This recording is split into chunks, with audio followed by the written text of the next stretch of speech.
The Hogwarts professor mixed into Marvel. This video is purely for entertainment and does not infringe on copyrights or laws. The rights to the novel and image belong to the original author. We do not claim ownership. Don't like waiting and want to listen to this fanfic in full now? Subscribe to our Patreon, where you'll find the best fanfics. Chapter 401, Time Gem. I have Agamotto. New York, Bleecker Street. Woo, woo, Dad is dead. Be good, don't be afraid, Kit, we will definitely survive. We are all sinners, this is God's punishment. At this moment, New York is full of war and wailing. Pedestrians are fleeing everywhere, trying to escape the attack that will come at any time. On Bleecker Street, many pedestrians stop because they seem to find that this area seems to be much safer than other streets. Although they don't know why, their survival instinct tells them that if they want to live, stay here. Therefore, almost every store and every building on this street hides a lot of pedestrians or refugees who are hiding. There is only one building full of ancient atmosphere. There are no pedestrians at the door, and all the people who have fled leave subconsciously. It's not that they don't know that they can hide here, but in their cognition, this place does not exist at all. This is the power of magic. Here is the New York Temple. At this moment, Nato, who has just become a wizard, stands at the door of the temple, takes a puff of cigarette, and blows out a puff of smoke rings. With a sigh, he looked at the refugees on the street and the various people fleeing in the shops and buildings opposite, with a complicated expression. Fuck, damn evil god, all the bad things are in one pile. Nato muttered a few times and cursed inwardly, but there was nothing he could do. This disaster has affected too many people. Protecting the surrounding areas is the limit of what they can do. After all, they still have to guard against the evil god invading the temple. If there is really a problem with the temple, it will not only be New York that will be in trouble, but the whole earth will be in big trouble. Bang! A gunshot attracted Nato's attention. Not far away from the opposite side, a white young man with a childish face, only 16 or 17 years old, leaned against the car, holding a pistol in his hand, looking at the black man, or thug, bleeding from his chest opposite in horror. And several of the black man's companions, with tattoos on their bodies, held baseballs, hammers and other tools in their hands. Fuck, Dawson is dead, Becky, you go. The black boss took a few steps back and cursed a few times. However, looking at the white youth opposite, he did not take action directly, but urged his subordinate Becky next to him to take action. Don't come over here, leave quickly. The white youth said in a trembling voice, if you come over again, I will shoot. Hey, man, relax, relax, we won't hurt you, we just want the car behind you. Seeing this scene, the black man Becky held a dagger in his hand, raised his hand, and said soothingly, he has rich experience with such weak young men. Then bang. While the young man was not paying attention, the black boss on the side threw the baseball bat in his hand and hit the white young man's arm hard. With a bang, the pistol fell to the ground, and the young man's arm was red and swollen. Wailing, the black boss rushed forward and kicked the young man's chest with his right foot. With a snap, the young man's body flew off the ground and fell heavily on the ground, wailing and screaming. The black boss picked up the pistol on the ground. Click. Skillfully handling the pistol, with a click, the black boss walked forward and pointed the pistol at the head of the white young man who was struggling on the ground. A sneer appeared on the dark face. You are courting death by being rude to me. Not far away, Master Nato, who was watching this scene, had a look of pity in his eyes. So he waved the ring in his hand, and a line of red flame appeared in the air. In an instant, a long magic rope with sparks flew towards the black man. Then Nato groaned, and a yellow blade pierced through his chest. Blood gradually flowed down, and his breath quickly weakened. Enemy attack. What an idiot. Accompanied by a hoarse voice. From behind Nato, a middle-aged man with dark yellow skin emerged. It was the God of Dusk. As the dusk blade in his hand turned, Master Nato died completely. The God of Dusk took another breath, and Nato's soul turned into mist and entered his mouth and nose. At the same time, the young people, women, old people and even children nearby on the street raised their heads, with yellow light in their eyes. Like puppets, they rushed towards the New York Temple. Boom. As the God of Dusk poured his power into the door, he pushed it, and with a loud bang, the door of the temple shattered. Then, the figure of the god of dusk disappeared into the crowd and poured into the New York temple. Boom. With a loud noise, the tightly closed door of the temple shattered. Enemy attack. Enemy attack. All mages, emergency alert. Cassilis, who was in the hall, immediately shouted loudly. Then, seeing the crowd pouring in, his face turned ugly. How could he not know that this was the enemy's cannon fodder tactic? It depends on whether they dare to kill these ordinary people. I'm afraid. The NATO mage who was guarding outside just now is in danger. Thinking about it, watching the crazy crowd pouring in, Cassilis' face flashed with a fierce look, and he shouted an order. All mages, pay attention. No matter who the invaders are, kill them without mercy. All responsibility, I take it. As he said, Cassilis took the brunt and waved the hanging ring in his hand. In an instant, a large number of red flame-colored light blades appeared in the air. But, as Cassilis pushed forward, the red flame-colored blade flew towards the crowd. Instantly, the slaughter began. Blood gushed out, and corpses fell one after another, leaving the ground in a mess. At the same time, these ordinary people began to wail, "Our help." Listening to the screams of these ordinary people, watching the crowd still rushing forward, most of the mages in the hall showed hesitation on their faces. They could deal with the evil god believers without hesitation, but they could not deal with these unarmed ordinary people. Kill. Kill them. Seeing the hesitation of the mages, Cassilis did not hesitate and urged loudly, "This is not the time to be soft-hearted. The evil god is among the crowd. To protect the earth, kill them." At the same time, Cassilis' hanging ring kept waving, and one after another, the blades of light kept shooting at the crowd. After hearing this, some mages also hardened their hearts and began to attack these puppet cannon fodders. For a time, blood, bones, and flesh kept emerging on the ground. The strong smell of blood filled the entire hall. Damn it, don't these mages always consider themselves as guardians? The god of dusk, who was hiding in the crowd, couldn't help but curse inwardly after seeing this scene. This was completely different from what he expected. According to his plan, a large number of ordinary people pouring into the temple would only make these mages who thought they were righteous feel constrained. And he could take this opportunity to sneak into the depths of the temple and take back his own origin core. He didn't want to make a big noise, because he really couldn't beat Ancient One. Using the strategy of luring the tiger away from the mountain was just to delay some time. Unexpectedly. Damn it, how could I meet such a cruel mage? Watching Cassilis, who was slaughtering, the god of dusk's eyes flashed fiercely. With his palm hidden behind his back, a mysterious force of dusk began to gather. Those who destroyed his plan will not die well. Boom. With a simple step, the god of dusk disappeared in an instant and reappeared in front of Cassilis. Pushing his palm forward heavily, the force of dusk surged out. With a bang, Cassilis, who had just reacted, only stretched out his arms to block. The whole person was blown into the air, and he only felt a huge energy rushing into his body. At the same time, a strong tearing feeling emerged from his chest and arms.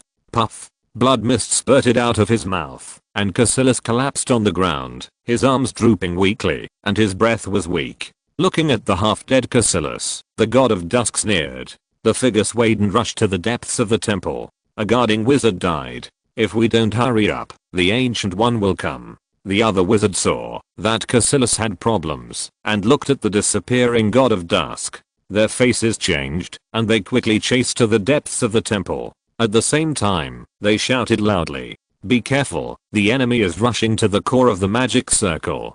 Be alert." At the same time, 2 or 3 wizards ran to Cassilis, cast healing magic, and drank bottles of magic potions for treatment. Deep in the New York temple, in the core room of the magic circle. But, in the center of the room, a huge 16-sided light column of colorful colors kept flashing. On the ground, the dense runes were like breathing, flashing on and off, as if providing huge energy for somewhere. At this moment, the god of dusk stood outside the magic circle, looking at a dark yellow light ball floating in the center of the light column. There was a look of desire in his eyes. This is his origin core. Then, he set his sights on a blonde man not far away again. Feeling the huge energy fluctuations and weak origin breath emitted by him, a trace of fear flashed in his eyes. "Who are you? As long as I can get my origin core back, I promise to leave the New York temple immediately and not be an enemy of Kamar-Taj." the god of dusk said. After hearing this, the blonde man opposite, or Gilderoy Lockhart, said silently, "Fight. You can take it naturally, if you beat me." As the voice fell, the tip of his toes lightly touched the ground. In an instant, a light golden field covered the surroundings, rendering the surrounding environment with a touch of gold. Wizard talent rewrite reality. The domain expanded, and the god of dusk felt the dangerous aura emanating from the other party, which suddenly increased. His face turned ugly. If he had known earlier, the bones of the New York temple would be so difficult to chew. He should have started with the London temple.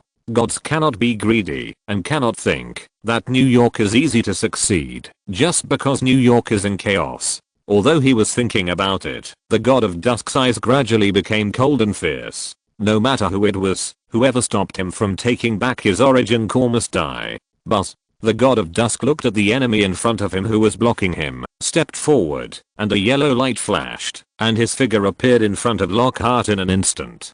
Just as he was about to punch him, weakened. Almost instantly, Lockhart seemed to have expected it early, and a black shadow flashed, appearing behind the god of dusk. Then, the magic wand touched his back lightly, and a mysterious curse attached to the god of dusk. Whoosh! Feeling the mysterious curse emerging from his body, the god of dusk's aura suddenly retreated. Then, he wanted to get rid of it and fight back. He summoned the power of dusk again, and hit Lockhart hard with his elbow behind him.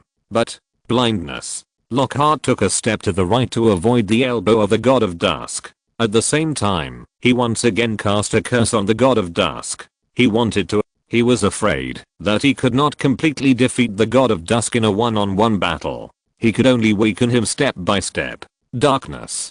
The blindness curse rose, and the god of dusk suddenly saw black in front of him. Feeling another curse in his body, his anger began to rise. But then no hearing, no listening, no touching. With the god of dusk, he began to fight back again. Lockhart relied on his domain, exquisite sensing, and quick dodging, while adding curses. In the eyes of the temple mages who came one after another, outside the magic circle, one yellow, one black, two lights and shadows kept flashing. It seemed that they were fighting, and the god of dusk only felt more and more aggrieved. Every curse affected his combat power, and every time he ate a dish, new ones would come. He was always in a bad state. Sometimes his eyes went dark, sometimes he lost his hearing, and sometimes he was weak. All kinds of negative states kept stacking up, and his anger began to surge. Roar. The god of dusk changed his body shape, and the body of the middle-aged man suddenly began to grow huge. His skin shone with a pale yellow light, like a giant. Kill. With a roar, the god of dusk stepped on Lockhart on the ground. Bang. With a bang, dust flew everywhere, but Lockhart apparated behind the giant. Avada Kedavra. Lockhart waved his wand at the huge god of dusk and cast a killing curse. However, it seems that for the existence of the level of dimensional gods, the killing curse is less harmful. The god of dusk only felt a sharp pain in his mind, but it was almost not affected. Lockhart, who felt this scene, did not change his face. He waved his wand again, and with the power of the innate domain, he began to change the surrounding environment. The ground began to become sticky, and the huge body of the god of dusk began to sink gradually, as if falling into a swamp. Little trick. The god of dusk laughed at this. Then, his legs turned into pale yellow light spots and gradually disappeared. At his level, the so-called body, as long as the price is paid, it doesn't matter how many you cast. It's just a leg, no big deal.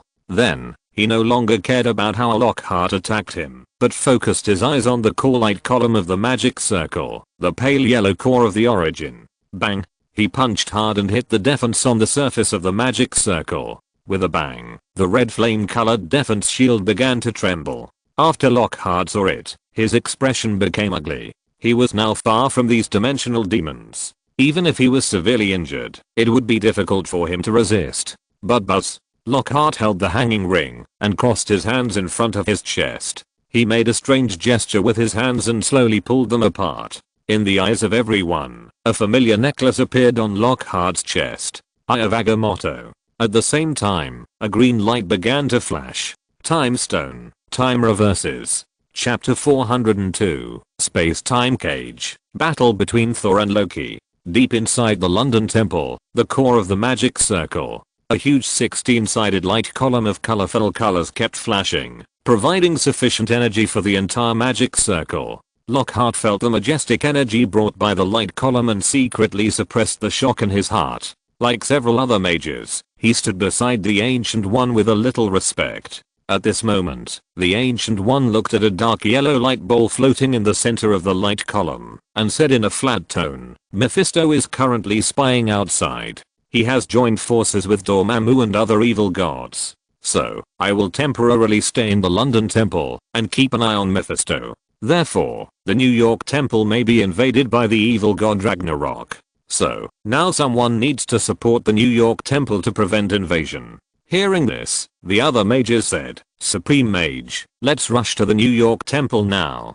Supreme Mage, facing the evil god, "I will swear to die and never retreat. You can rest assured to stay in the London Temple." Listening to the sacrificial tone of the mage next to him, Lockhart echoed a few words, and didn't say much. However, the Supreme Sorcerer Ancient One shook his head slightly and said, "Even if it is a severely injured evil god, you are not opponents at the moment. If you rush over, you can only stop it for a moment at most." Hearing this, the mages were speechless. Even if their strength in Kamar-Taj was considered good, facing an evil god, even if it was severely injured, the opponent was enough to crush them. You know, the clone and the original body are two different things. After hearing this, Lockhart opened his mouth to say something, but finally took back his words.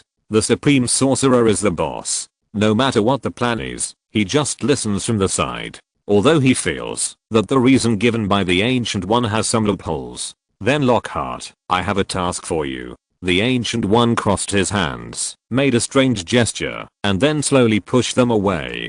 A green light suddenly appeared, and the eye of Agamotto on his neck floated forward, and fell in front of Lockhart. You have a special physique, you can temporarily carry the power of the eye of Agamotto. I will temporarily borrow your eye of Agamotto to resist the invasion of the evil god. New York Temple, the core of the magic circle.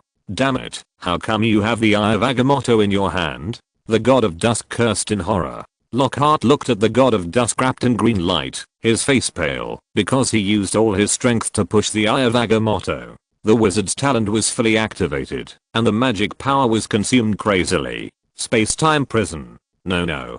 Damn it, how come you have the eye of Agamotto in your hand? No.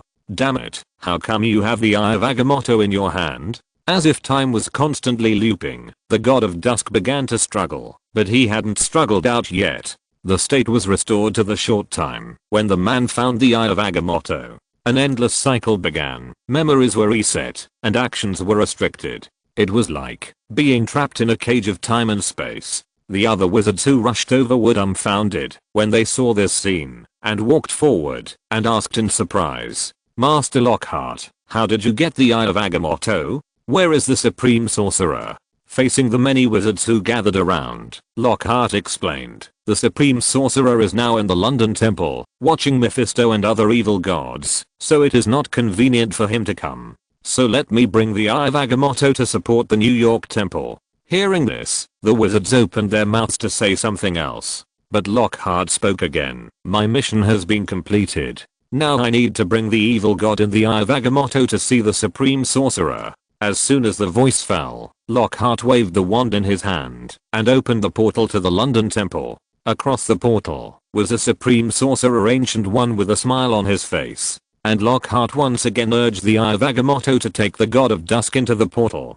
As the portal closed, the wizards of the New York Temple looked at Lockhart's disappearing figure with complicated eyes. You know, the eye of Agamotto can only be controlled by the Supreme Sorcerer. Now, the Supreme Sorcerer asked Master Lockhart to take the eye of Agamotto, and Lockhart was able to control it, and even seal an evil god with it. What does this mean? Boom. On the top of Stark Tower, the cosmic cube floated above the machine, emitting blue light, releasing huge space energy, and maintaining a space wormhole leading to an unknown number of light years away. Professor Selvig stood beside the machine, showing an obsessed look, as if he was excited about the machine he made. And Loki stood aside, looking up at the Chitauri army that kept rushing in, with an excited and proud smile on his face. Midgard will surrender at his feet. Then Loki, what are you doing? Stop it quickly, come back to Asgard with me, and admit your mistakes to your father. Thunder roared, and Thor, wearing a red cloak, landed on the top of the building, and shouted to Loki, who was wearing a golden antler helmet in front of him. Thor, why are you here? Loki said in surprise. It seemed that he was puzzled that Thor left Asgard and came to Earth. You know, the city had broken the Rainbow Bridge in order to thwart his plan to destroy Jotunheim. How could this guy come to Earth again? Mother predicted that you are still alive. Heimdall saw you coming to Earth, and father sent me here to take you back. Thor replied directly to Loki's doubts, as if he was not too defensive against his brother. After hearing the answer he wanted, Loki smiled sarcastically. Thor, I will go back, but I will lead my army back to Asgard. After hearing this, Thor seemed very angry. Loki, do you know how many people have died because of your current behavior? As he said, he took Thor's hammer and strode forward to grab Loki. It seemed that he was ready to force him back to Asgard. However, buzz, green light flashed, and Loki's body turned into bubbles. Loki's common trouble, phantom clone. Not good, Thor said in his heart. Then bang. With a slight touch, Thor felt a sharp solid thing pressing against his back. At this moment, Loki extended his mind staff and lightly touched Thor's back. Magic power was infused, and yellow light flashed, as if he was ready to use it to control Thor. Boom. As if he felt a mysterious energy invasion. With a rumble, the thunder power in his body seemed to feel threatened and exploded. Huge lightning wrapped around his body, and a wave of air swept around. Whoosh. It was visible to the naked eye that white waves were rolling over, and dust was everywhere. And Loki only felt a tingling thunder power coming from his hand. At the same time, he was pushed by the air wave and couldn't help but step back a few steps. At this moment, Thor turned around, and his eyes were filled with deep blue thunder. The power of Thor. Loki, my father asked me to take you back. Thor shouted sternly, and at the same time waved Mjolnir and rushed towards Loki again, ready to capture him alive and bring him back to Asgard. Bang. Loki, who had just reacted, looked at the Thor's hammer coming towards him. He immediately extended his mind staff to resist. With a bang, Thor's hammer collided with the mind staff, and Loki felt a huge force. He could not help but take several steps back. Seeing Thor, who was hard to fight at the moment, Loki took a fierce look at him. He waved the mind staff, and the green light flashed, and his figure suddenly disappeared. If I can't beat him, can I run away? He is just a reckless man. It's not shameful. I will come back to save my face after I bring back the army. Looking at the missing Loki, Thor looked a little bad. His brother was not good at fighting, but he was first class at escaping. At this moment, suddenly, Sir Thor, I need your help. I have a way to find Loki's whereabouts. On the edge of Stark Tower, Snape stood in the air, staring at Thor, and spoke. Chapter 403, The Efficacy Potion. Avengers Assemble. Stark Tower. Selvig hid beside the machine, watching the black-robed man flying from midair to the rooftop. He keenly sensed that the other party had a gloomy temperament and did not look like a good person. However, he was confident in the master's plan. He built the machine himself, and he knew that it could not be closed unless he took the Mind Scepter. And now that the master had left, the space wormhole would continue to be open. The master's plan would definitely succeed. Then Sir Thor, I need your help. I have a way to find Loki's whereabouts. Selvig's pupils shrank. He heard that the other party could actually find his master. So bang, bang, bang, loud gunshots rang out, and several bullets shot at Snape. Snape raised his eyebrows, and a golden light flashed on his body. The iron armor curse rose, and the bullets were blocked outside. Casting without a wand. Then, Snape looked at the short and fat man in front of him. The magic wand was raised, and an invisible force controlled Selvig to float in the air. Ah. I won't let you ruin the master's plan. Selvig kept struggling and shouting in the air, but it was meaningless. Under Snape's control, he slowly floated away. At this time, Thor saw this scene and said awkwardly, Professor Snape, Selvig didn't mean it. He also knows Lockhart.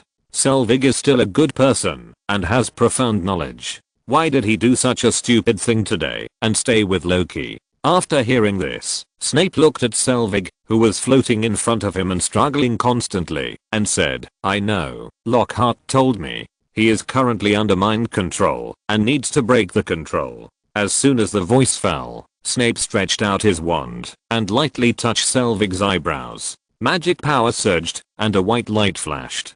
But, under Thor's gaze, Selvig's eyes, which were originally shrouded in a bag of black fog, gradually returned to normal. What did I do? Selvig, who slowly landed, looked at his hands and said with some horror. He clearly remembered everything he did to help Loki, give him advice, help him build machines, and become an accomplice in every step of the other party's invasion of the Earth. Thor, hurry up, catch Loki. The only way to close the space wormhole is to use the scepter in his hand.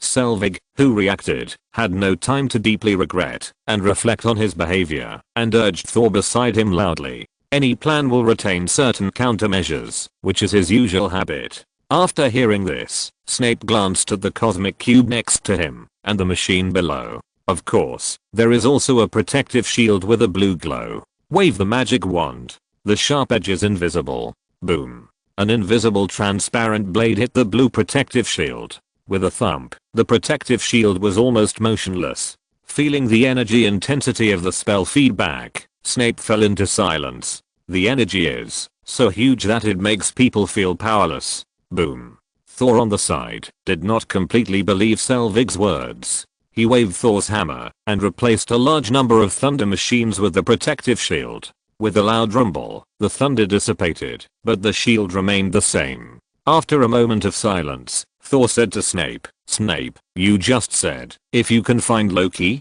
is there anything I can do? Snape reached out and took out a small bottle of pale golden potion. Felixie. Thor exclaimed after seeing it. Snape, you mean for me to drink Felixie and go find Loki? This is a good thing. The last time Lockhart gave him a bottle of Felixie, he drank it and blew up the Rainbow Bridge, successfully preventing Loki from destroying Jotunheim.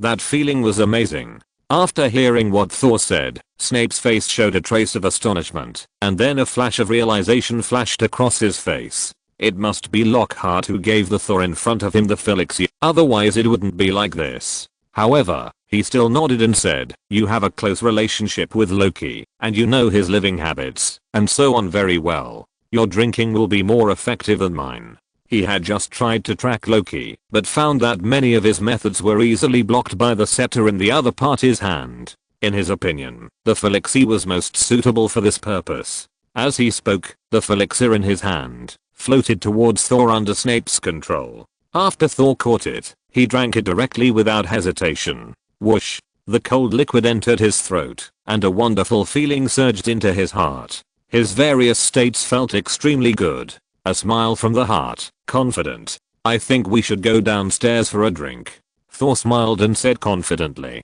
Tell him directly that drinking a glass of wine will bring good things. Then, 3 steps turned into 2 steps, standing on the top of the building, and lightly jumped to the next floor of Stark Tower.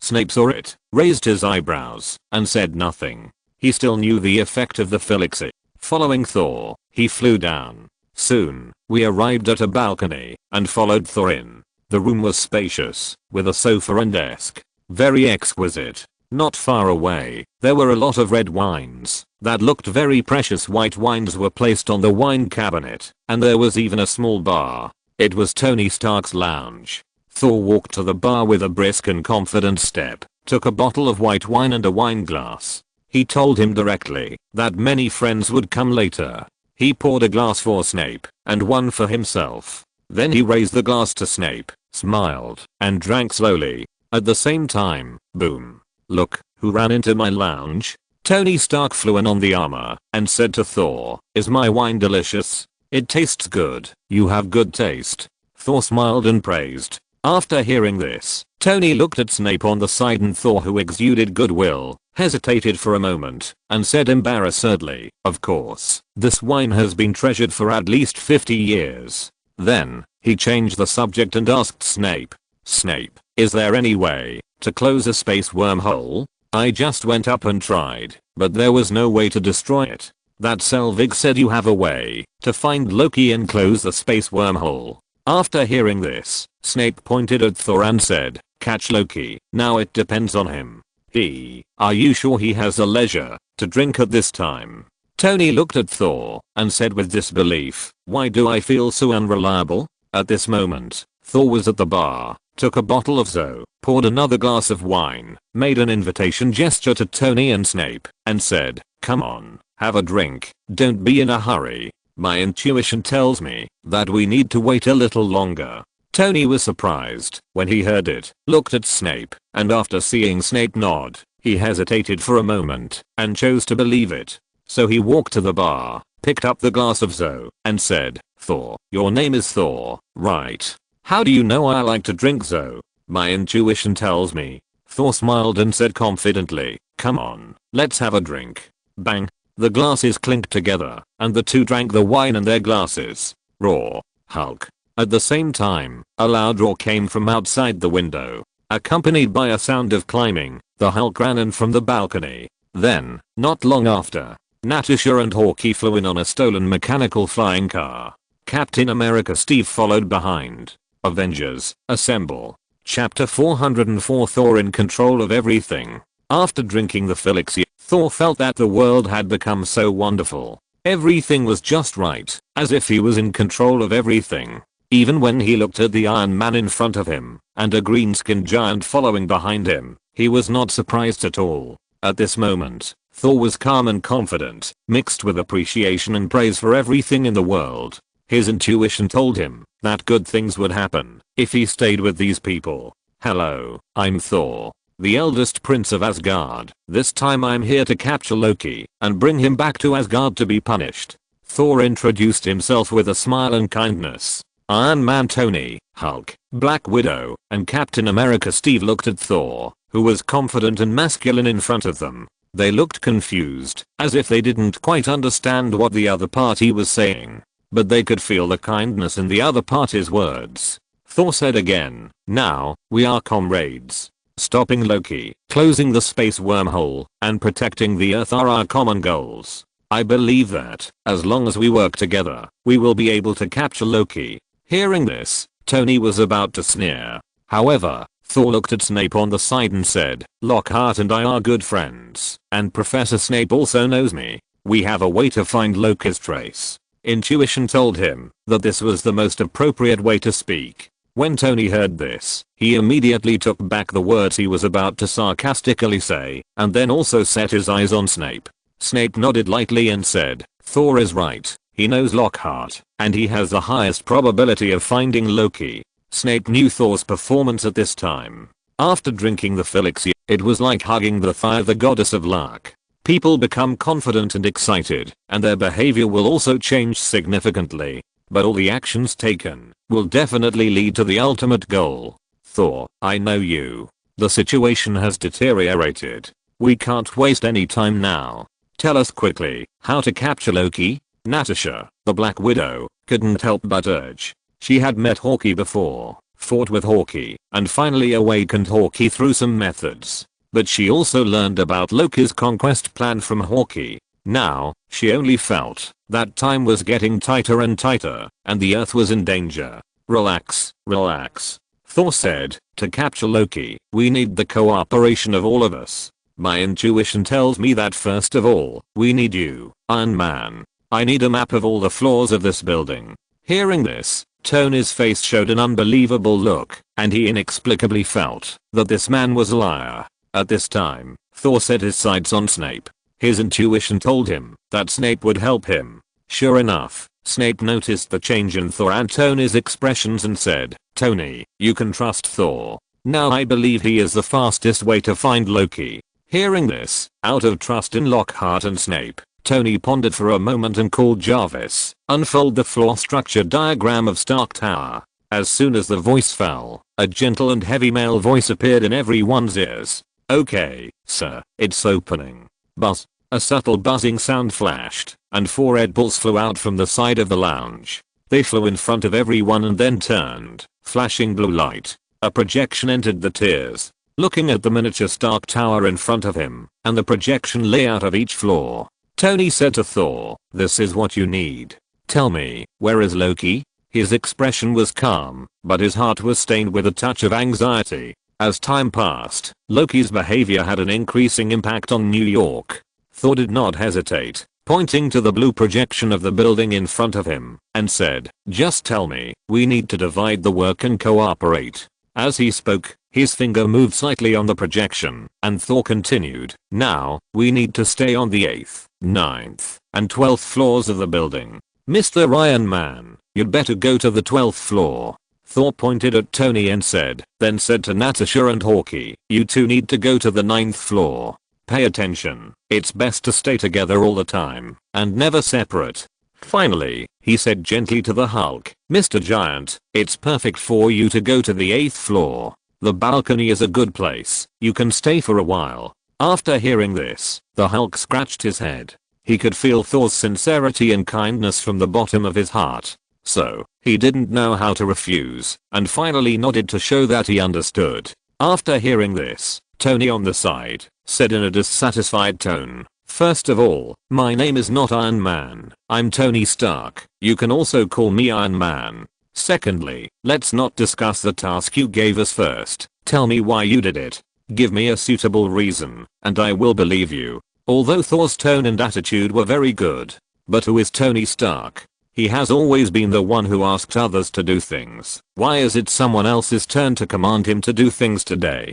"Tony, I understand your concerns." Thor looked at Tony and said in a very sincere tone, "You cannot believe me, but you have to believe Lockhart.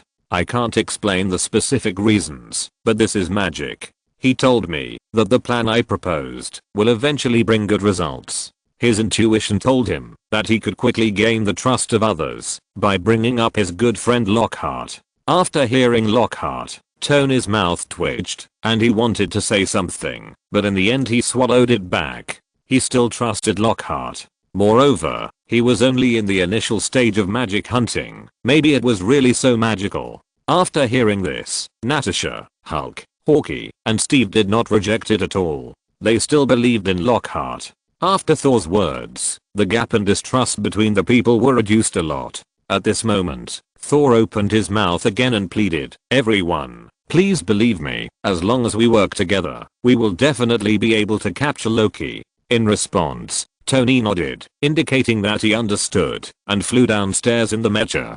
Then "Hello, apprentice, I'm also Lockhart's friend Steve Rogers." "Hello, Thor, I'm Natasha." Clint Barton. Natasha and Bart briefly introduced themselves, then turned and walked downstairs. The Hulk looked down. Thor below stretched out his green giant hand, touched Thor lightly, called Hulk, and turned to leave. Only Captain Steve stood aside and did not move because Thor did not say what he needed to do. Seeing that Tony and others left according to their own plans, Thor showed a satisfied smile on his face. Then he turned his attention to Snape and Steve on the side. He didn't communicate the task with Snape and Steve just now, so it was his intuition that told him. "Snape, Steve, tell me directly that you need to contact Lockhart now." "Wait a minute, we may need Lockhart to help.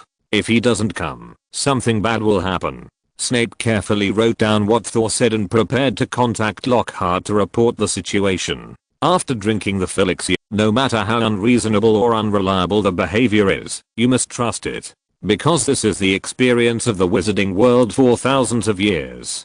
On the 12th floor of Stark Building, Loki sat in the office, poured a glass of red wine, and sat on the sofa as if tasting it. He was not in a hurry. Anyway, the space wormhole is now open. The longer the time, the more troops will come out, which is the most beneficial to him. At this moment, it is more appropriate to describe him as lying down to win. Of course, it would be best if he could take the opportunity to get rid of his stupid brother this time.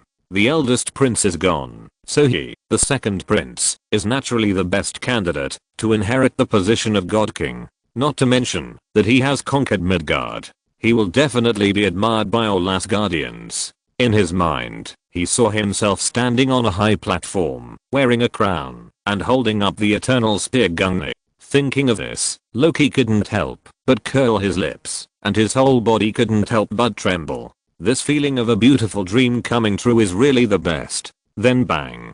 TSK TSK TSK. Thor is right. You are here. Loki, hand over the scepter in your hand. With a bang, the glass shattered, and Tony Stark walked in from the window, staring at Loki on the sofa, and said coldly. At the same time, he raised his hand slightly, and his palms emerged, dazzling white light. At the same time, on the arm of the iron armor, accompanied by a few clicks, a variety of weapons rose. Thor? He told you I was here? When did this idiot become so smart? Loki asked in disbelief after hearing what Tony said. It's understandable that someone else found him. But Tony, this reckless fellow, has never been found, as long as he has been hiding, since he was a child. Boom. Tony didn't want to waste time talking to Loki. With a flash of white light, the palm cannon blasted towards Loki's community. With a rumble, the sofa exploded, and the green light flashed. Loki's figure turned into a phantom clone. Seeing this scene, Tony pursed his lips, and ordered Jarvis with a bad look. Turn on the infrared detector. Turn on the magic searcher. Turn on the heat. A series of functions were turned on, and Jarvis immediately responded with information. Tony turned his head to the left, and looked at the empty wall. The system feedback said that there was an abnormal magic fluctuation there. Dap. Without hesitation, the machine gun on his arm began to fire directly, accompanied by the sound of da-da-da, and the bullets shot towards the wall like a rainstorm. A large number of bullets hit the wall one hole after another. At the same time, the green light flashed, and a dark green barrier emerged. And Loki was hiding behind the barrier. Damn it, Tony Stark. Don't fall into my hands, or I'll let you know what it means to live a life worse than death. Loki said coldly with the protective shield on his head. After hearing this, Tony raised his eyebrows, raised his shoulders again, and with a puff, 2 macro missiles shot towards Loki. Boom. With a boom, flames flew everywhere, dust flew everywhere, and the walls exploded. After the dust everywhere dissipated, Tony looked at the location where the missiles hit, frowning slightly. Loki disappeared. The 9th floor of Stark building. Damn it. Tony Stark, you really deserve to die. With a flash of green light, Loki's figure appeared on the 9th floor, and he was heard cursing Tony Stark. I wish I could skin him alive right now. Then Zizzy.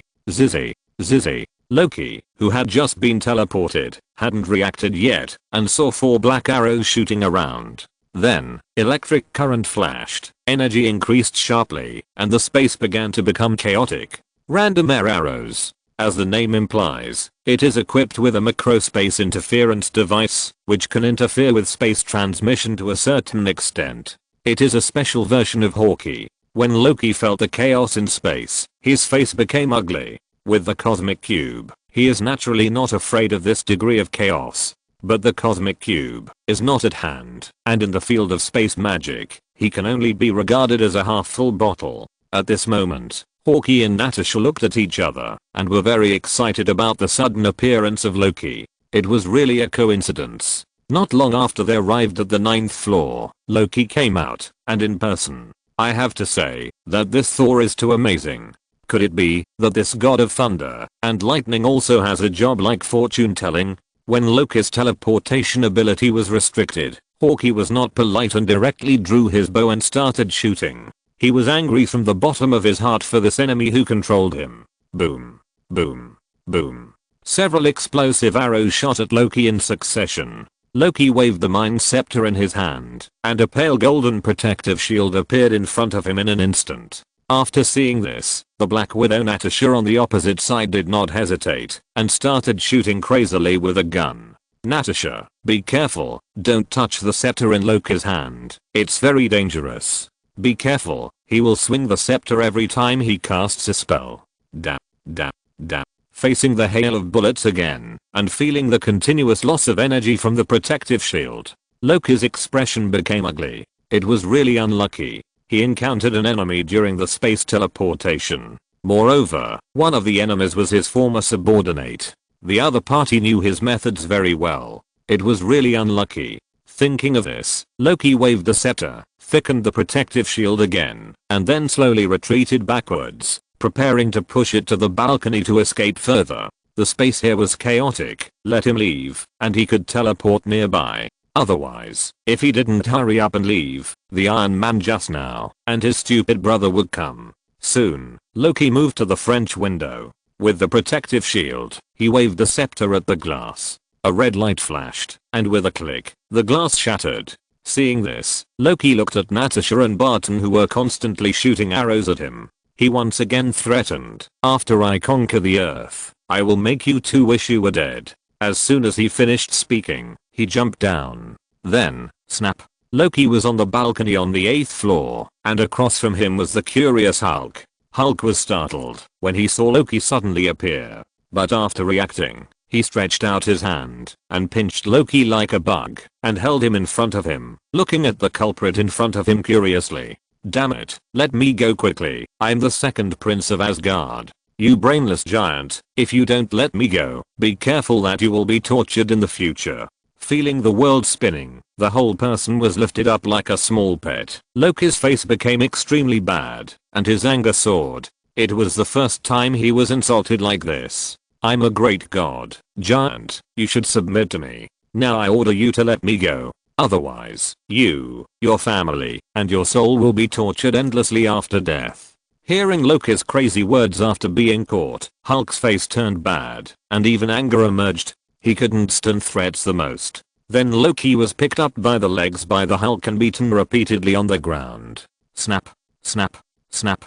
The ground was broken, and there were holes everywhere where Loki was thrown. The classic scene appeared. Haha, such a weak god. Looking at Loki, who looked sad and heartbroken, as if he couldn't accept it, Hulk sneered coldly. At the same time, the door opened, and several familiar figures came in. It was Steve, Snape, Black Widow, Natasha, Hawkeye, Tony, and others. Of course, it also included Loki's brother, Thor. "Loki, your stupidity is simply surprising to me." A sarcastic voice came from his ears, and Loki's mood of dying suddenly changed. Although he was a little dissatisfied, he still shouted like urging, "Mephisto, why don't you take action quickly? If you're listening to this novel on a channel other than Fanfic World, it means they downloaded and uploaded it without effort. We cordially invite you to visit our channel, Mundo Fanfic Novelos. There you'll find the original version of this story, and you can explore many other novels of various genres. We're waiting for you to immerse yourself in a world of incredible novels. Chapter 405, Fake Thor. Thanos arrives. Snap, snap, snap.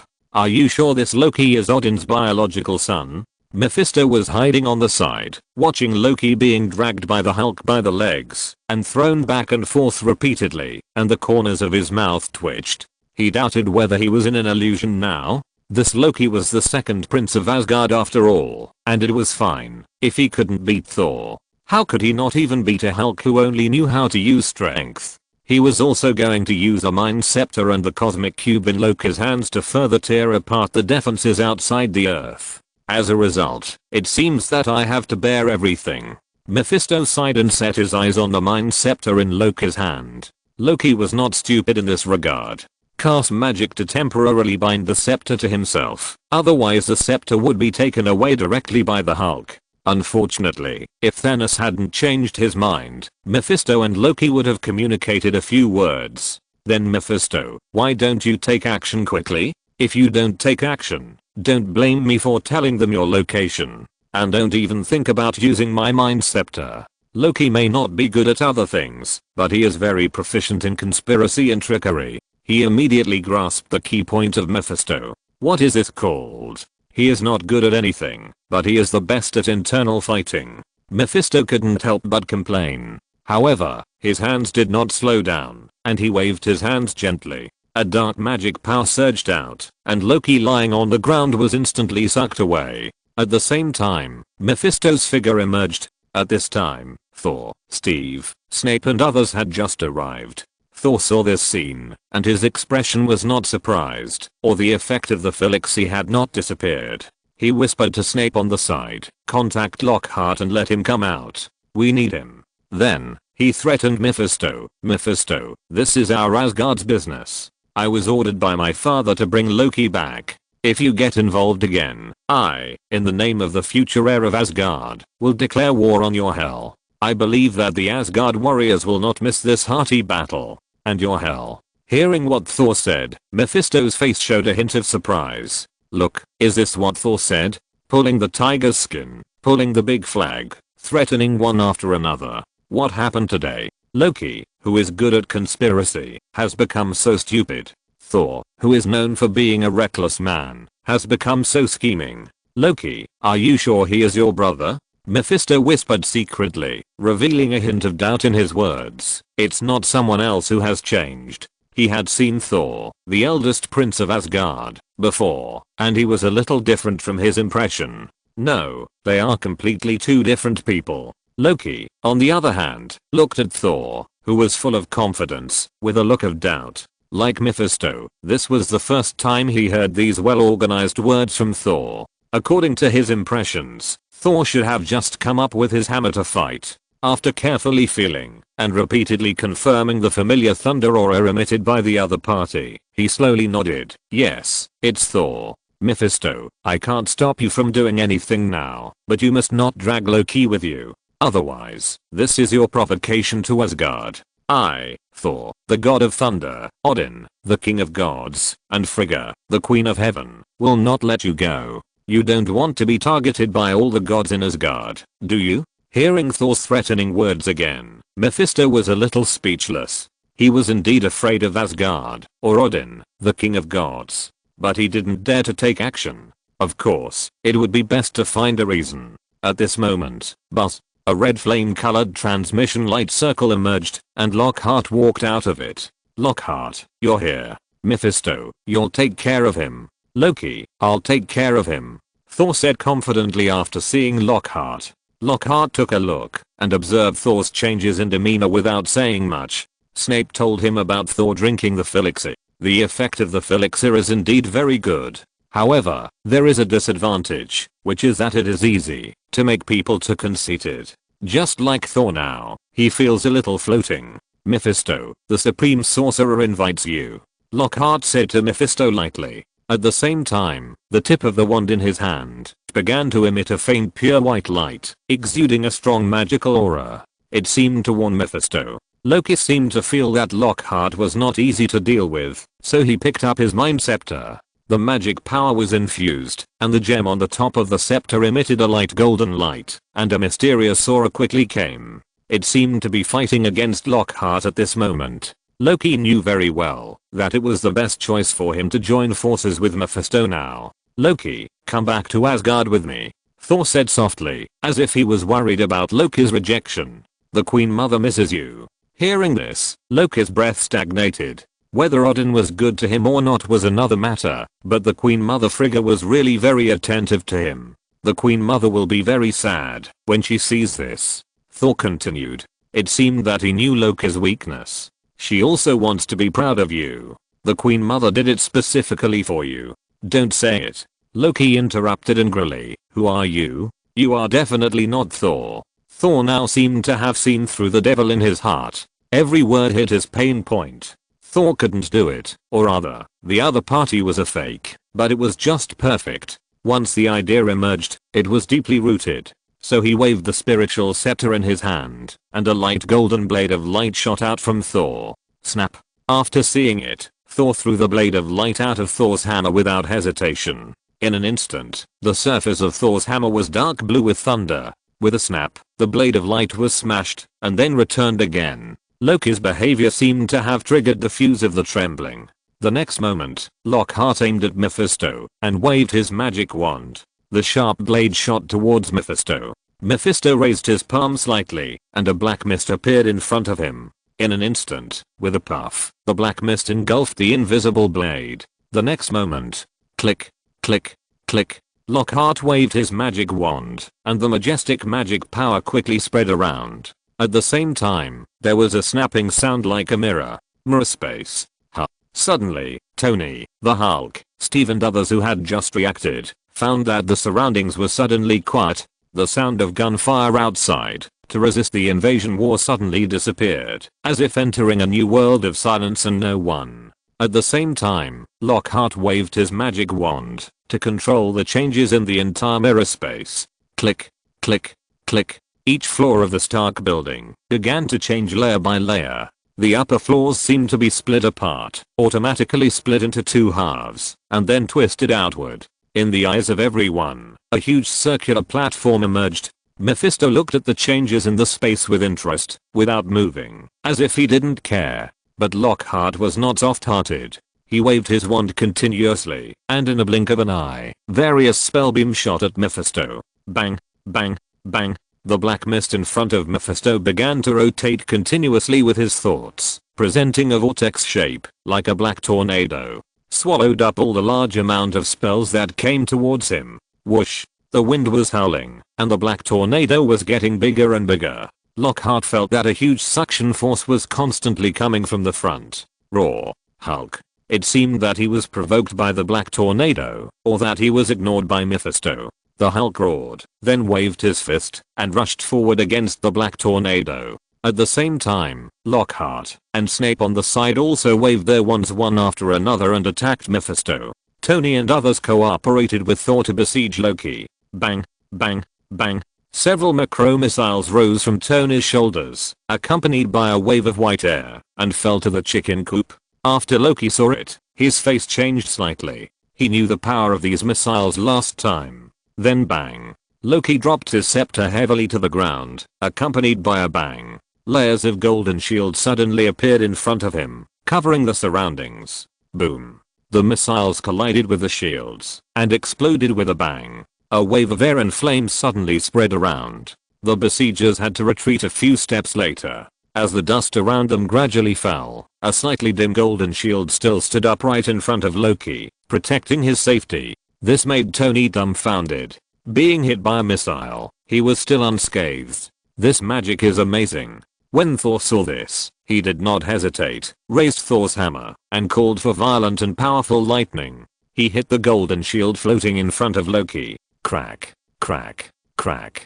The shield had disappeared after being attacked by missiles, and before a large amount of energy could be replenished and restored, it was bombarded by violent thunder. Loki heard the crackling sound of the shield shattering with his own ears, and naturally knew that the shield could no longer defend. So, his face began to look a little ugly. Then, Loki, do as I say, and call for the mark of Thanos hidden in the Mind Stone. Mephisto's voice came from his ear. At the same time, a stream of information surged into his heart. The brain looked back slightly, and Loki's face became ugly. According to Mephisto, the Mind Scepter in his hand did not completely belong to him, and there were still Thanos' means hidden in it. Now, he had to take the initiative to draw out Thanos' mark. Isn't this equivalent to handing the Mind Scepter to Thanos alive? When Mephisto told Loki the rumor, Thor's face suddenly changed. Intuition told him that he had to interrupt Loki's current actions, otherwise something bad would happen. Lockhart, seal Mephisto quickly, he is stalling for time, Thor said loudly to Lockhart. Then, he gently said to Loki in front of him, Loki, my dear brother, stop what you are doing. Fate tells me that he will make you sacrifice your life. I don't want you to die, and my mother doesn't want you to die either. Hearing this, Loki, who was about to start the summoning ceremony, hesitated a little. He inexplicably felt that Thor was telling the truth. Loki, hurry up, otherwise you will be expelled. If you summon the Chitauri army, you will face a humiliating defeat. You will never become the God King of Asgard. You will be trampled under the feet of Thor forever. Hearing what Mephisto said, Loki seemed to be stimulated, and a trace of cruelty appeared on his face. If you are not crazy, you will not live. Since you have done it, don't be timid. So according to the information received, call the Thanos mark in the Mind Scepter. As Loki held the Mind Scepter tightly with both hands, the magic power in his body began to quickly infuse it. At the same time, the mental power began to approach the light golden gem on the tip. He began to call according to the ritual. The overlord from the universe, Thanos, I, Loki, the future God King of Asgard, need your help. In an instant, everyone present felt a captivating pressure. At the same time, in front of Loki, a purple shadow emerged and became clearer and clearer. A huge body, purple skin, a lot of wrinkles, and a face like a purple potato. It was Thanos. When Mephisto, who was fighting with the Hulk, Lockhart, Snape, etc., sensed it, a smile appeared on his old face. Loki was actually nothing in his eyes. The most important thing was the supporter behind Loki, Thanos. This was a being at the same level as his body. Only such a person was qualified to join hands with him. Loki, just a chess piece. After seeing this scene, Thor on the opposite side did not panic too much. Instead, he said to Steve, Tony, Black Widow and others beside him, "Don't worry, the enemy is just a soul mark. It's not even a clone, and its existence time is limited. As long as we hold on, the opponent will naturally disappear. I will fight in close combat. Steve, you will be our defense. Tony, you will be responsible for long-range harassment attacks. Natasha, Barton, you will watch from the side and take action immediately when the opportunity is right." "Okay, I understand." Tony, Steve and others did not resist because of Thor's magical plan before and took action according to Thor's instructions. Captain America Steve raised his shield, and in an instant, dark yellow stripes appeared on the surface of the shield. The next moment, whoosh, in front of everyone, an energy barrier with a large number of khaki stripes appeared. Steve stood in front alone, as if he was ready to resist all attacks from the opposite Thanos. Tony was flying in the air, and various weapons lit up on his shoulders, arms, limbs, and palms. It seemed that, as long as he gave an order, he would attack the opposite Salus frantically. At this moment, Thor waved the Thor's hammer in his hand, and rushed towards Thanos. Crackling. The dark blue thunder wrapped around the Thor's hammer, and as Thor swung it, it began to strike at Thanos on the opposite side. At this moment, Thanos slightly sensed Thor's attack, and his wrinkled purple face did not change at all. With a light clench of his palm, the power from the Mind Stone behind him began to gather. A large amount of light golden light wrapped around Thanos' palm, and finally formed a glove. Boom. Thanos directly took the light golden energy glove composed of the power of the Mind Stone. He hit the Thor's hammer in front of him heavily. With a loud bang, the thunder was shattered abruptly, and Thor was knocked back several meters away, against Steve's wall. Tony, who was floating in the air, saw it and did not hesitate to activate all the weapons on his body. Bullets, missiles, palm cannons, all weapons that can produce attacks, all aimed at Thanos and shot. Boom. Like a nuclear bomb explosion, a miniature mushroom cloud suddenly rose. Fires were everywhere, airwaves were raised, and dust was everywhere. However, when the dust cleared, everyone saw a light golden energy shield protecting Loki and Thanos. And it was still shining with golden light, as if it was not affected. This may be the difference between fully mobilizing the Mind Stone and only activating the Mind Stone. Thanos sensed how much time he could survive after leaving this mark. After a moment of hesitation, he gently snapped his fingers, and the light golden defense shield began to disappear. Then, he slowly walked towards Thor on the opposite side. After seeing this, Thor did not hesitate, and directly swung Thor's hammer, and rushed towards Thanos again. This time, Thanos punched Thor again, and knocked him to the ground. Then he walked to the yellow energy barrier formed by Steve. He quietly looked at the determined eyes of Steve on the opposite side. As if he could sense the firmness of the other party's soul, he slowly said, "I like your inner persistence and protection. Kneel down and submit to me. I will bring you supreme glory." After hearing this, Steve did not say anything in response. He raised his shield firmly like earth and stone to resist. Then boom. Crack. Thanos swung his right fist and hit the dark yellow barrier in front of him. With a rumble and a cracking sound, a large number of cracks appeared on the surface of the barrier. Steve's face turned pale and blood flowed from the corners of his mouth. "I can still hold on for another day." Gritting his teeth, Steve slowly said, his tone full of firmness. The shield cast by Lockhart was restored again with Steve's firm will. The originally broken barrier was quickly repaired and shone with khaki light again. Seeing this scene, Thor and Tony on the side were naturally excited. After seeing that Thanos seemed to be ready to attack the barrier again, the two did not hesitate, summoned their weapons, picked up Thor's hammer, and rushed forward, as if they were ready to delay time further. Lockhart, who was standing by, heaved a sigh of relief after seeing this. As long as Steve could hold on, he could delay until Thanos' mark disappeared. However, Lockhart focused his attention on Mephisto again, and frowned slightly when he thought of what Thor had said before. Mephisto was also delaying. So what was his purpose? Chapter 406, The Invasion of the Dimensional Demon. deep inside the Hong Kong temple, the core of the magic circle. Staring at the 16-sided light column in front of him, which was shining with colorful fluorescence, especially the dark yellow light ball floating in the middle. David's breathing became more and more rapid, and his eyes were filled with fanaticism and excitement. God-given opportunity. This is a godsend opportunity. Loki is invading with alien troops outside, and the god of dusk is breaking the seal inside. In the middle, Mephisto is involved, which completely attracted the attention of Kamar-Taj and the Supreme Sorcerer.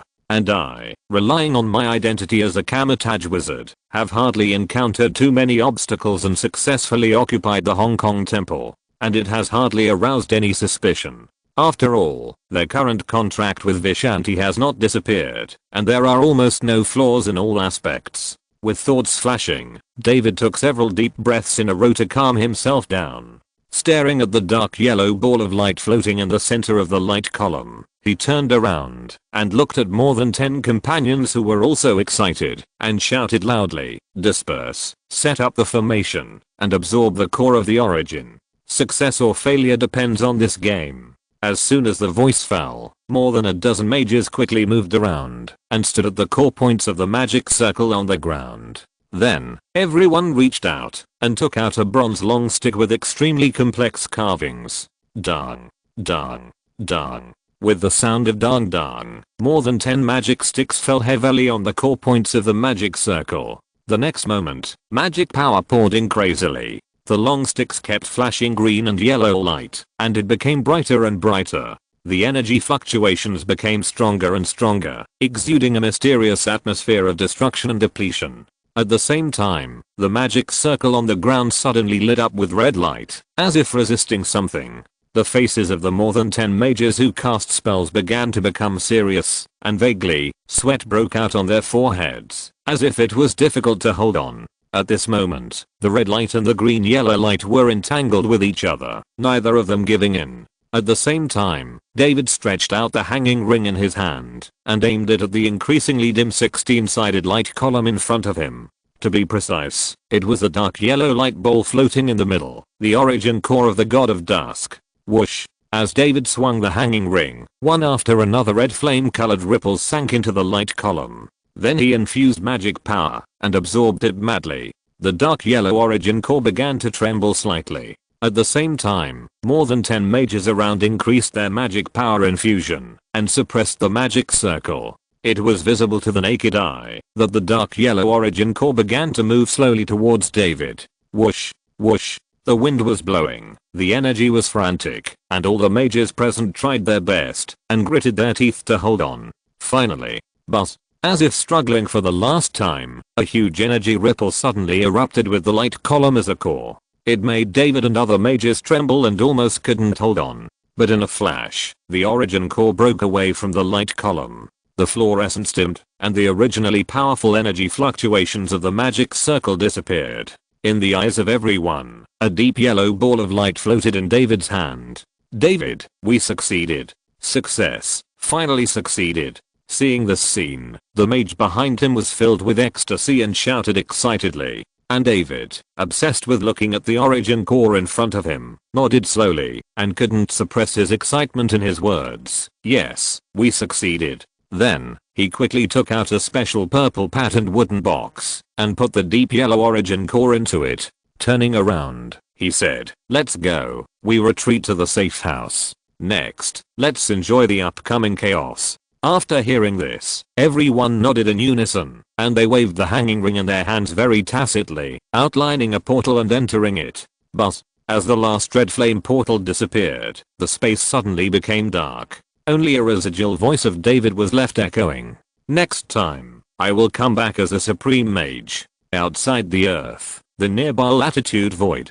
Disorder and chaos are the prominent features of the dimensional void. Just like the sea, although the surface is calm, the inside is turbulent. At this moment, in the latitude void near the earth, a large amount of chaotic energy keeps colliding, and from time to time an energy disaster that is enough to destroy a planet is born. Boom.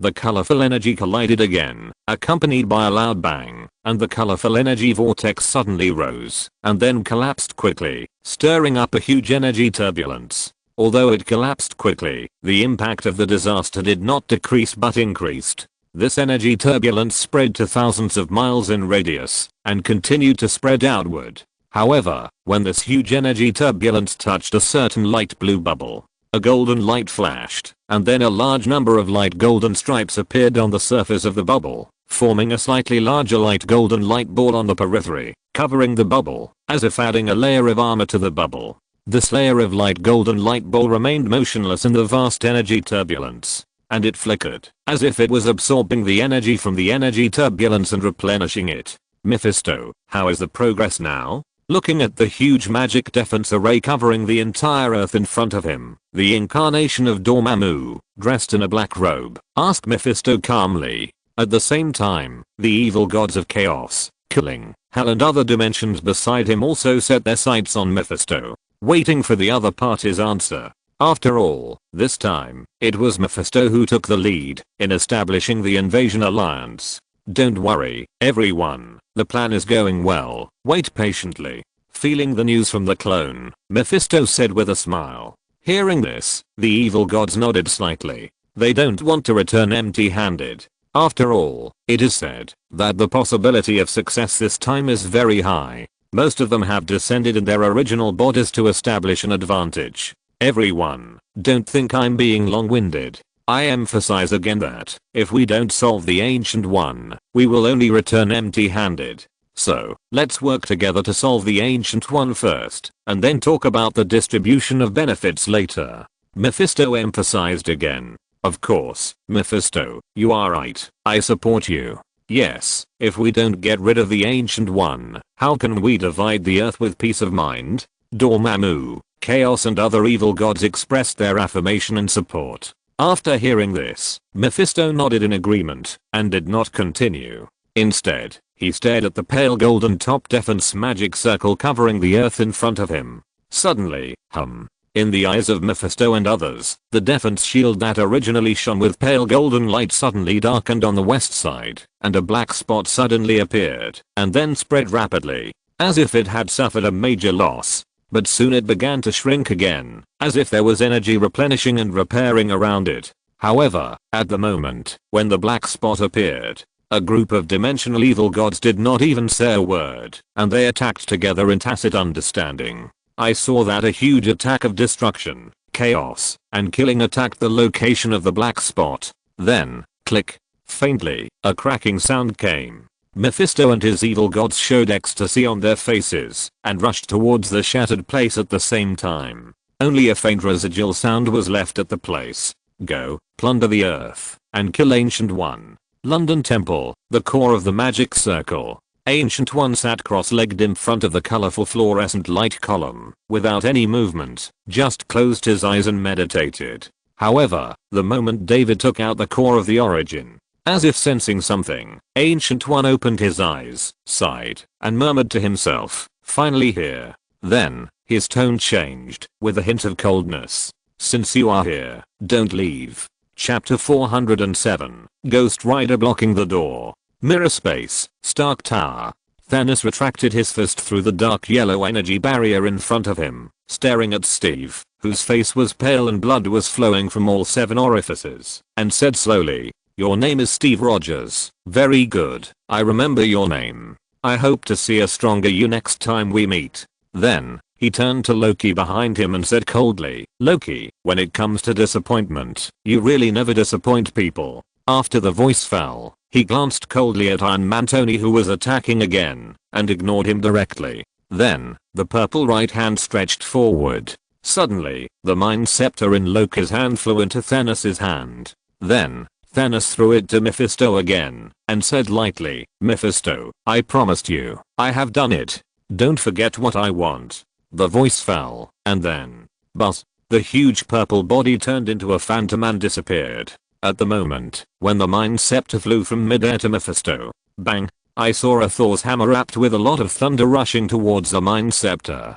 The timing was very clever, as if it was waiting. With a bang, the blue thunder and the light golden mental power collided with each other, and the scepter was smashed, and fell far away. At the same time, Thor's hammer flew with it, and attached tightly to the scepter.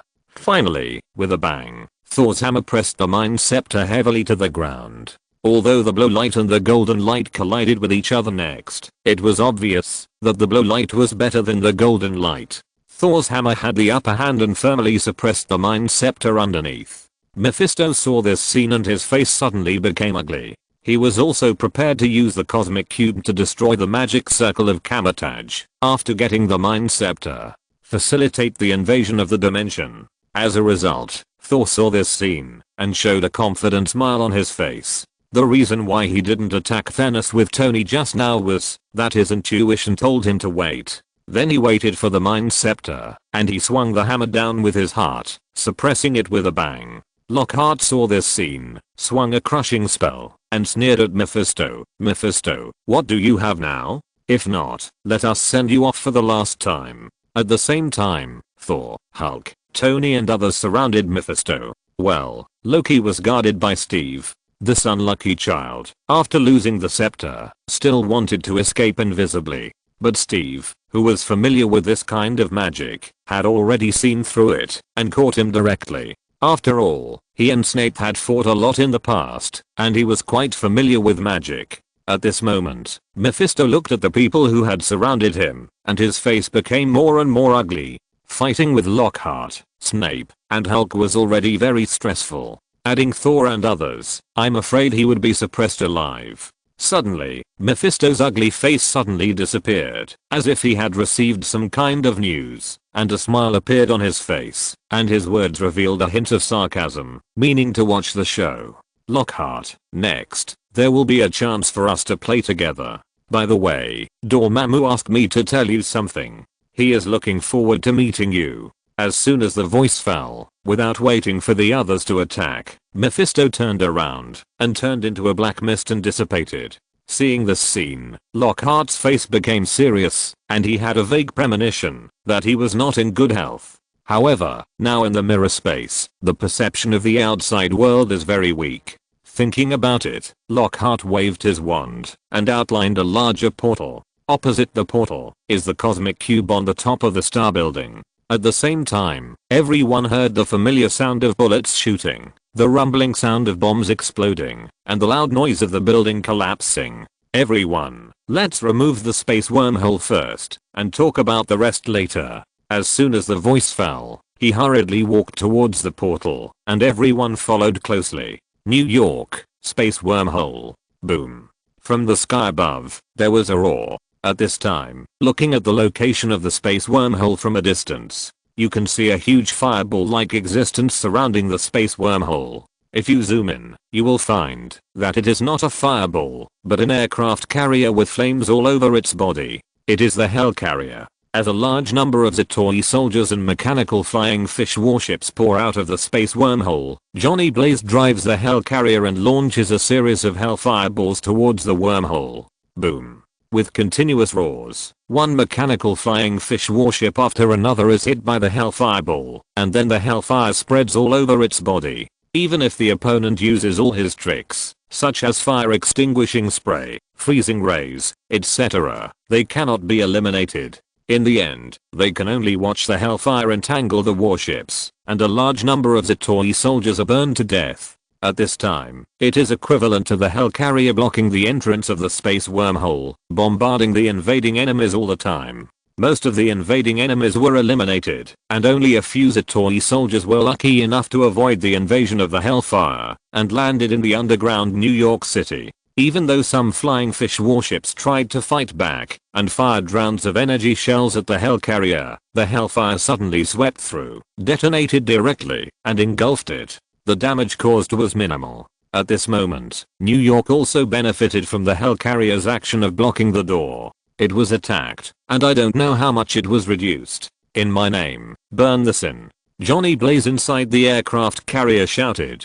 Suddenly, the Hellcarrier once again ejected a large number of fireballs constructed by Hellfire. Whoosh, whoosh, whoosh. In a flash, the mechanical flying fish warships covered by the Hellfire fell directly, and the Zatori soldiers who poured out were directly burned to ashes. The other side of the space wormhole seemed to know that this was the outbreak period of the Hellcarrier, and stopped supporting troops. waiting for the system to calculate the weakening period of the Hellcarrier's power, and then sending warship soldiers to invade.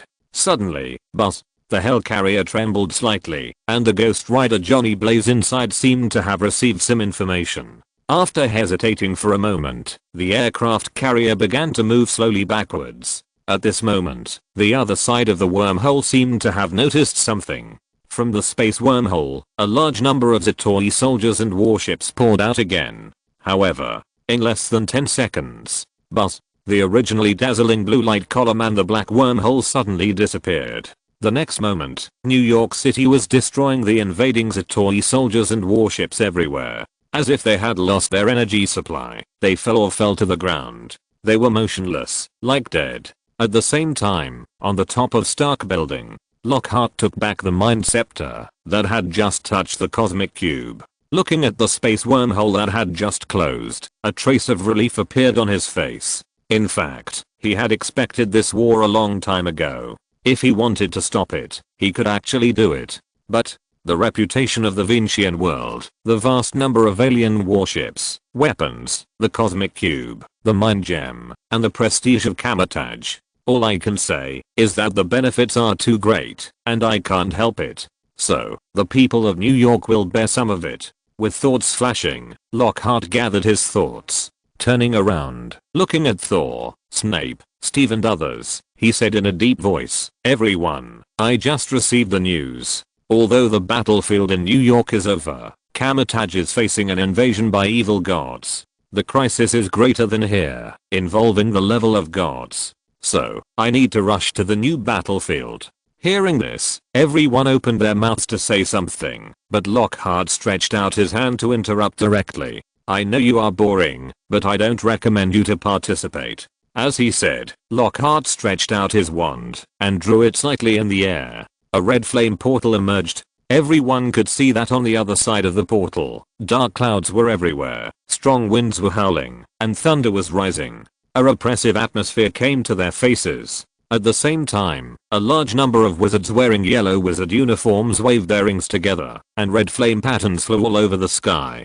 Chapter 408 Ancient One. I have been waiting for this day for a long time. Himalayas, Kamar-Taj. Whoosh, whoosh, whoosh. The wind howled, and dark clouds gathered.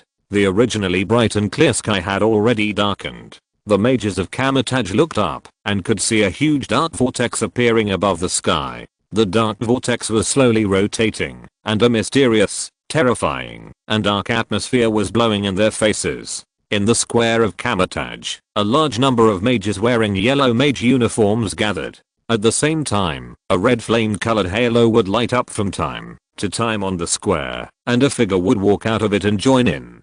These were the mages who came to support. In addition to the mages who were left behind in the 3 major temples to guard, the rest of the mages who received the news came one after another. After they arrived, they glanced at their companions. But in the end, they all set their sights on a figure floating in the air. It was the Supreme Mage Ancient One. At this moment, Ancient One looked calmly at the slowly rotating dark vortex in the sky. There was no tension, no fear, and no curiosity. It seemed that everything was under control. Suddenly, boom, boom, boom. With a roar, blood-red thunder flashed in the air, dyeing the dark sky with a touch of blood. Indistinctly, accompanied by the flash of blood-red thunder, black cracks appeared in the sky. However, in the dim sky, it was extremely overlooked. At the same time, the black vortex began to rotate faster. At this moment, Ancient One spoke slowly, and it seemed that she did not cast any magic, but her voice quietly spread to the ears of all the mages in Kamar-Taj. All mages listen to the order. The dimensional rift is about to open.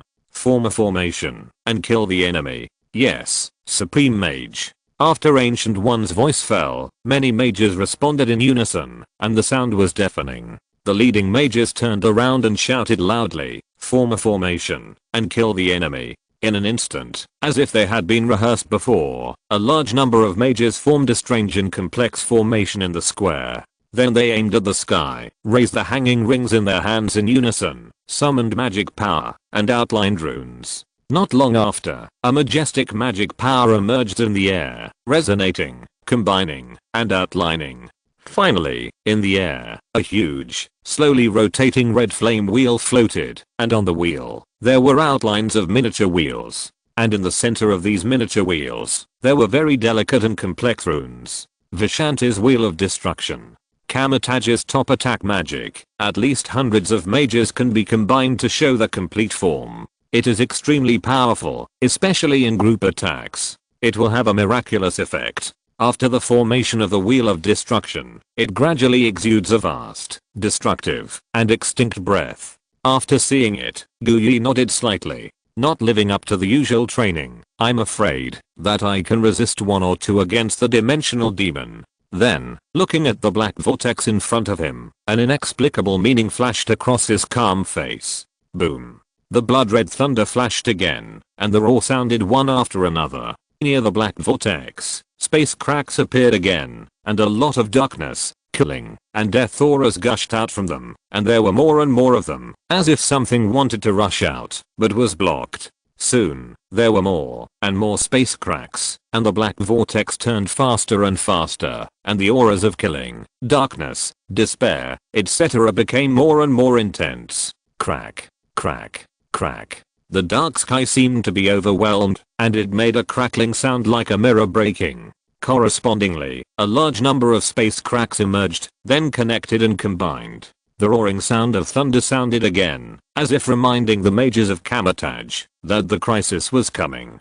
Finally, boom. The black vortex suddenly erupted, and the surrounding space suddenly shattered. A chaotic, disordered, but huge energy turbulence rushed towards him. Seeing this, Guyi waved the ring in his hand and gently pushed forward. Suddenly, a powerful red flame color and ripples spread rapidly. These energy turbulences from the dimensional gaps were instantly suppressed and restored to peace. But what came into view were the 7 evil gods leading the way, and the strange monsters that kept emerging behind them. There were demons with bone spurs all over their bodies, ghosts that were pale and looked like ghosts, and monsters with huge bodies and a murderous aura.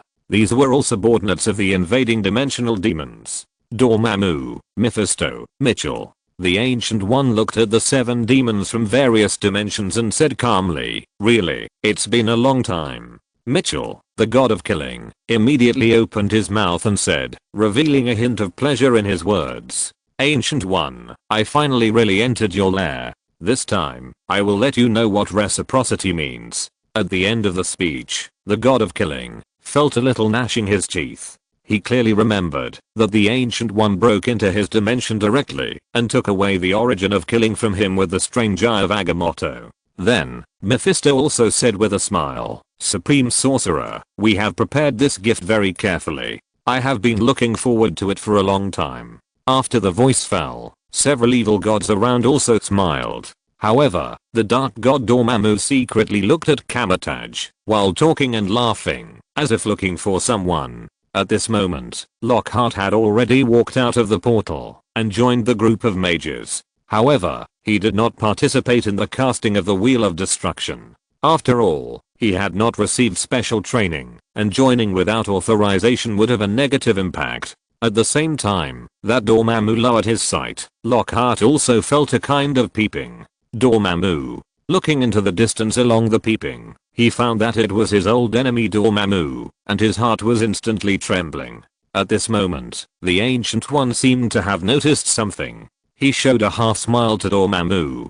Then, he put his hands around his chest and made a strange hand gesture. With the call of spirit and magic, the eye of Agamotto glowed green. Then Mephisto, Dormammu, Mitchell and other evil gods subconsciously leaned back slightly, and some even took a step back. A trace of fear and panic flashed in their eyes subconsciously. Ancient One's strength is not weak, and with the eye of Agamotto, that has the power to control time. It is simply like adding wings to a tiger, and they have suffered a lot in this regard.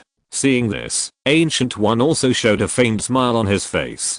Seeing this, the evil gods looked at each other, and a trace of anger flashed on their faces. It seems that they are a little dissatisfied with their performance just now. Ancient One has no intention of chatting with the evil god for a while. This opportunity is simply hard to come by. Magic power surged, the eye of Agamotto rotated rapidly, and powerful mental power surged out. As Ancient One stretched out his hand and pushed forward, a light green ripple covered the surroundings. At the same time, the surrounding space and time began to become chaotic.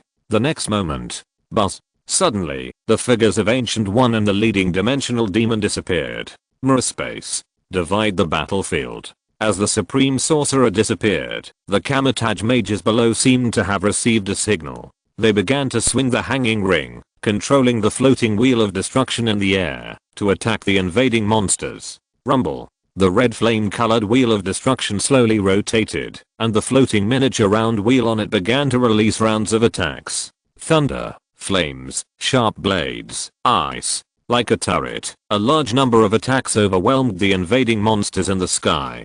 Kill. Kill. Accompanied by a roar, mages like Lockhart who did not participate in the joint casting rushed forward and attacked the monsters rushing down. Because many monsters landed on the mountains and rushed towards Kamar-Taj at the top.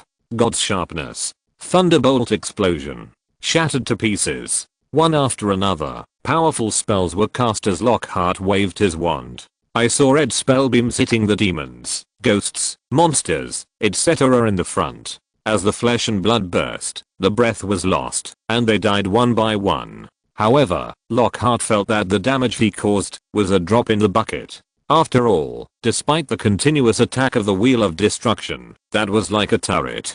But there were still many monsters that survived and continued to attack Kamar-Taj. Seeing this, Zeh had adjusted the way of casting and waved the magic wand.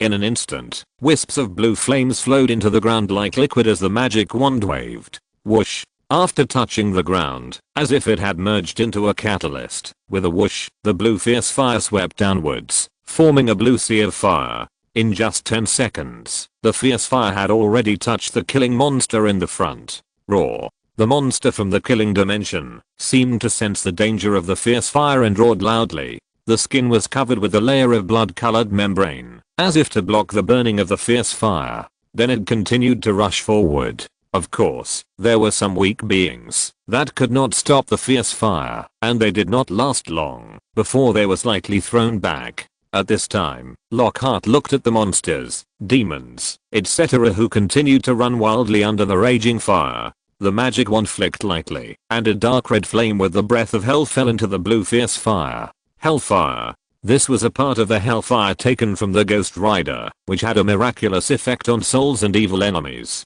Whoosh. As the hellfire merged, the blue fire gradually became stained with a touch of dark red.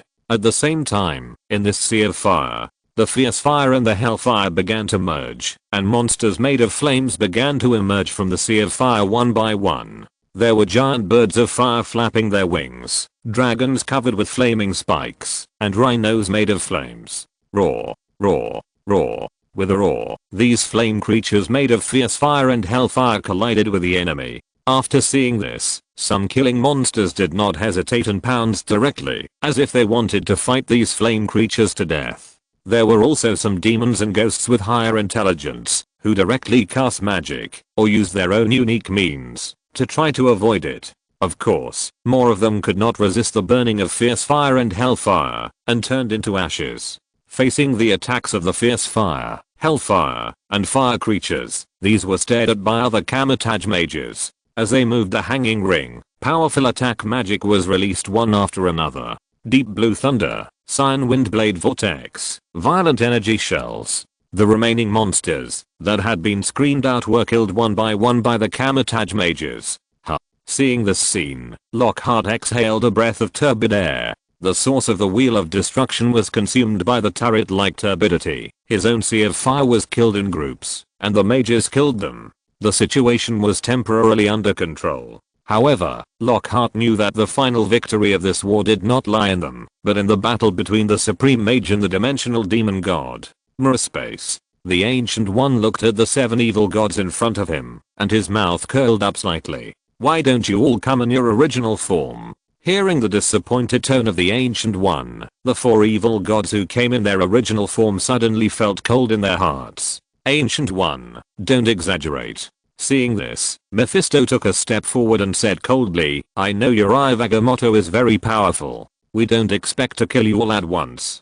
Don't forget, you have a family to support. If we hold you back, all the mages under you will probably die. Then, Mephisto changed the subject and encouraged the evil gods, as long as Kamar-Taj's arrangements on Earth are destroyed. When the time comes, the Ancient One will not be able to survive if they attack together. Oh, really? Ancient One smiled calmly. Mephisto, I'm afraid your wishful thinking is wrong. How long do you think the 7 of you can hold out together?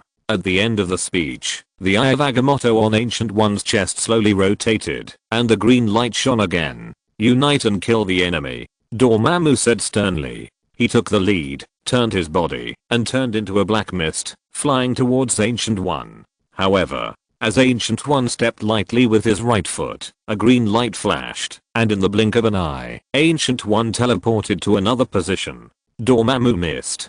Seeing this, the other 6 evil gods looked nervous, but they were not panicked. They didn't believe that no matter how powerful Ancient One was, could he withstand fighting with 7 people of the same level? The next moment, Raw, the god of killing Mitchell, began to swell. His skin turned dark red, and blood-red spikes protruded from his back and arms. It was like a red giant covered with bone spurs. With a roar, the god of killing rushed towards Ancient One. He liked close combat and killing. He wanted to kill with his own hands. At the same time, the god of chaos, Mephisto, and other evil gods also attacked Ancient One. The sharp blade of dark breath, the poisonous fog that corroded everything, and the curse that weakened the origin. Ancient One saw the large number of attacks coming at him, and shook his head slightly. It's still the same. You only remember to eat, and not to be beaten. As soon as the voice fell, the eye of Agamotto on his chest began to reverse. At the same time, the attacks that were coming at him began to retreat, as if time was reversed, including the god of killing who was running forward. Soon, everything returned to the original state. Ancient One, don't be alarmist, Mephisto said again. No. Ancient One, what did you do? Mephisto realized something halfway through his words and immediately asked loudly. At the same time, Dormammu, killing, chaos, and other evil gods reacted, and their faces changed. Time was reversed just now. Play a game with you. Ancient One did not answer, but smiled faintly. See who runs faster, or I seal faster? As the voice fell, the eye of Agamotto on his chest flashed a green light again. Time is frozen. But, as the light green ripples covered all the evil gods present, except for Ancient One, all the evil gods did not move. No, that's not right. Mephisto, Dormammu, and other clones were indeed motionless, and seemed to have no resistance. However, Slaughter, Chaos, and other evil gods whose original bodies descended began to struggle. After all, at their level, getting rid of time is still possible, although it is a bit difficult. Before Ancient One could take a few steps, the figure of the god of slaughter began to tremble, and phantoms appeared on his body, as if struggling to escape from the freezing of time. After seeing this, Ancient One did not take action directly. Instead, he set his sights on Mephisto, Dormammu, and other evil gods whose clones descended. In fact, I have been waiting for this day for a long time. Chapter 409 Patronus Spell. Space. The eye of Agamotto on his chest slowly rotated, and a light green light emerged. In the sky, a layer of light green ripples covered a large area. Ancient One slowly walked into the covered area, calmly watching the 7 motionless figures. Among them, 3 people were also completely motionless, as if they could not resist. As for the other 4, layers of phantoms appeared on the surface of their bodies, as if they were struggling. This may be the difference between the arrival of the main body and the arrival of the clone. In fact, I have been waiting for this day for a long time. As soon as the voice of Ancient One fell, Mephisto, Dormammu, the god of slaughter, and other evil gods were shocked. Ancient One, what do you want to do? As if he had broken free from a little restraint, the god of slaughter Mitchell asked. And Ancient One showed a half smile on his face and said, "It's nothing serious. It's just that I need your help to keep Kamar-Taj running. I believe that with your help,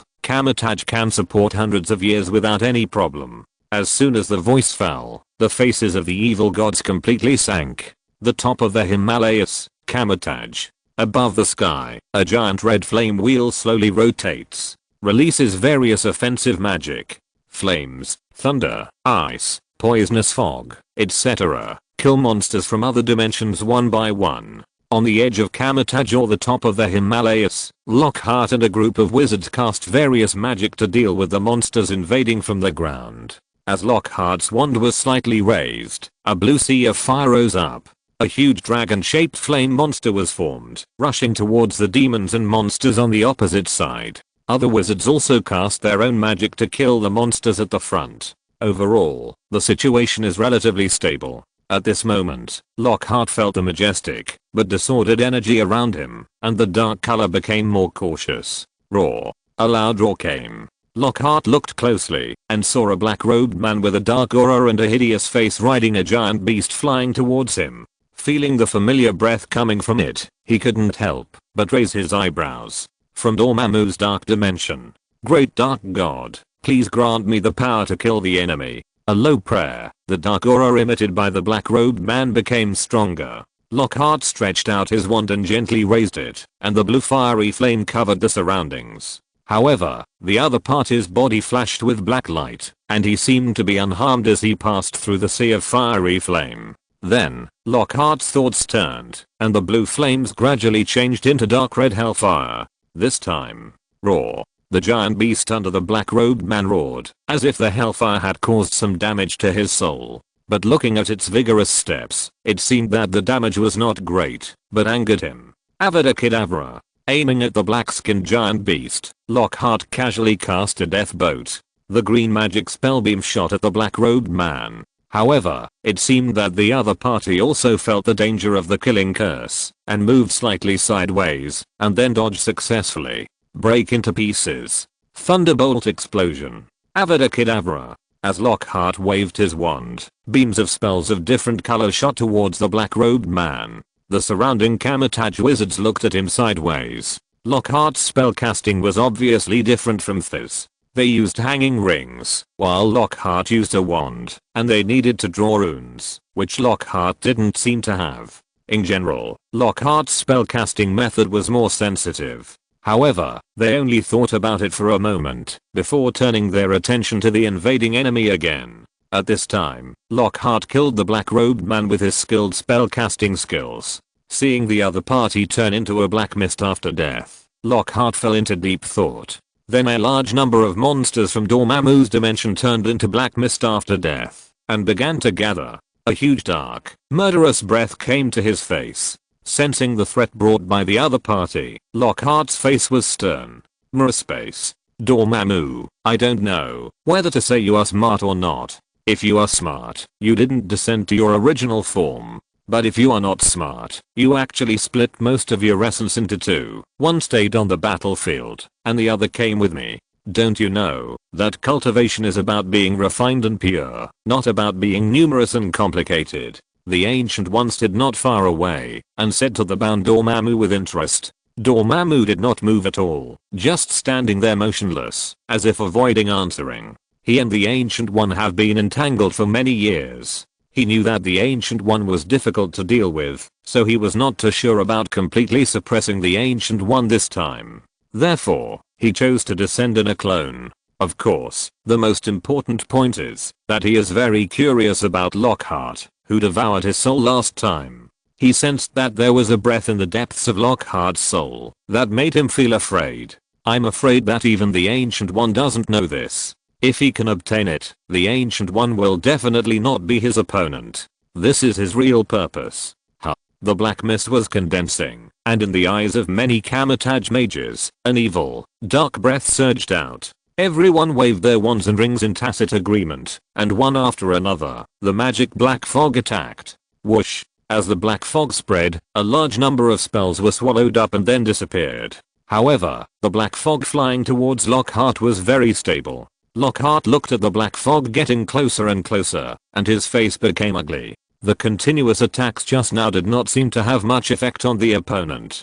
Thoughts flashed. Lockhart waved his wand, and a silver-white light appeared at the tip of the magic path. Expecto Patronus. As Lockhart waved his wand, a large amount of silver-white light emitting positive auras such as hope and happiness flowed around Lockhart. In a flash, a lion with a silver-white light all over his body appeared in front of him. The Patronus charm or Expecto Patronus is the top white magic in the Harry Potter world. It has a miraculous effect in expelling evil. Generally speaking, dark wizards cannot cast the Patronus charm, because the most basic element of the Patronus charm is to have enough light, happiness, and hope. Obviously the dark wizard didn't. As Lockhart thought about it, the silver white lion transformed by the Patronus charm ran towards the black fog. Roar. With a loud roar, the silver white lion opened its mouth and spit out a silver white light ball, which hit the black fog. When the light ball came into contact with the black fog began to dissipate like brine touching tofu. Seeing this, the silver white lion ran directly in front of the black fog, waving its claws to disperse the black fog. Soon, the black fog dissipated. A faint smile floated on Lockhart's face. However, a black light flashed and sank into Lockhart's body at a speed faster than lightning. Chapter 410, System Lost Contact. Space. Ancient One, if that's the case, aren't you worried that the wizard you favored will be beheaded? Dormammu looked at the Ancient One opposite him and asked. Worried? Ancient One smiled and asked back, do you think I should be worried? Life and death are the cycle of heaven and earth. If he doesn't survive this disaster, it can only be regarded as fate. After all, if you want to wear the crown, you must bear its weight. Hearing this, Dormammu's face changed slightly, and his eyes were dim, dark, empty. Lockhart, who hadn't reacted yet, suddenly felt black in front of his eyes.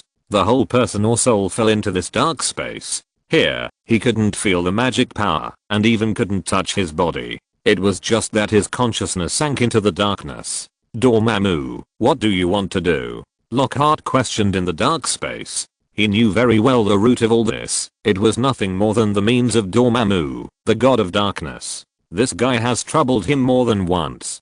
Before, it was a believer, and this time he personally went down. However, Lockhart's questioning voice continued to spread in the space, but there was no response. It was still dark and empty. It made Lockhart feel a little hairy. As time passed, Dormammu seemed to have left, without any response, and only Lockhart's consciousness was still alert. 1 day, 2 days. I don't know how long it took. Lockhart still felt endless darkness, and his consciousness was a little fuzzy. When he realized that his consciousness was blurred, Lockhart deliberately made some da-da-da sounds to alert himself. However, as time passed, the da-da sound gradually slowed down, and his consciousness fell into blur again, as if such an action could not play a good role. Indistinctly, Lockhart realized that this was Dormammu's soft knife, and it was very likely that he wanted to assimilate his soul through endless darkness and emptiness. The reason why he didn't act directly on his soul was nothing more than system. Lockhart called softly in the dark. This time, the familiar light curtain did not emerge, and everything was pitch black. This made Lockhart a little anxious. Although he didn't use the system very often, there was nothing unusual when he called it occasionally. This time, it seemed that Dormammu even isolated the system. System, check the character interface. System, I want to draw a lottery. He tried several times in a row, but in the end he found that there seemed to be no useful effect. Lockhart's heart sank. Anxiety, restlessness, tension, fear and other negative emotions rushed in. Feeling the massive negative emotions born from this darkness, Lockhart fell into silence. The instinct of life, how could he easily resist it? Breathe. Breathe. Breathe. Sensing the restlessness in his heart, Lockhart began to take deep breaths, and tried to calm the negative emotions in his heart. Everything is Dormammu's means. Lockhart pondered in his heart, but he was helpless. Thinking frantically in his mind, how should he solve this situation? The magic power is almost insensible. His talent cannot be activated. The flesh is even more untouchable. Everything has a sign of a dead end. In his heart, the panic and tension brought by the darkness gradually increased. Lockhart, on the other hand, watched the negative emotions accumulating day by day. He did not take any action, but just watched silently. As he watched for a longer time, the tension and panic in his heart began to decrease. As if he had noticed something, Lockhart began to review his life. He studied hard when he was a child, and when he grew up, he went to school and handled scientific research projects one by one. He was amazed by magic after traveling through time and was surprised to arrive in the Marvel world. He was happy that his ideals were gradually realized. As Lockhart gradually recalled, he did not know when silver white spots of light gradually flickered in the dark space. In fact, when Lockhart recalled the moments of excitement and joy, these spots of light became more and more. But I saw these silver white spots of light converged with each other, gradually forming a silver white lion. Patronus charm, guarding the soul. Lockhart looked at the silver white lion, stroked its soft fur, and a smile appeared on his face. He patted it gently and jumped on it. Roar. With a loud roar, the silver white lion began to run forward. Lockhart sat on it, looking forward with a calm mind. As time passed, the silver white lion ran faster and faster, and the darkness around it gradually faded. Lockhart seemed to sense his own body and the magic power all over his body. Expecto Patronus. Expo Patronus. After realizing it, Lockhart began to chant the spell, preparing to use it to escape the imprisonment of the dark space. At this moment, Lockhart, wouldn't it be better for you to sink in peace? Dormammu's voice came from afar. After hearing it, Lockhart gently stroked the silver white lion. The lion began to slow down and stop. Lockhart jumped down, and the Patronus charm seemed to sense the potential danger. The silver white lion began to tremble, and with Lockhart as the center, the darkness was expelled, rendering a silver white area. At the edge of this silver white area, a figure loomed. But soon it became clear that a figure in a black robe with a black book in his hand emerged. Dormammu? Lockhart's tone was mixed with questions, but his tone was full of affirmation. Yes, it's me. Dormammu said, this should be considered our first official meeting. Last time, it was just a battle. Hearing this, Lockhart nodded and agreed. Then, he asked again, Dormammu, what do you want to do? I want to make a deal with you. Give me the things in the depths of your soul, and I will find an ownerless dimension for you, and help you become a dimensional demon. How? In response, Lockhart did not answer, but asked, how is your battle with the Supreme Sorcerer? Dormammu did not reply, but tempted again. Our transaction can be witnessed by death. As long as you give me what I want, I will ensure that you become a dimensional god. Hearing this, Lockhart understood that the other party should not know how the Supreme Sorcerer was fighting. Then he patted the silver white lion next to him, and pointed lightly at Dormammu. Roar. With a loud roar, the silver white lion ran towards Dormammu. Seeing this scene, Dormammu sighed lightly, turned around, and suddenly disappeared. But this time, Lockhart already had a solution. Staring at this dark space, the silver white lion swung its claws, and scratched at Lockhart's call. The silver white light left a clear mark as the claws scratched. Faintly, the dark space began to tremble. Roar. Seeing this, the silver lion roared excitedly, opened its bloody mouth, and a silver white light ball condensed in its mouth. Boom. Accompanied by a roar, the dark space shattered. At the same time, a mechanical cold voice came from my ear. Ding, the system detects a broken god level soul. Do you want to absorb it? Chapter 411, Bone Mage Form, Sealing the Dark Vortex. Mirror Space. Ancient One stood not far from the 7 imprisoned dimensional demons, waiting quietly, without taking a step forward, nor continuing to communicate with the dimensional demons. It seemed that he was waiting for a certain opportunity. Suddenly, as if sensing something, the corners of Ancient One's mouth slightly raised, and a faint smile of joy appeared on his face. Looking at Dormammu opposite, he jokingly asked, Dormammu, how is my student? Is he difficult to deal with? The imprisoned Dormammu said nothing and remained silent. Other dimensional demons cast curious eyes one after another. Based on their understanding of Dormammu, this wizard named Lockhart has no interests to gain, and ghosts would believe it. However, the most important thing for them at the moment is not to get an answer, but to untie the shackles from Ancient One. Fortunately, they had prepared for the worst before.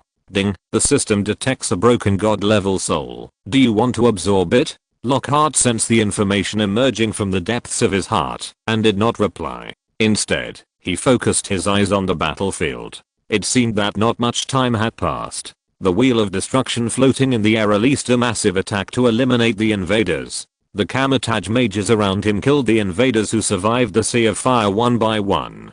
Dormammu's conspiracy did not succeed, and he still maintained his own will. Then what's next?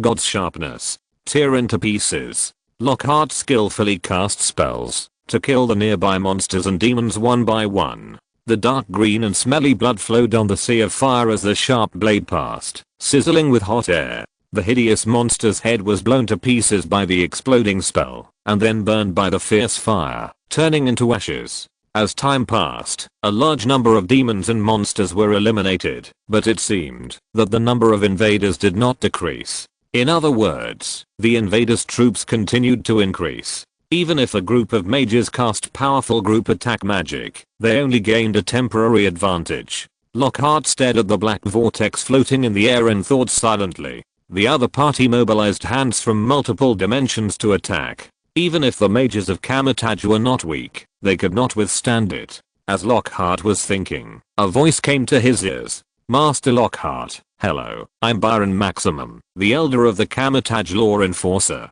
You should have noticed the current situation. We are only temporarily in the upper hand, but if the source of the other party is not blocked, we will sooner or later fall into the disadvantage. According to past experience, the best way is to send a team of mages to seal the dark vortex above, completely eliminate the support of the other party, and gain an absolute advantage. The Supreme Mage mentioned you to me, and said that you are quite powerful. So I would like to invite you to join my team and seal the dark vortex above together. Then there was silence, as if waiting for Lockhart to think or reply. When Lockhart heard the voice transmission of Master Byron, especially when he heard the Supreme Mage mention it, his heart suddenly jumped. Staring at the dark vortex above, he was silent for 2 or 3 seconds. Okay, Master Byron, what do you need me to do? Lockhart replied calmly. Very good, Master Lockhart, the Supreme Master was right about you. Byron sent a voice message again. I have contacted 5 top-notch mages, and the Wheel of Destruction will cover our actions in a while. And what we have to do is to eliminate the invaders around and seal the dark vortex. Then Master Sasso will act with you. He will be mainly responsible for the seal, and you will cover him. Hearing this, Lockhart pondered for a moment, and then sent a voice message to indicate that there was no problem. This task is neither difficult nor easy. It is nothing more than a bodyguard's task. It's just that you need to protect someone in front of a group of invaders. And the protected Master Sasso, he has also heard of his reputation, and he is indeed the top in the research of magic seals. Then, boom. With a violent sound, the Wheel of Destruction launched a fierce attack again. A large amount of flames, thunder, frost and other energy attacks shot towards the invaders pouring out of the dark vortex. Almost after one attack, the air suddenly cleared, and a large number of monsters turned into flying ashes, and floated from the sky. At this moment, go, Lockhart. The voice of Master Byron sounded. Lockhart did not hesitate, he soared into the air, and flew towards the dark vortex. At the same time, 6 mages in the crowd flew up together. Lockhart's eyes flashed, and he soon found his target. He was wearing a mysterious wizard robe covered with 5 pointed stars, with a slightly old face and pale hair. Of course, the most eye-catching thing was the opponent's left arm with a conspicuous metallic luster. Master Sasso, I'm Lockhart. Lockhart flew to Master Sasso's side and rushed towards the dark vortex together, saying at the same time, Master Byron told me that I'm responsible for your safety. Is there anything I can prepare for? Master Sasso, who was on his way, heard this and was silent for a moment, as if he was organizing his words and said, Master Lockhart, I know that you have repelled the arrival of Domum before. However, the most taboo thing when setting up a seal is being disturbed. So, you need to resist the attack of invaders for me. As for the sealing array, you don't have to worry about it. Byron told me that there will be other mages to take care of it.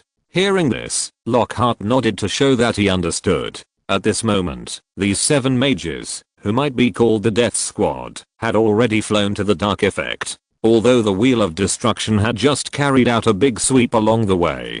But in just that short time, a large number of monsters emerged from the vortex. Looking at the dark vortex that kept spewing out a large number of monsters like milking, Lockhart's face became serious. Everyone, let's work together to clean up the battlefield first, said Master Byron. As soon as the words fell, all the mages, including Lockhart, quickly waved the hanging rings, and magic power surged out, outlining runes. Magic resonance. I saw lines of red flames appearing in front of everyone. Under the resonance of magic, the red flame lines were quickly built, and a huge, complex pattern with a mysterious atmosphere came into view. Then, not far from Lockhart and others, the space began to tremble, and black space cracks appeared again. Indistinctly, from these space cracks, you can see the chaotic and disordered void storm behind. Joint casting, space storm. As everyone waved the hanging rings, the space storm spread forward, and a series of invaders such as monsters, demons, ghosts, etc. along the way. Almost unarmed, they were annihilated one by one. Occasionally, a few people sensed the horror of the space storm and fled in advance, but it did not affect the overall situation. And Lockhart and others controlled the space storm to move towards the black vortex. It seemed that they were ready to take advantage of the situation, to block all the invading monsters as much as possible. However, boom. As if sensing something, a humanoid demon with bloody skin, a murderous aura, and bloody double swords on his arms, emerged from the dark vortex. Hell dimension, bloody demon. Looking at the other party's appearance, Lockhart recalled the demon atlas and the Kamar-Taj library. The bloody demon, known for killing, is the top combat force under Mephisto. The other party appeared here, obviously to interrupt their plan to seal the source. At the same time, behind the bloody demon, 6 monsters of different sizes appeared, full of killing, darkness, and despair. One of the enemies with dark green skin took out a silver-white gem. When this obviously very precious gem emerged, the originally chaotic space gradually stabilized. No need to explain, this is a treasure in the space. Lockhart thought silently. He now regretted not taking the cosmic cube directly, otherwise it would be easier to deal with these enemies. But now is not the time to be distracted.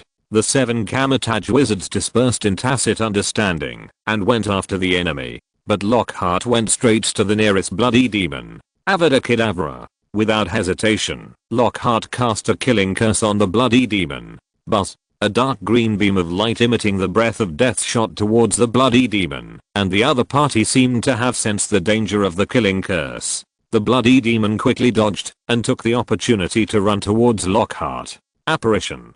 Seeing the enemy coming towards him, Lockhart turned around and instantly appeared behind the bloody demon. Shattered to pieces. At the same time, Lockhart took the opportunity to cast a crushing curse. Bang. This time, the bloody demon did not react, because he had taken a dose of the crushing curse. With a bang, most of the demon's back was torn apart. However, it may be, because the opponent has a strong physique. Although a lot of blood and flesh fell off, soon the flesh began to heal, as if it was healing quickly. Seeing this, Lockhart took a deep breath, knowing that the opponent was difficult to deal with this kind of recovery ability, unless he could kill with one blow, or if he had time to waste it. And in the current situation, he couldn't waste it at all. Lockhart glanced at the dark vortex that once again gushed out a large number of monsters, and thought silently. Use the trump card. Lockhart sighed helplessly. Immediately, he waved his wand, and this time the wand passed through the air, and at the same time, a dark red flame emerged. Hellfire. Whoosh. Under Lockhart's control, the hellfire began to wrap around his body. Then boom. The flesh and blood on Lockhart's body gradually disappeared, revealing crystal clear, white jade-like bones. At the same time, the dark red hellfire wrapped around the white bones, branding them with dark red runes. In a blink of an eye, the bones that were originally as pure as white jade appeared dark red, emitting a powerful breath of burning everything. The hellfire gradually spread to the whole body of the white bones that Lockhart had turned into. Even the wand in his right hand was not spared. As if enchanted, the originally brown wood wand was covered with a layer of hellfire. Bone mage form. This was the top secret method developed by Lockhart in combination with Ghost Rider. Of course, it could be called magic, but the core was still hellfire. It had only one function, which was to increase combat power. Boom. Lockhart simply waved his hand, and a huge fireball appeared, and smashed into the bloody demon on the opposite side. After the bloody demon saw it, it had no time to dodge due to the distance, so it could only swing its arms like blades to try to break the fireball. Lockhart looked indifferently at the bloody demon on the opposite side who was ready to resist, and took a step forward. Under the blessing of hellfire, all kinds of distracting thoughts in the soul were burned out, and his inner emotions became weak, and his heart became more focused and pure. At the same time, the hellfire gushed out of Lockhart's white bone right hand, drowning the magic wand, and a flaming longsword emerged.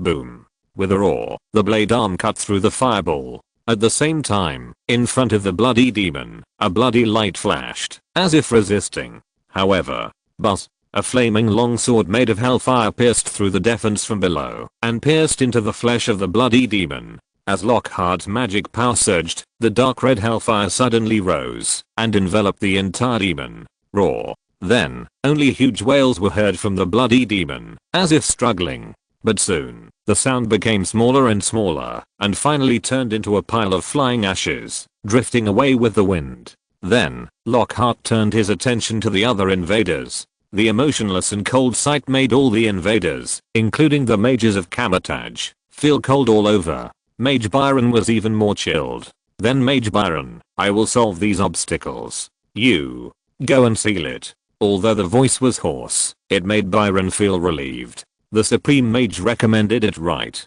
Although this flaming skeleton looks a bit scary, its strength is really not bad. With a flash of thought, Byron sent a message to several companions. Then, the mages who were fighting launched a powerful attack and left the battlefield and flew towards the dark vortex. The invaders naturally followed closely behind, ready to delay. Then they saw the flaming skeleton mage drawn by Lockhart standing opposite them. With a slight stretch of his arm, the hellfire suddenly circled around Lockhart and the enemies in front of him. Outside the circle of fire, Kamar-Taj's mages dared to go to the dark vortex. Inside the circle of fire, Lockhart looked at the 6 enemies in front of him. His expression was indifferent, but he was full of murderous intent. He alone was enough. Ha ha. Mage Byron flew to the vicinity of the dark vortex with Sasu and other mages. This time, there was no enemy to stop them, and they cleaned up a large number of monsters that had just emerged. And Mage Sasu looked back in the direction of Lockhart with some concern. It was a bit difficult for him to deal with those enemies just now, but I don't know how this Mage Lockhart is doing. However, when he saw the flaming long knife in the bone's hand swing up, and a demon head fell down, he was speechless. Well, he underestimated Master Lockhart. Immediately, he set his sights on the dark vortex opposite. He closed his eyes slightly, and felt the spatial nodes and energy fluctuations around him. After a moment of hesitation, some ideas emerged in his mind. He began to wave the hanging ring and tried to outline the rune material evidence. The surrounding mages began to clear the invading monsters nearby and protect Master Sasso. At this moment, Lockhart was looking at the only remaining enemy in front of him. He gently waved his hand, and a powerful energy fluctuation suddenly appeared in the air, and a dark red lotus emitting heat emerged. Zizzy, zizzy. With a casual swing, the compressed hellfire lotus fell on the opponent's hunched body, emitting a strong dark breath at a speed faster than thunder. Like dripping sulfuric acid, with a sizzling sound, the hellfire was like an accelerator, and it suddenly rose with a puff, ashes and smoke. After killing the enemy, Lockhart did not release his own state. Instead, he set his sights on the black vortex. He knew that this state would help him kill the enemy, although the burden was a bit heavy. Boom. The fire of hell swept in and submerged the descending intruder monster. Then it was withdrawn, and the sky suddenly cleared. Lockhart sensed the soul that had just burned and nodded slightly. Fortunately, there were enough souls to support him, otherwise he could not hold on for so long. Then, looking at the intruder monster that emerged from the dark vortex again, Lockhart released the fire of hell again. Repeatedly, Byron the wizard and others were stunned. But Lockhart looked serious. After all, there was a limit to the time he could transform into a bone wizard. After a long time, he could not hold on. If you're listening to this novel on a channel other than Fanfic World, it means they downloaded and uploaded it without effort. We cordially invite you to visit our channel, Mundo Fanfic Novelos. There you'll find the original version of this story, and you can explore many other novels of various genres. We're waiting for you to immerse yourself in a world of incredible novels. Chapter 412, Ancient One covered in blood. Corroded darkness. Purification. chaotic energy refining, disordered space bridging. Below the slowly moving dark vortex, Kamar-Taj's top seal Master Sasso waved his suspended rings in the air, chanting and inserting red flame runes. As the runes merged into the space, the surrounding disorder, madness, darkness and other auras suddenly lightened. Above the crowd, below the dark vortex, Lockhart's flaming skeleton form raised his white skull like jade and watched the various fluctuations inside the dark vortex above. Boom. It seemed that a huge amount of energy surged again from the depths of the dark vortex, as if a new invader had arrived again. Lockhart waved his hand gently, and his figure approached the center of the vortex again. At the same time, the hellfire spread to the entire vortex as Lockhart waved his white bone hands. Roar, roar, roar. Accompanied by excited howls, a large number of strange demons, monsters, ghosts, etc. surged from the depths of the dark vortex. But then, there was another round of howling. This time it was the opposite of the previous one, all wailing. Because they were wrapped in hellfire, their bodies were burning, their souls were burned, and the miserable voices were high at first, then quickly became low, and finally disappeared. The other wizards saw that Lockhart almost blocked all the invaders coming from the dark vortex, and they couldn't help but twitch their mouths slightly. This was different from what they expected. They originally thought it was a life or death mission, but now it seems that it feels a bit like an outing. After silently complaining, they stood vigilantly near Master Sasso and cooperated with him to unfold the seal. Lockhart could clearly sense that as Master Sasso began to prepare the seal, the depths of the dark vortex began to riot, and the number of invaders who descended suddenly increased several times. But as Lockhart further sacrificed the souls of the invaders to the hellfire as fuel, the power of the hellfire was almost exerted to an extreme. It can be said that as many as come, as many as die, and the top combat power seemed to be daunted by the death just now. No, it shouldn't be. For the dimensional demons, although the subordinates just now were quite strong, they should not have less in their hands. At this time, they should have tried their best to stop them. But now, there are only a lot of cannon fodder to consume. A strange guess suddenly emerged in Lockhart's heart. Those dimensional demons, wouldn't they have fallen into the hands of the ancient supreme wizard? Otherwise, why does it feel that the other party's invasion is a bit perfunctory? It feels like a lot of wind, but little rain. As Lockhart eliminated another batch of invaders, the voice of Master Sasso came to his ears. Master Lockhart, the seal is ready. Leave quickly later, otherwise you will be easily affected.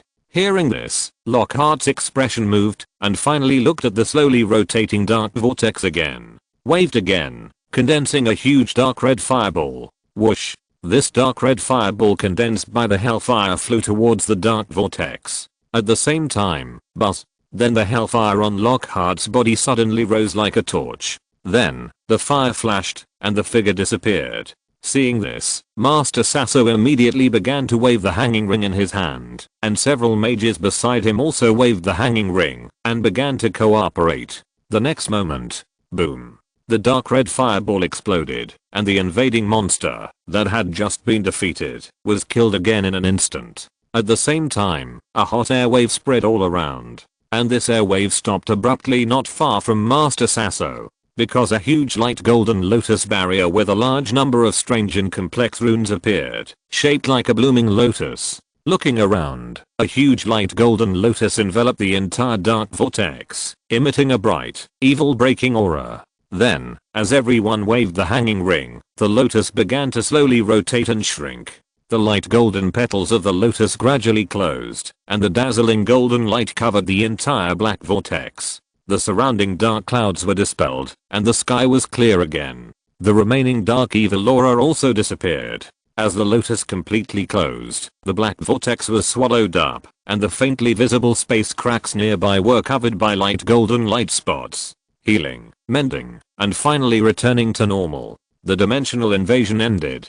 At this time, Lockhart, who had already recovered his physical body, flew to everyone and said happily, "Masters, we won. The dimensional crack has finally been sealed. After everything is over, come to my universal world for a drink." After hearing this, several mages also replied happily, "Of course, this matter is worth celebrating." Master Lockhart, this time it is also thanks to you, otherwise it would be easy to fail. Hearing this, Lockhart's smile became even brighter, and he said a few words modestly. Then he flew towards Kamar-Taj with everyone. Kamar-Taj. The enemy was driven away by us. Win, win, we win. Many mages looked at the sky, that was repeatedly bright, their faces were filled with joy, but the paleness on their faces also showed that they were not in a very good state. After seeing the dimensional cracks and the dark vortex being sealed before, they relaxed. But the high intensity spell casting had already made them feel quite stressed, not to mention that they had cast a series of auxiliary magics with stimulating and side effects. After the spell was lifted, the emptiness and dull pain in their bodies made them feel uncomfortable, but the joy of victory was enough to make them forget all their troubles. Master Byron, Master Sazzo, Master Rotto, Master Lockhart is back. Someone shouted, and everyone turned their eyes to the 7 mages who fell from the sky. Master Byron, the law enforcement elder, led the way with a smile on his face, and walked towards the crowd, followed by Sazzo, Lockhart and others.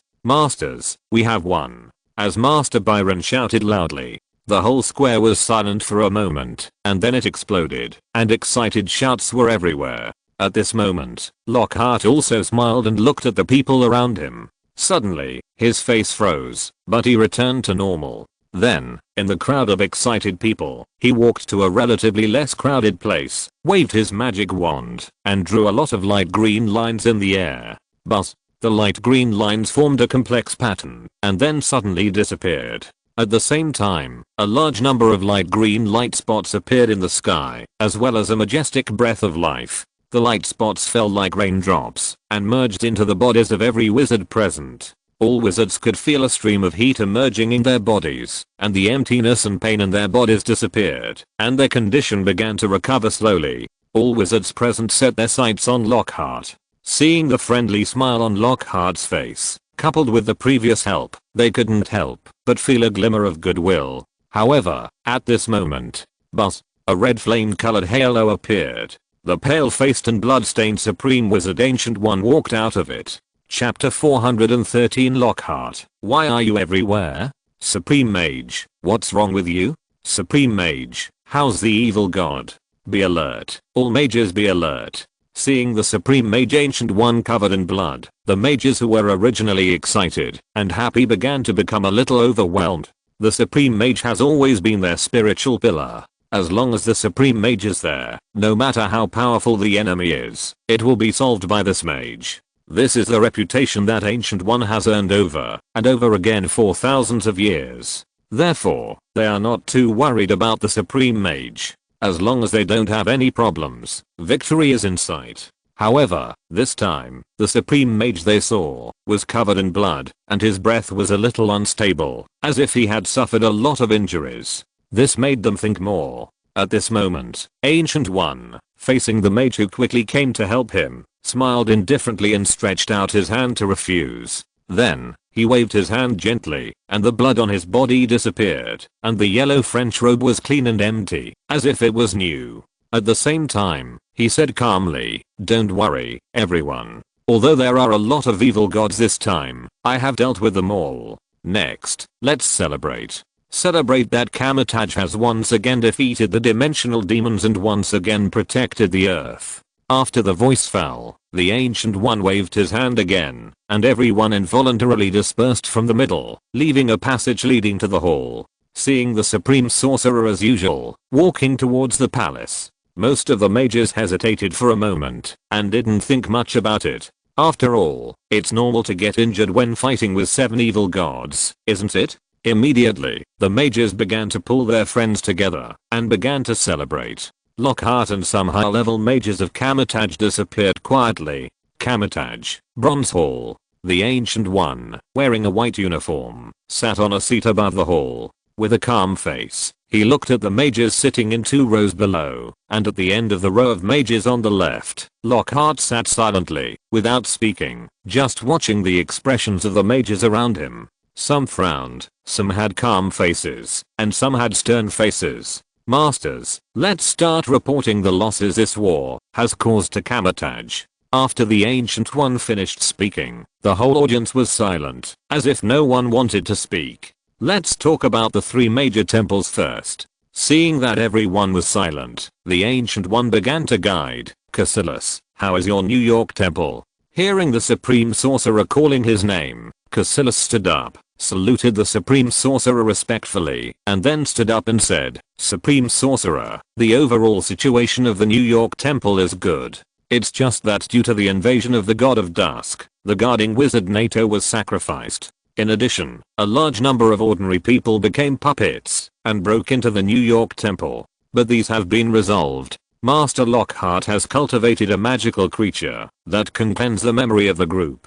These ordinary people have had their memories cleaned and released. And the evil god Dusk was also sealed and suppressed by Lockhart with the Eye of Agamotto. Hearing this, all the wizards present turned their eyes to Lockhart. The expressions were different. Some were incredulous, some were cautious, and some were inquiring. Cultivating magical creatures was nothing. Carrying the Eye of Agamotto was the important thing. Even Ragnarok was not the key. Because only the Supreme Sorcerer could use the Eye of Agamotto. Other mages would not know how to activate it, even if it was placed in front of him. After all, the time involved was a secret passed down by word of mouth by the Supreme Sorcerer. Lockhart calmly responded to the attention of many mages, and even nodded in response to a few mages with whom he had a good relationship. At this time, Ancient One also said, I asked Lockhart to do this. He has a special physique, and can bear the power of the Eye of Agamotto. After a simple explanation, he continued to ask, London Temple, it's your turn. Arnold, the guardian of the London Temple, stood up and saluted, saying, Supreme Sorcerer, everything is normal in the London Temple because of your arrival. Except for some energy loss, there is no problem. After Arnold, the guardian of the London Temple, finished speaking, it was the turn of the Hong Kong Temple. But this time, there was silence because the guardian of the Hong Kong Temple did not come. In response, the wizards sitting in the back row had doubts in their eyes. But most of the wizards sitting in the front row had cold and serious expressions. At this time, the law enforcement elder Byron, who was sitting in the front position on the right, stood up and said seriously, Supreme Mage, I want to apologize to you. The law enforcers have seriously neglected their duties. The traitor Darren brought more than 20 mages and released the evil god Twilight during the chaos and invaded the Hong Kong Temple. He deceived the review formation, causing almost all the guarding mages of the Hong Kong Temple to be wiped out, and destroyed the magic formation of the Light of the World to rob the energy core. It eventually caused the opening of the dimensional rift, which was the core source of this dimensional invasion war.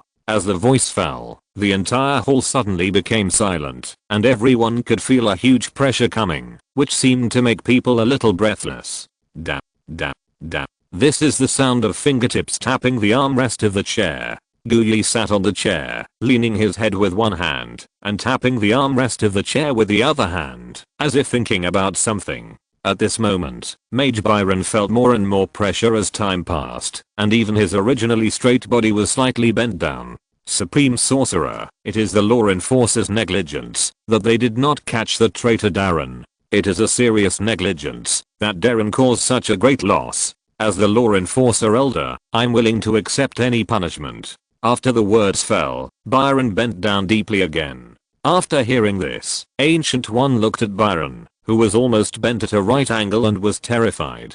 After a moment, he reached out and helped him up remotely. Almost at the same time, Byron felt that he stood up out of control, and then heard the Supreme Sorcerer's calm voice coming from the front. The traitor Darren hid very deeply and usually acted quite regularly, so it is reasonable for the law enforcers not to notice it for a while. But because the harm he caused was too great, the law enforcer Elder Byron and the relevant law enforcers could not escape the responsibility and be fined 10 years of resources, and order the law enforcers to capture him within a year.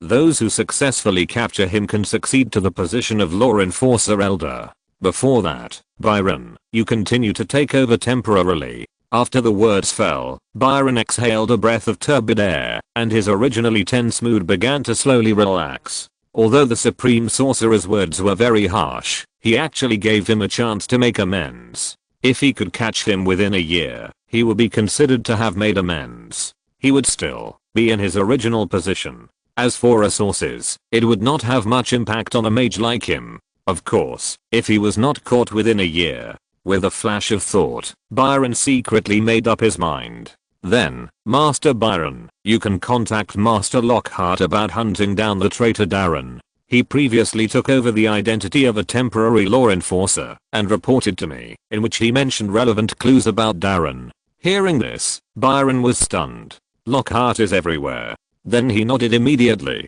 to show that he understood. He still had a good impression of Lockhart. First of all, the heroic deeds of interrupting Dormammu's arrival, plus the fact that he blocked the dark vortex and dimensional rifts by himself to cover their actions. Just now, he heard that Lockhart also sealed the evil god Ragnarok. Well, he is top-notch in strength and has a brilliant record. Then, he looked at Lockhart, communicated with his eyes, and sat back in his seat. Then, it was the turn of other wizards to explain the impact of Kamar-Taj in this dimensional war. Apart from the heavy losses caused to the Hong Kong temple, the rest of the losses were very small, or they could be made up and repaired, except for the secret realm that was affected by the lack of the god of Dusker's fertilizer. As time passed, wizards in charge of various departments stood up and then sat down again. And Lockhart also stood up and briefly talked about the second prince of Asgard, Loki, summoning the alien fleet, and the world of Vincian.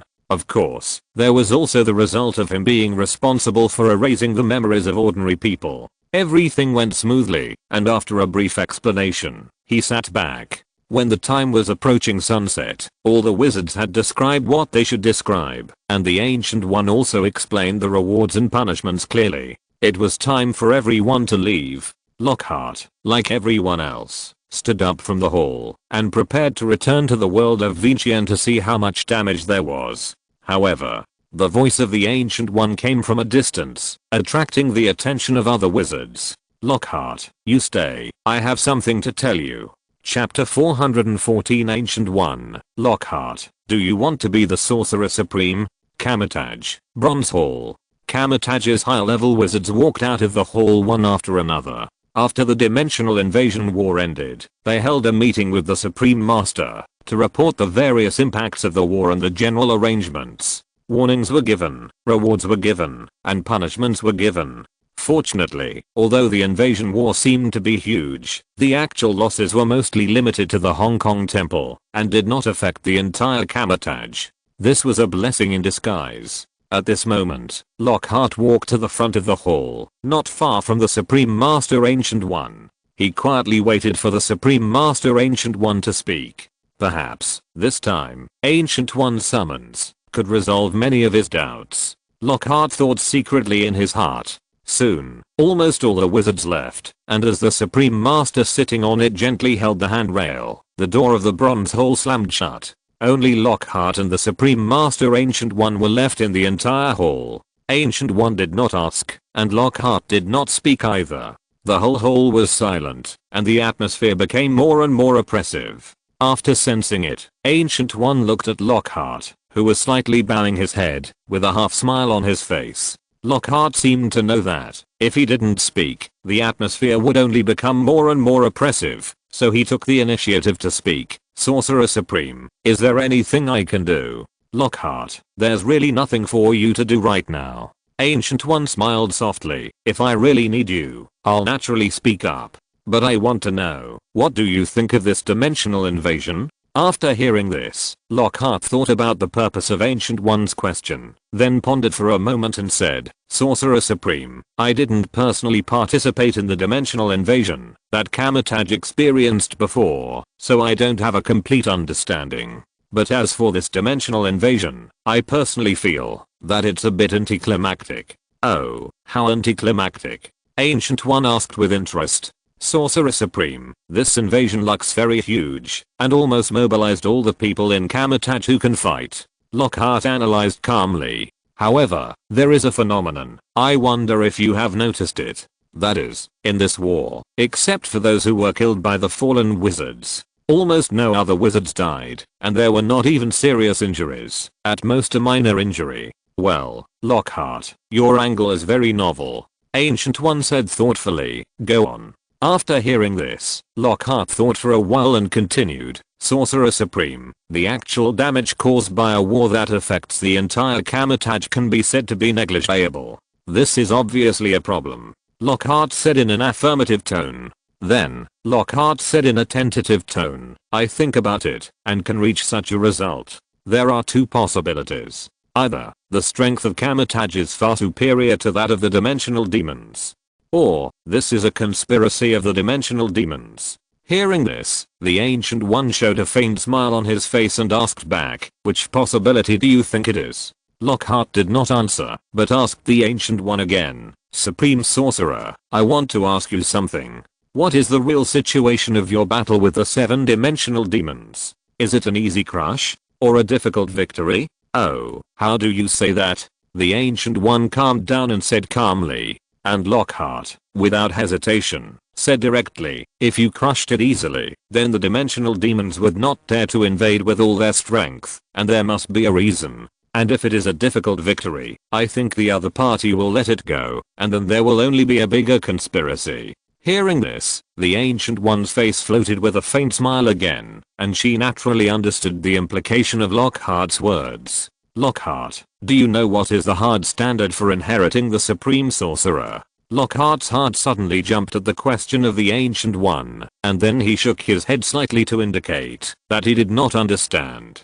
The Ancient One spoke again. Apart from knowledge and strength, the most important thing is to be able to bear the power of time of the Eye of Agamotto. This is a hard standard, and cannot be changed. Hearing this, Lockhart continued to remain silent. Now is not the right time to speak. Regarding Rojas' performance, the Ancient One did not care and continued, so, I have been looking for someone who can bear the Eye of Agamotto. You are one, and not long ago, I found another one. Hearing this, Lockhart immediately knew who the Supreme Sorcerer was talking about. In addition to the future Doctor Strange, who else? However, what did the Supreme Sorcerer mention Doctor Strange mean? It won't be long before he comes to Kamar-Taj. I've seen his magical talent. It's extremely good. He's a very good seedling. You can meet him then. Hearing this, Lockhart frowned slightly, not quite understanding the purpose of Ancient One's words, but still nodded to show that he understood.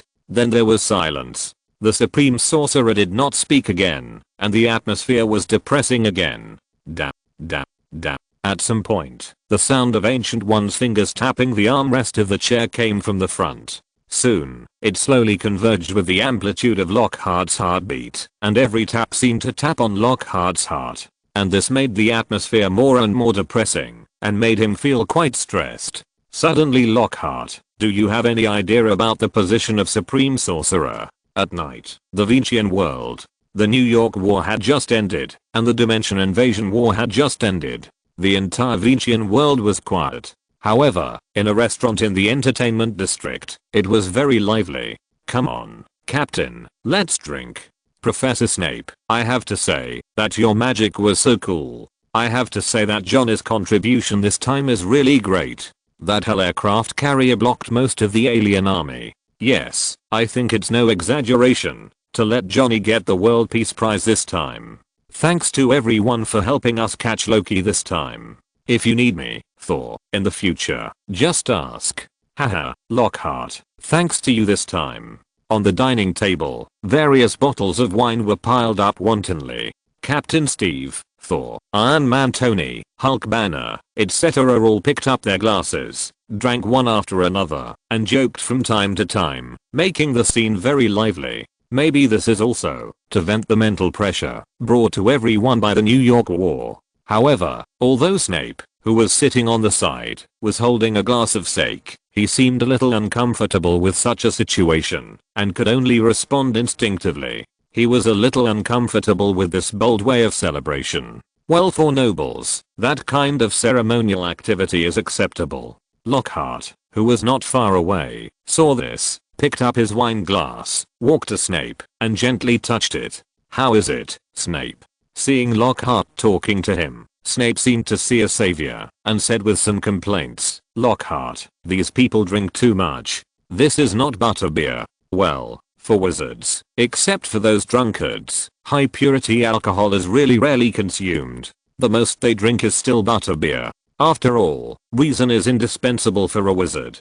Haha, Snape, just drink less, Lockhart said with a smile. After all, it's a celebration. And don't forget that warriors like Thor and Steve have different physical fitness from mages. High purity wine is normal for them. After that, Lockhart also joked, you will have the opportunity to exercise more in the future. I remember there is a book on alchemy in Kamar-Taj, which mentions that it can improve physical fitness. You can take a look after I borrow it in a few days. Physical fitness is very important for future magic practice. Hearing this, Snape nodded helplessly, but as if he thought of something, he reminded him. By the way, Lockhart, the potion for improving bloodline has been refined, and it has been refined to about 100 bottles. Good. Lockhart clinked glasses with Snape again with some excitement. This is good news. We'll talk about how to use it when we get back. Now celebrate first. As he said that, he drank the second glass in one gulp, patted Snape on the shoulder, picked up the glass, and walked towards Thor. This time, he gathered everyone together in the name of celebrating the end of the war. Come on, Thor, let's have a drink. Lockhart clinked his glasses with Thor, and said with a smile. After the two men finished the wine and their glasses, Lockhart asked with a smile, Thor, when are you going back to Asgard this time? After Thor finished drinking, he was stunned for a moment, thought about it, and said, in the next few days. Basically everything is done. By the way, I have to thank Lockhart. You handed the cosmic cube to me, so that I can give an explanation to my father. Haha, that's what I should do. Lockhart said with a smile. By the way, Thor, the Vincian world wants to build a long-distance teleportation array with Asgard. That will make it convenient for the Asgardians to trade with our Kamar-Taj wizards. What do you think? That's a good idea. Thor agreed generously. I'll talk to my father when I get back. This will make it convenient for me to go to Earth in the future, and it will be easy to meet Jane then. Hearing this, Lockhart was not polite. He touched the wine glass and said, then I'll trouble you, Thor. Just tell me what conditions Asgard has. Remember to say hello to your father on my behalf. Afterwards, Lockhart chatted with Thor for a while, and after a few more drinks, he walked towards Tony again. At this moment, Tony was joking with Bruce Banner. Oh, Banner, I saw the Hulk's figure too. Tony winked and joked. TSK, that muscle, that figure, that strength, it's amazing. Tony, after Hulk hears it, be careful that he will come out to find you. Banner also said with a smile on his face. Since he followed Lockhart's advice, and with the help of the potion, his relationship with Hulk has eased a lot. He can control the transformation of the Hulk to a certain extent, and take it back. This makes him much happier. Tony, what are you talking about? You look so happy. Lockhart walked up, and asked with a smile. It's said that Hulk has a great figure. Tony responded with a smile. Oh, then do you want me to find you a bottle of potion? Lockhart said with a smile. I know of a potion that can turn your whole body green. No. Tony smiled and shook his head in refusal. Then, he walked to Lockhart and whispered, Lockhart, is there any man who feels full of energy after drinking it? As he spoke, Tony winked, as if hinting at something. This made Lockhart a little speechless, but after thinking about it, he said, come to the Vincian world in a few days, and give you a few bottles of tonic potion. Then, he reminded, everything should be done in moderation. Be careful that pepper will cause trouble for you. Tony smiled awkwardly, drank a glass of wine, and changed the subject. By the way, I remember you just said that the matter at Kamar-Taj is not completely over yet. It seems that someone has defected. Do you need help? Yes, I really need your JARVIS to help find someone. Lockhart nodded and said, when you make potions in a few days, I will give you a copy of their portraits. Help me find it, and tell me if you have any clues. In response, Tony said very confidently, no problem, as long as he is still on Earth, I will definitely help you find him. Lockhart shrugged his shoulders, picked up the wine glass, clinked it lightly, and drank another glass. Then he chatted for a few more words. Before leaving, he reminded, if you get hurt in the future, remember to come to the Vincian world. He did not forget what happened to Iron Man Tony and the Extremis virus later. Okay, got it. Tony nodded perfunctorily. He didn't think that he would be hurt with the armor protecting him. However, as if he had thought of something, he reminded him, by the way, Lockhart, the latest batch of gold galleon casting machines have been completed. Remember to go get them. He nodded to this, and then held the wine glass, and went to chat with the captain and Johnny Blaze. The focus of this gathering is to consolidate the relationship. The Avengers, as the focus of the Marvel world for some time to come. It is quite important to maintain a close relationship. A dark underground space. Whoosh, whoosh, whoosh. Suddenly, rows of torches lit up, illuminating the entire dark underground space. At the same time, David and the other dozen wizards appeared. I saw Darren and other wizards standing on the ground, with various colors of paint outlining a large number of strange lines, forming a very complex magic circle pattern.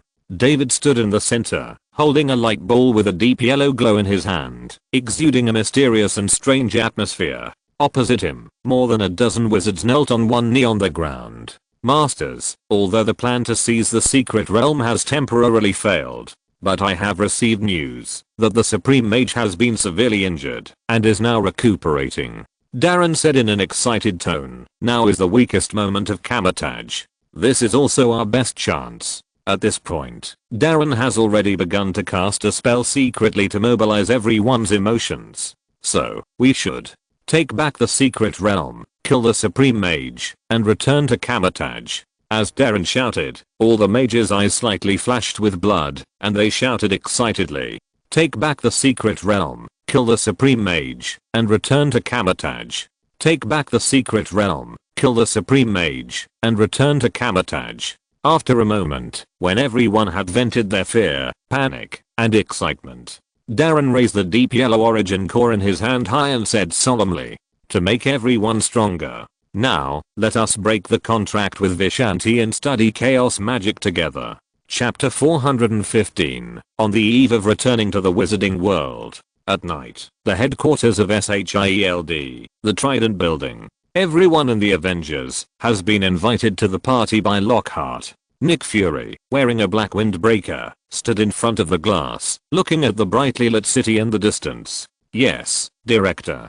Coulson nodded and said, Hawkeye and Black Widow are all there. Hearing Coulson's answer, Nick Fury was silent for a moment, and a trace of helplessness appeared on his face. He also planned to take this opportunity to win over the Asgardian prince and Lockhart.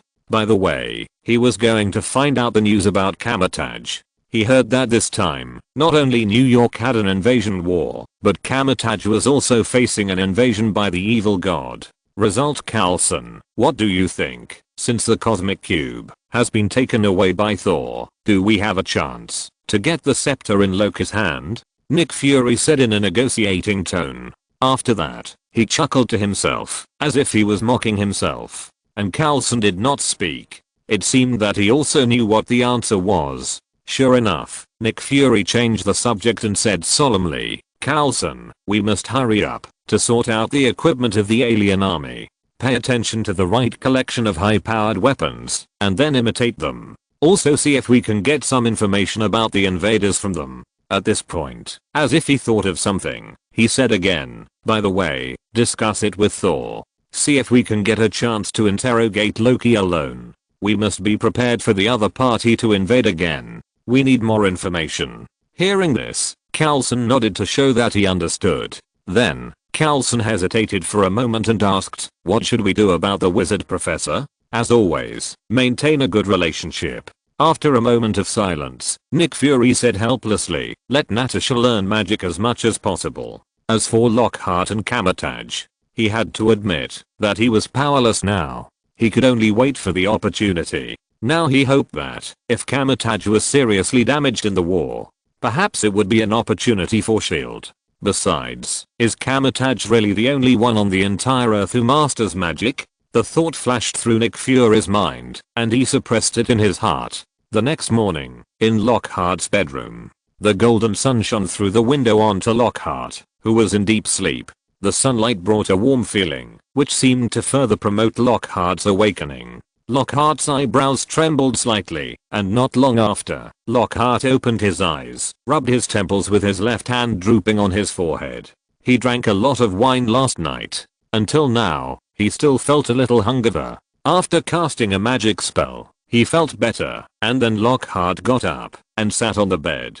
Staring at the light blue wall opposite, his eyes began to become dull and fell into deep thought. The party last night was mainly to build relationships. On the one hand, it opened up a trading channel for the Ancient World and Asgard. On the other hand, as the protagonist of the future, the Avengers must be indispensable. Especially Tony's technology. For him, it is also a good supplement. None of these are important. The most important thing is what the Supreme Sorcerer said to him during the day. The position of the Supreme Sorcerer. The thought came to his mind, and his heart was warmed. If you say he has no idea, that's nonsense. He has personally experienced how powerful the Eye of Agamotto is. The feeling of playing with time is quite fascinating. As for Doctor Strange, thinking of this, Lockhart fell into deep thought. As the thoughts kept emerging in his mind, Lockhart's plan became clearer and clearer. Immediately, he gathered his thoughts. Lockhart got out of bed and gently cast a spell.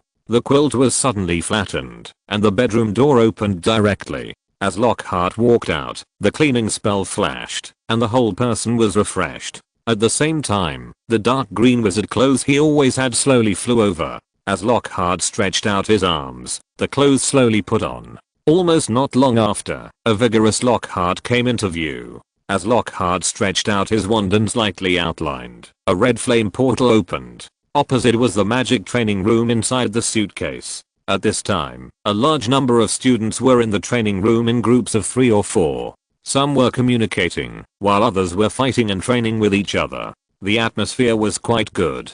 Good morning, teacher. Good morning, teacher. Seeing Lockhart coming, Ian, Remy, Vera, Wanda and other students all reacted and greeted him respectfully. Lockhart also smiled and nodded slightly at them in response. Then, Lockhart stood aside, seemingly not in a hurry, or waiting for something, watching the students' every move. At this moment, the students also saw the teacher standing aside and observing them. His expression became a little restrained, but he still followed the original way, training what should be trained, and discussing what should be discussed. However, it seemed more formal and more standardized, and he also intended to leave a good impression in front of the teacher. After all, in their minds, Lockhart was no less than the light in the darkness. Lockhart stood and saw that Remy and Ian were practicing spells on the side. Vera was explaining some spells to Wanda. Many students were also concentrating on their own exercises, working in pairs, fighting with each other, or engaging in heated discussions around a certain knowledge point. Seeing this scene, Lockhart was quite pleased. This group of students was well trained. At least they were in much better condition than the group of students at Hogwarts. After a while, 3 teachers, Snape, Steve, and Peggy, arrived one after another. Seeing that everyone was here, a faint smile floated on Lockhart's face. Snap, snap, snap. He clapped his hands lightly, making a crisp sound. Everyone's attention was attracted at once. Before Lockhart could speak, all the students spontaneously lined up in a square, with 3 teachers standing aside. And Lockhart walked slowly in front of everyone. My students, I can see your training during this period. I have to say that you are all very good.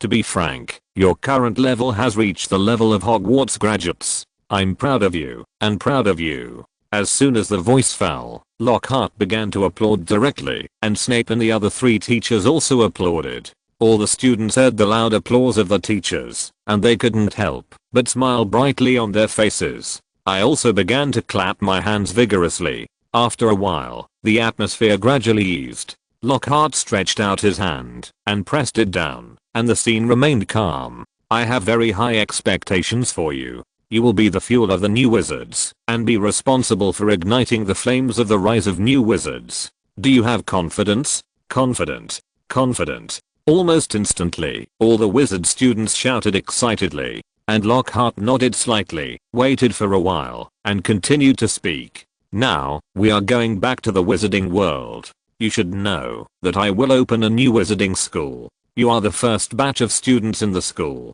What you have to do is to take good care of your younger brothers and sisters. Let them grow together with you. Make wizards great again. Chapter 416 Grindelwald's Prying. At night, Hogwarts. Snape's office. In the dim office, there was a strange smell, as if it had been mixed with countless smells. It was not bad, but it was definitely not good. However, it could still make people feel refreshed. On the wall shelves of the office, there were all kinds of bottles and jars, which were all potions. On the side, there were even more strange potion materials, which were Snape's material reserves. At this moment, in the center of this dim office, a black light flashed. A wizard in dark green clothes appeared in the office with a magic suitcase. It was Gilderoy Lockhart. As soon as the figure appeared, the whole office suddenly became bright. At this moment, Lockhart rubbed his nose. It had been a while since he had smelled the smell of Snape's office. Well, he had been in the Marvel world for almost a year. Immediately, he thought of something and turned his head to look at the clock beside him. A look of as expected appeared in his eyes. Back to the office. There is no doubt about it. He was the one who traveled from here. It's just that there are some differences in time. This time, as the system reminded, he did not return instantly. Instead, it was delayed by nearly 2 hours. Of course, this is because he brought a large number of wizard students. But it didn't matter. After all, it was night, and 2 hours wouldn't delay anything. With a flash of thought, Lockhart waved his wand first, outlining a red halo. Opposite the halo stood Snape, Steve, Peggy and a group of students. It seemed that he knew what was going to happen next. Snape walked out, and the other students took a look, and continued to be busy with today's classes. With Lockhart's previous trips, each of them was full of energy and vitality. At this time, Snape returned to his office. Looking at the familiar environment, Snape's eyes showed a trace of nostalgia. Then, as if he had thought of something, he stood in front of Lockhart and said seriously, "Lockhart, what should we do next?" Lockhart smiled indifferently, with a hint of laziness, and said, "Next, just let it go. You want to stay in Hogwarts, or go to the new school with me? It doesn't matter. After all." At this point, Lockhart paused, and a smile of control appeared on his face. "I'm invincible in the wizarding world."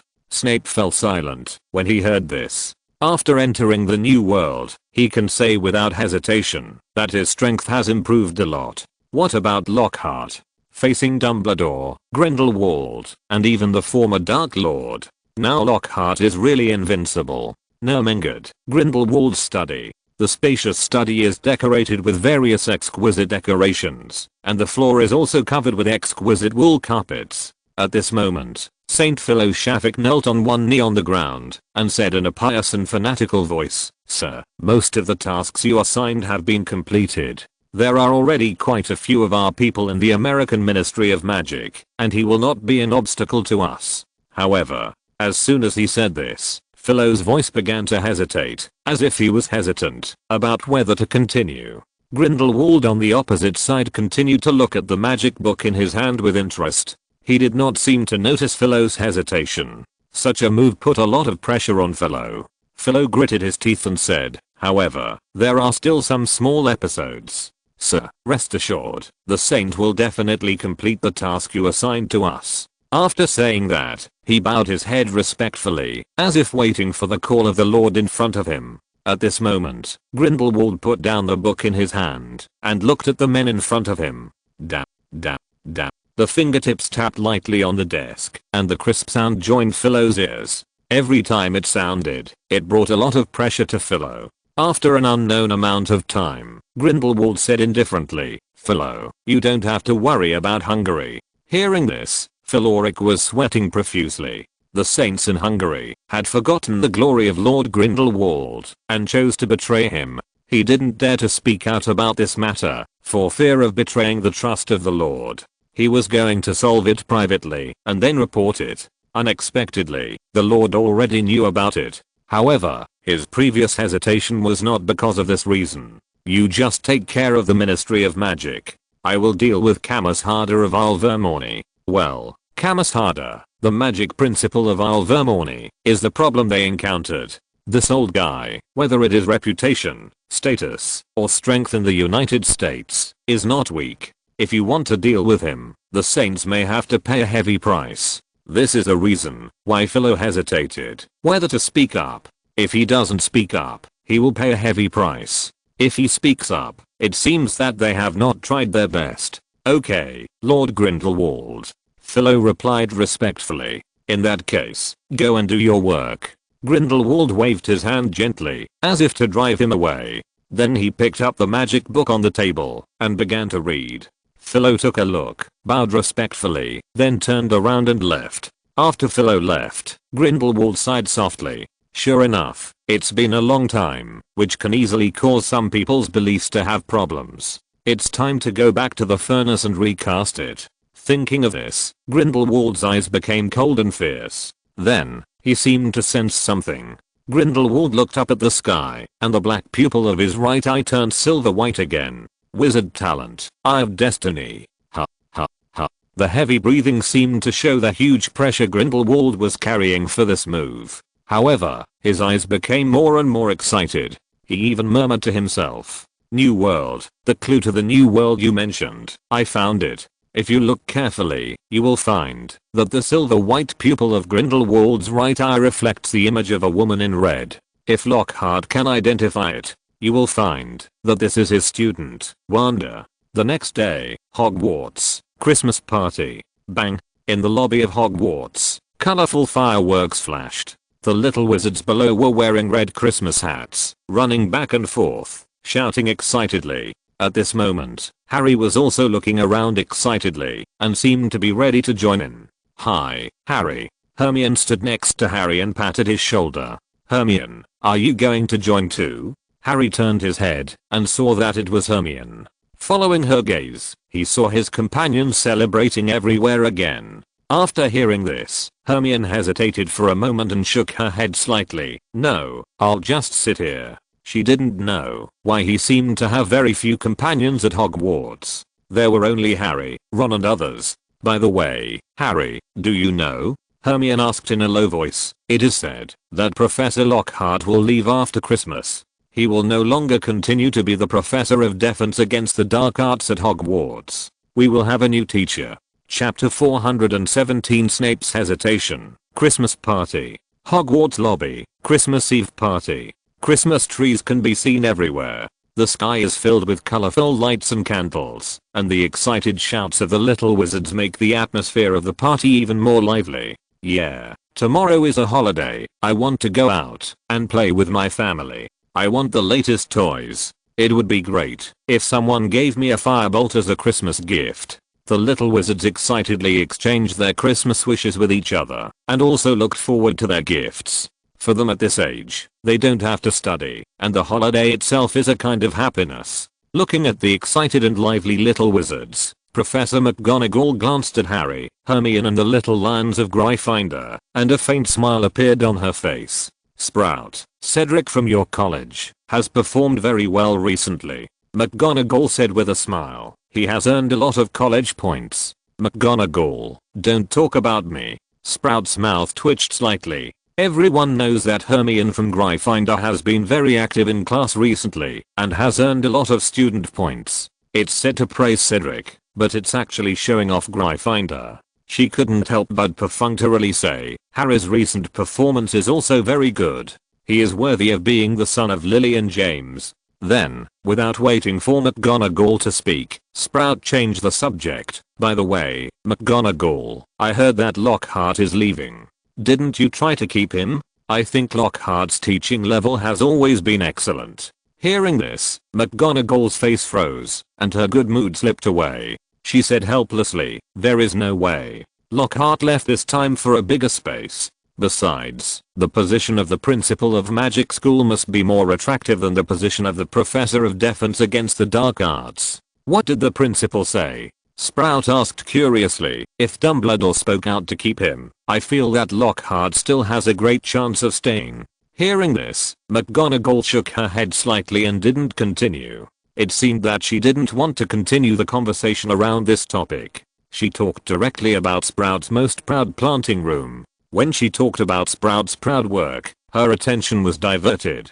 McGonagall was relieved. At this time, Flitwick looked at Snape next to him, and a trace of doubt flashed in his eyes. For some reason, Snape, who was wearing a black robe, gave him a sense of alienation, as if he had not seen him for a long time.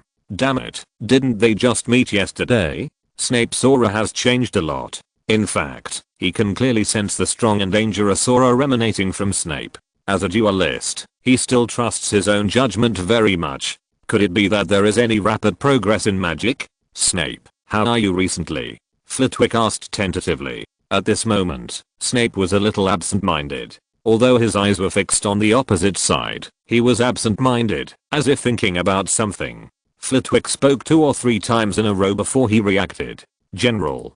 Snape said perfunctorily, same as before, nothing to say. Hearing this, Flitwick seemed to be choked, opened his mouth to speak, but didn't know what to say. He fell into silence all of a sudden. At this moment, Snape was hesitating whether to stay in Hogwarts or go to the new school with Lockhart to teach. Staying in Hogwarts or staying with Dumbledore would naturally allow him to obtain more information. And if he went to the new school, what he should do was to teach students purely. Isn't it good to teach students? It must be an easy job. Most people would not have too much hesitation. What's more, the most important reason why he stayed in Hogwarts before was that Dumbledore used Lily as an excuse. But now, this excuse is dead in name only. In addition, he is now Lockhart's subordinate. It is normal for him to go to the new school to teach with Lockhart. However, according to everything he has experienced over the years, everything tells him that the so-called use of people is nothing more than seeing what special value this person has. For example, the Dark Lord used him because he looked at his ability in the field of dark magic and potions. And now, if he follows Lockhart to teach in the new school, this undoubtedly shows that his value is reflected in teaching students and refining potions. This makes him a little unacceptable. At this time, the principal is here. The principal is here. I'm about to start. The cheers of the little wizards caught Snape's attention. Dumbledore walked onto the stage and smiled kindly at the little wizards. Soon, as Dumbledore stretched out his hand and pressed it down, the little wizards quieted down. All the students and professors looked at the old man in front of them. The old man held his wand against his throat and spoke gently with a loudspeaker spell. It seems that everyone likes today's party very much. All professors, including some senior students, participated in it. It can be said that it is the result of everyone's joint efforts, and these have given us a wonderful party and allowed us to better welcome the arrival of Christmas. Dumbledore said with a smile. Of course, I know that what you are looking forward to more is tomorrow's holiday. Don't worry, we have already made arrangements for students who want to go home tomorrow. Christmas will definitely be spent with you and your family. Hearing this, all the students applauded excitedly. After a while, when the applause gradually died down, Dumbledore spoke again. I believe that at such a festive moment, no one should like an old man like me to say more. Next, let our Professor Lockhart present the first program of the evening party for everyone. As soon as the voice fell, all the young wizards opened their eyes wide to look for Professor Lockhart. But they did not see Lockhart on the professor's acupuncture points. At the same time, Dumbledore walked off the stage and sat next to Snape. At this moment, suddenly, buzz, the party fell into darkness. The frightened young wizards screamed. However, in just 2 or 3 seconds, silver white spots of light gradually emerged above the hall. Looking up, I found that these spots of light were moving slowly, some sparse, some dense. At first glance, it was like a galaxy in the sky. Wow, so beautiful. This one looks like a crab. No, it looks a bit like a dragon. It looks a bit like a hippogriff. The silver white light spots above the lobby slowly changed, and the figures of various magical creatures began to emerge. The young wizards exclaimed. At this time, the professors on the side had a hint of surprise in their eyes. Unlike the young wizards, they could clearly feel these silver white light spots, which exuded a strong positive atmosphere. The Patronus charm. McGonagall whispered. I didn't expect Lockhart to have mastered the Patronus charm. Flitwick and Sprat also stared closely at the changes in the light spots above, with a hint of surprise in their eyes, but then took it for granted. With Lockhart's strength, it is normal to master this level of spell, unless it is a dark wizard. At this time, Dumbledore looked at the Patronus charm above, and a hint of relief appeared on his face. He was not worried about Lockhart's previous series of actions, which was a problem. Especially the slogan that Lockhart kept repeating, make wizards great again. He felt quite familiar and was afraid of falling into the same situation again. However, wizards who can master the Patronus charm must have good intentions. Even if Lockhart's future path is really wrong, it means there is still hope for recovery. However, he was lost in thought and did not notice the indifference on Snape's face. Or, Dumbledore was already used to Snape's indifference. When the little wizards were surprised by the silver white light above, suddenly, the silver white light gradually fell. The little wizards opened their hands and began to catch or gently hold the falling light. They were surprised to find that when the light entered their bodies, a warm feeling wrapped around themselves, and at the same time, their hearts seemed to be washed. All kinds of negative emotions hidden deep in their hearts were melted, and they felt more transparent and comfortable all over, and felt happy and joyful from the bottom of their hearts. At this time, on the podium in the lobby, a silver white beam of light emerged, and the center of the beam of light was Professor Lockhart, whom the little wizards were looking for. At this moment, Lockhart stretched out his wand to his throat and cast a sound amplification spell. Classmates, this is a Christmas gift from your professor. Do you like this gift? As soon as the voice fell, the little wizards shouted excitedly, I like it. I like it very much. Professor Lockhart, thank you for your gift. After hearing this, Lockhart's face once again floated a faint smile. Then, Lockhart began to wave his wand. The light spots floating in the air began to gather rapidly in the middle. Soon, a huge silver lion appeared in the wide aisle in the middle. All the little wizards could clearly see the silver white hair on the lion, which was furry and very textured. Roar. The lion roared, and the little wizards watched the changes of the silver white lion intently. Then, a silver white ball of light appeared above the lion. In an instant, the lion began to straighten its body and grabbed the ball of light with its claws. At the same time, the light ball began to move, and the lions cooperated with it, making all kinds of strange movements, which were quite eye-catching. Sometimes they stretched out their claws to make a bow, and sometimes they pounced on nothing and showed a simple smile. There were also eye-catching forms such as flying in the air and chasing the light ball. It added a lot of fun to the party. When the little wizards saw it, they laughed out loud. Then, the white lion walked steadily on the corridor and walked towards Lockhart opposite. At this moment, Lockhart opened his arms, as if ready to welcome the arrival of the lion transformed by the Patronus charm. Soon, the little wizard saw that Lockhart rode on the silver white lion, and began to walk to their side. Every time he walked past a table of little wizards, he took out his wand, and tapped it lightly. A beautifully packaged gift box appeared in the center of the table. This made the little wizard's eyes rise with expectation. Soon, as Lockhart rode the silver white lion around, the beautiful gift box appeared on the table of each house. Even faster, Lockhart returned to the podium again. This time, as Lockhart waved his wand, the silver white lion drawn by the Patronus charm turned into a light spot again, floating in the air, and then slowly disappeared. At the same time, the whole hall was bright again. Dear students, the gift box on the table is some Christmas gifts I prepared for you. There are all kinds of gifts in it, including snacks you like, spells I developed myself, and even some more peculiar magic items. After the party is over, you can open it yourself and see what you got. Hearing this, the little wizards shouted excitedly again. It seems that they like such gifts very much. Professor Lockhart's reputation as a rich man is something they have experienced personally. At the same time, Professor Dumbledore stood next to Lockhart.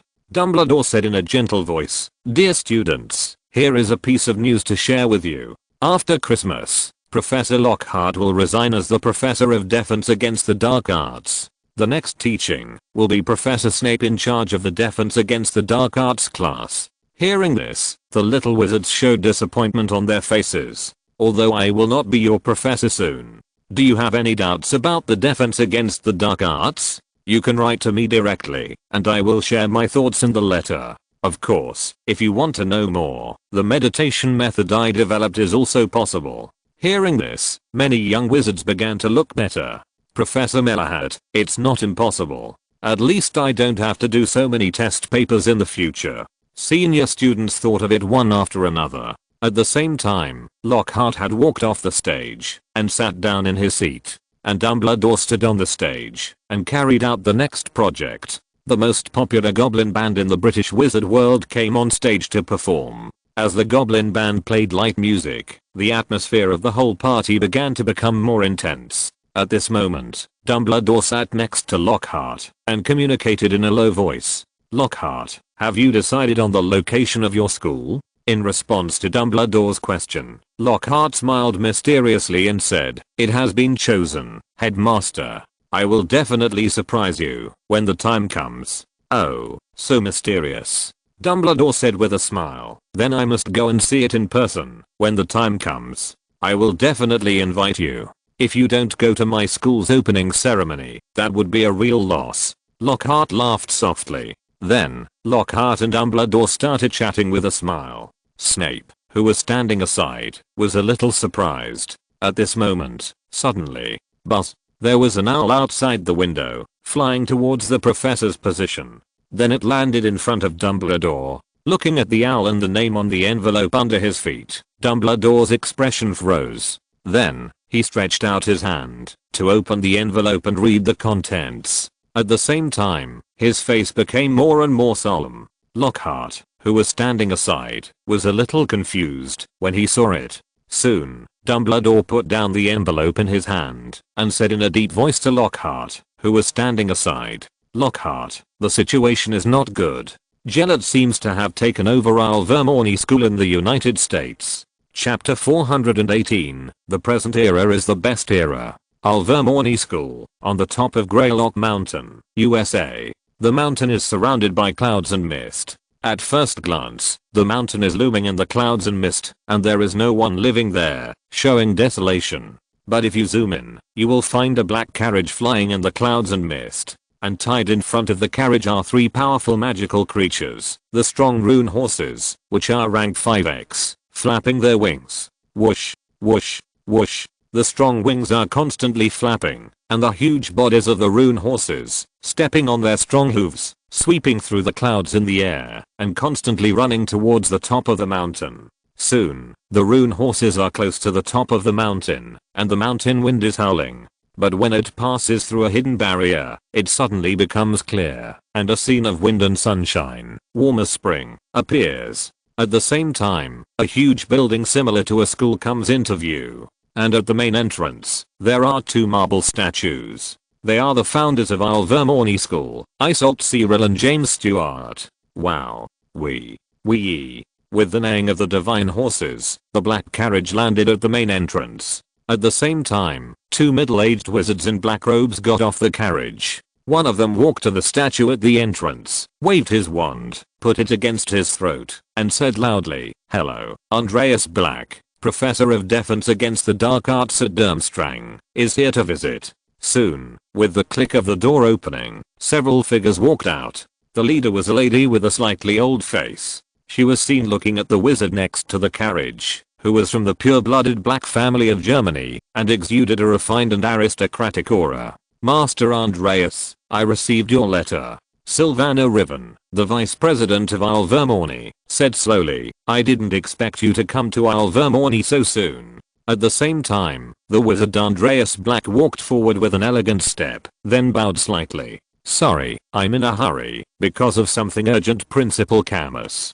Hearing the other party's calm tone and the unique aristocratic accent, Sylvana nodded gently, and said in a slightly serious voice, "In that case, you can follow me in now. The principal is waiting for you inside. As for your car, you can ask your assistant to lead the magic horse to the school's breeding area." As he said, a young figure walked out from behind Zyurbio and walked towards the wizard next to Andreas Black. The 2 of them exchanged in a low voice. Andreas and Sylvana walked into the school. Entering the school, a green lawn came into view, and many students were playing and frolicking on the lawn. Some gathered in a group and argued, and some waved their wands in pairs, as if practicing spells. In addition, a man and a woman sat together on the lawn, whispering something. Feeling the comfortable and relaxed atmosphere in the school, Andreas' face floated with a faint smile, but his eyes were indifferent. It is difficult to become a talent in such a relaxed environment. Andreas Blackbub, or Jetler Grindelwald, thought silently in his heart. Without going through hardships, even the best students and the best seedlings will find it difficult to become a talent. Soon, Grindelwald followed Sylvina into the castle's circular hall and saw 4 magical enamel statues on the circular terrace. There are sharp-horned water snakes, giant birds wrapped in lightning, cheetah-like cats and panthers, and short goblins. Similar to the 4 colleges of Hogwarts, each animal symbolizes a characteristic. The long-horned water snake corresponds to a wizard who loves reading, similar to Ravenclaw. The Thunderbird corresponds to Hogwarts Gryffindor, who tends to be a wizard who is keen on adventure. The cat and panther correspond to a resolute warrior, which is a bit like the combination of Gryffindor and Hufflepuff. And the last goblin, like the combination of Ravenclaw and Hufflepuff, corresponds to a kind and noble doctor. The students of Alvermorny, the colleges they belong to, are also screened by magic items similar to the Sorting Hat. The 4 statues on the circular terrace will send invitations to students. If only one statue sends an invitation, the freshman will assume that this is a student of the corresponding college. If 2 or more statues send invitations, only students can choose voluntarily, which is more free than the Sorting Hat. Grindelwald slightly sensed the powerful aura hidden deep inside these 4 magical creations and nodded slightly. With his knowledge, he could naturally judge that in addition to the function of screening new students, they are probably 4 powerful alchemical puppets. Step, step, step.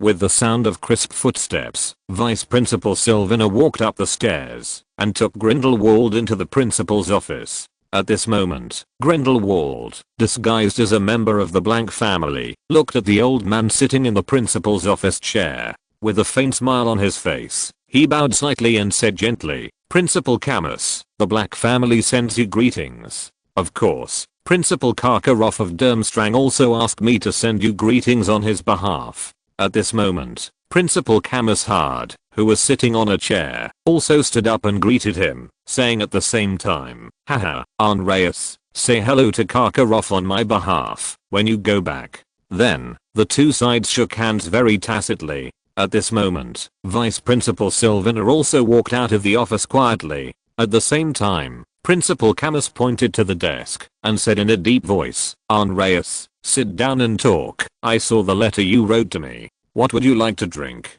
As he said, he led Grindelwald to sit down at the desk. And Grindelwald, of course, would not refuse. He sat down with a smile and said at the same time, "A glass of honey juice will do. This is the favorite drink of an old friend of mine. I will try it today." "Oh, honey juice." Camus smiled, picked up the wand, and pointed to the cup in front of him. Soon, a light pink honey juice rose from the cup, and at the same time, a strong sweet smell came from the cup. "The honey juice tastes good. I remember Dumbledore liked it very much." And Grindelwald also said meaningfully, "Yes, my old friend and headmaster Dumbledore do have a lot in common. The 2 are very familiar with each other, and they both like all kinds of sugars." Hearing this, Headmaster Camus nodded. He naturally knew that Dumbledore liked sweets. Even Dumbledore once gave him some Honeydukes Candy Forest as a gift. However, at his age, or in other words, he was somewhat indifferent to sugars. "Andreas, you said at the scene that you wanted to ask me some secret things, but it was not convenient to write in the letter." Headmaster Camus directly introduced the topic and said, "What is it? It actually made you rush here from Durmstrang in such a hurry." And Grindelwald tasted a mouthful of honey juice elegantly and felt a little uncomfortable when he felt the strong sweet taste in his mouth. But after swallowing it, he said, "Indeed, Principal Camus, this matter is very important to me. I want to find traces of a wizarding organization. According to the information I received, he seems to be rooted in the United States, but there seems to be no news from the Magic Congress. So, I want to ask, can a respected elder like you know some traces? As long as there is any news, the Black family is willing to reward you generously." Hearing this, Camus Harder pondered for a moment and said, "Andreas, which family are you looking for?" Then, he added, "Although I have been teaching at Alvermorny and have a deep understanding of the American wizarding world, I dare not say that I know it for sure." Grindelwald smiled and said, "Of course, it is enough to get some relevant clues." Then, Grindelwald took out his wand and outlined a line of phrases in the air. New York Temple, Kamar-Taj. Yes, this is exactly what he had spied through the Eye of Destiny when he was fighting Lockhart before. He saw a wizard who was with Lockhart and had a similar face to himself and mentioned the New York Temple and Kamar-Taj. Even if he later spied on the so-called New World clues, he only thought it was a code name. He never thought it was a literal meaning. Naturally, Grindelwald determined that these were two wizard organizations, and one of them was named the New York Temple, and there was a high probability that it was in the United States or New York. And what he was most curious about was who was the wizard who looked so similar to himself. And he had a strong intuition in his heart that if he could find the other party or find the so-called New York Temple Kamar-Taj, there would be a huge change. This is why he chose the United States. At this moment, Kamar-Taj frowned and thought about the two names. A strong sense of strangeness emerged in his heart. The New York Temple, as soon as he heard the name, was in New York. But the largest magic organization in New York is the Magic Congress, or some small wizard organizations are called the New York Temple. It is not that it can make the Black family look for it so carefully, it can't be a small organization. As for Kamar-Taj, it is even more unfamiliar. At this moment, Grindelwald was looking at the confusion in Kamar's eyes. Although he knew that the other party might not know, the reality was true, and a slight disappointment still emerged in his heart. Sorry, Andreas. Kamar shook his head and said, I have never heard of the New York Temple and Kamar-Taj. I'm sorry that I can't help you. Then, as if he felt a little sorry for his inability, Kamar said, Andreas, is there anything else I can help you with? Hearing this, Grindelwald smiled and said in a calm voice without any threat, of course, Principal Kamar-Taj. There is one thing that really needs you. After saying that, Grindelwald stood up. He walked to the window, turned his back to Kamar, and looked at the green lawn, the fountain, and the buildings outside the window. I need Alvermorny. After the voice fell, Kamar-Taj was stunned, as if he couldn't understand it. But then, Grindelwald turned around. At the same time, his body and face began to change slowly. White hair, tall figure, black pupils, familiar face. Grindelwald, why is it you? Principal Kamar exclaimed. Andreas, what's wrong? With a question, Kamar-Taj grasped the wand in his right hand under the chair, and his body began to tense. It seemed that he was ready to enter the battle state in the next moment. But then, for some reason, Kamar didn't realize that his body was stiff and motionless. He wanted to wave the wand and open his mouth to recite the spell, but he was shocked to find that he was as if he was hit by a petrification spell and couldn't move. Many people know that Mandrake can remove petrification, but few wizards know that it is actually the material of petrification potion. Grindelwald stood in front of the window, and his flat voice came into Kamar's ears. Rock body is a potion that increases the hardness of the body, but later, I changed some of the ingredients. It became a poison that can secretly petrify people. What? When? A slow and hoarse voice came from Kamar's mouth. This was him using his own magic power to forcibly remove a little poison. You want to know when you were poisoned, right? Grindelwald walked to the desk, stared at Kamar opposite him, and reminded him, the aroma of honey juice just now was nice, right? Hearing this, Kamar's eyes rose with a sense of understanding. Then, Grindelwald continued, you should be glad that I need to take over Alvermorny peacefully. Otherwise. He didn't finish his words, but Grindelwald's tone was calm and unquestionable. The old Kamar-Taj's face showed a trace of powerlessness. You want to do? I want to teach the students of Alvermorny, just like Durmstrang. Grindelwald said, practice black magic and practice meditation. Durmstrang, as his former alma mater, is naturally easy to control. Especially the headmaster of Durmstrang, Kakanoff, is a veritable coward. He is a little curious about how the other party became the headmaster. It's incomparable to Dumbledore, and the Kamar-Taj in front of him is far inferior. There is no need to do anything more, just a few simple words, and they have surrendered. There is no challenge at all. The thought turned in Grindelwald's mind, and then disappeared. Meditation requires enough students as references, or experimental subjects, to be perfected. Therefore, the more students, the better. He believed that this was why Lockhart wanted to open a school by himself. He did not believe that Lockhart was doing it for the students' good. Apart from cultivating power, he believed that the most important thing was meditation. He could not get his hands on Hogwarts in the UK for the time being. But Durmstrang, Alvermorny, and even Bogsbuttons and Castellabrush could still be planned. The future era is the era of meditation. Whoever masters a powerful meditation method will naturally have the right to speak and have powerful strength. Practicing meditation, Grindelwald felt the sudden increase of magic power in his body that had not changed for a long time, and he judged very confidently. The current era is the best era. It is a turning point for wizards, and also a new era. If you're listening to this novel on a channel other than Fanfic World, it means they downloaded and uploaded it without effort. We cordially invite you to visit our channel, Mundo Fanfic Novelos. There you'll find the original version of this story and you can explore many other novels of various genres. We're waiting for you to immerse yourself in a world of incredible novels. Chapter 419, Voldemort's Resurrection.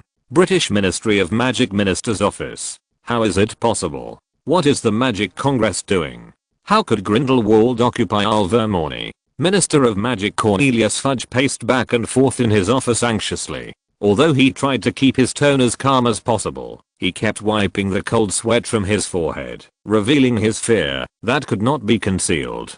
Dumbledore told me this news. Lockhart slightly turned a ring on his finger and said calmly, as for the Magical Congress. Haha. Lockhart sneered. Don't have too much confidence in them. It is said that those saints entered Alvermorny to teach through the channel of the Magical Congress. At this moment, Umbridge, holding a document in her hand, said to the minister flatteringly, "Minister, we don't have to worry. We have Dumbledore and Lockhart. I believe that, even if Grindelwald starts a war again, we will be safe." Hearing this, Minister Fudge seemed to have grabbed a life-saving straw and suddenly said to Lockhart, "Isn't that right, Lockhart? You and Dumbledore will definitely be able to defeat Grindelwald, right, Minister?" "Don't worry," Lockhart comforted. "Grindelwald is far away in the United States now and will not enter the UK for a while.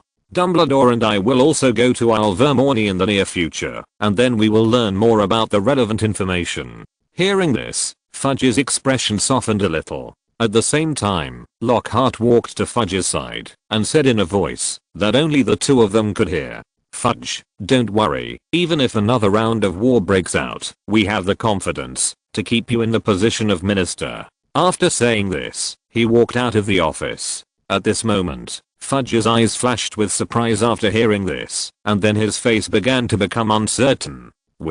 There is no doubt that it means that Lockhart and the purebloods who are allied with him will support him. This is of course a very good thing. However, there is no such thing as a free lunch. Behind the delicious fruit, there is a hidden price. Thinking about it, Fudge sat back at his desk. At this time, Umbridge, who had just heard such a big news, put the documents in her hand on the desk. As Minister Fudge's confidant, the two did not avoid her when talking. "Minister, under your wise leadership, no matter how powerful Grindelwald is, he dare not enter Britain." Umbridge's flattering voice made Fudge a little upset. Umbridge is a person with an average brain, but there is one very good thing, that is, enough loyalty. No matter what she did, she was willing to do it, and she also spoke nicely. As he had just become the Minister of Magic, he naturally trusted her. However, no matter how much he trusted her, he would not be in a good mood when hearing such meaningless words in this situation. However, Umbridge, don't forget to give Lockhart's school an additional authority, allowing him to recruit students with potential from Muggles, Fudge said in a deep voice. Then, as if to find a suitable reason, he added, "Same as Hogwarts." After hearing this, Umbridge was stunned for a moment, but nodded without hesitation. She did whatever the minister said, no reason. This was the key to her being able to climb to the position of assistant minister now. At this moment, Fudge sighed, but his face was excited. With Lockhart's support, even if Dumbledore wanted to take his position, he could resist. After all, Lockhart had fought Grindelwald to a draw before. A simple conversion shows that Lockhart is at least a person of the same level as Dumbledore, and can be compared. Especially now Lockhart, but he has the reputation of the father of meditation. At this moment, Lockhart was walking in the corridor of the Ministry of Magic, with a faint smile on his face. Grindelwald's timing of action was really coincidental. He originally wanted to release Voldemort to suppress the Ministry of Magic. Unexpectedly, before he made a move, Grindelwald directly occupied the Magical Congress of the United States and Alvermorny. He exerted a little pressure, but he was unable to control the situation. Fudge, who was not confident in himself, immediately panicked. Later, I believe Fudge will cooperate with him better. However, why did Grindelwald go to the United States? This puzzled Lockhart. Logically speaking, he should choose the place where he once studied drumstrang. Is there anything good in the United States? Thinking about it, Lockhart decided that it was very necessary to restrict Grindelwald. After all, although his strength is top-notch, his students also need time to develop.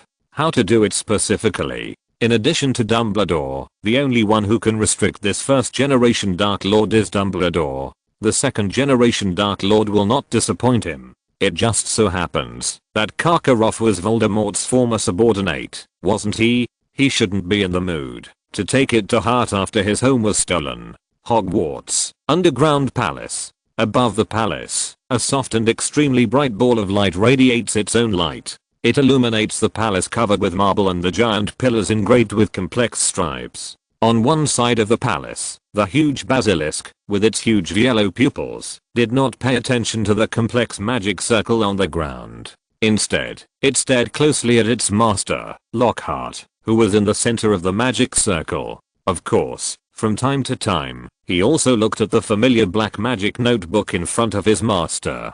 At this moment, Lockhart was fiddling with the wand in his hand, and a dark red light spot appeared in the center of his light blue pupils. In his field of vision, above the black notebook, a handsome, young but fragile soul appeared.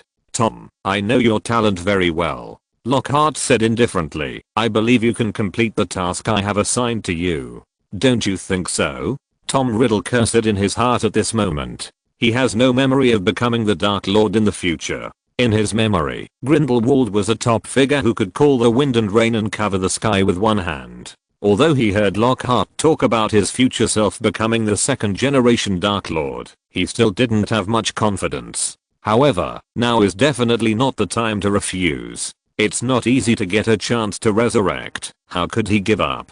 Don't worry, Master Lockhart. Tom patted his chest and promised in a sonorous tone, I will complete the task. Then, his young face was full of expectation. Master, when will the resurrection ceremony begin? After seeing this, Lockhart couldn't help but sigh in his heart. After all, he was just Voldemort in his youth. His strength, mentality, and even ambition were not as good as the Dark Lord in his heyday. But fortunately, he was not without other preparations. Ha ha ha. But as the dark green stripes on the marble floor lit up, the majestic magic gathered towards the center. Tom Riddle stood in the center, raised his arms, felt the abundant magic pouring into his body, and couldn't help squinting his eyes, enjoying this moment very much. Tom, it may be painful next, bear with it, Lockhart reminded in a faint voice. Then, waving the wand, following the magic power, a large amount of materials in the space extension bag floated out. Several groups of activated flesh and blood with a dark aura, slightly transparent soul white mist, pale bone wood, and a large amount of blood with a faint fragrance. Lockhart was not prepared to resurrect Tom according to the original plot. It's not that he can't do it, but there are too many uncertainties in it. It's better to study the resurrection ritual by himself. Wonderful clouds and mist, blending into the incomplete soul. As Lockhart waved his wand and chanted in a low voice, the soul white mist began to entangle Tom's soul fragments, and bubbles appeared, as if nourishing something. The next moment, as if some kind of chemical reaction occurred,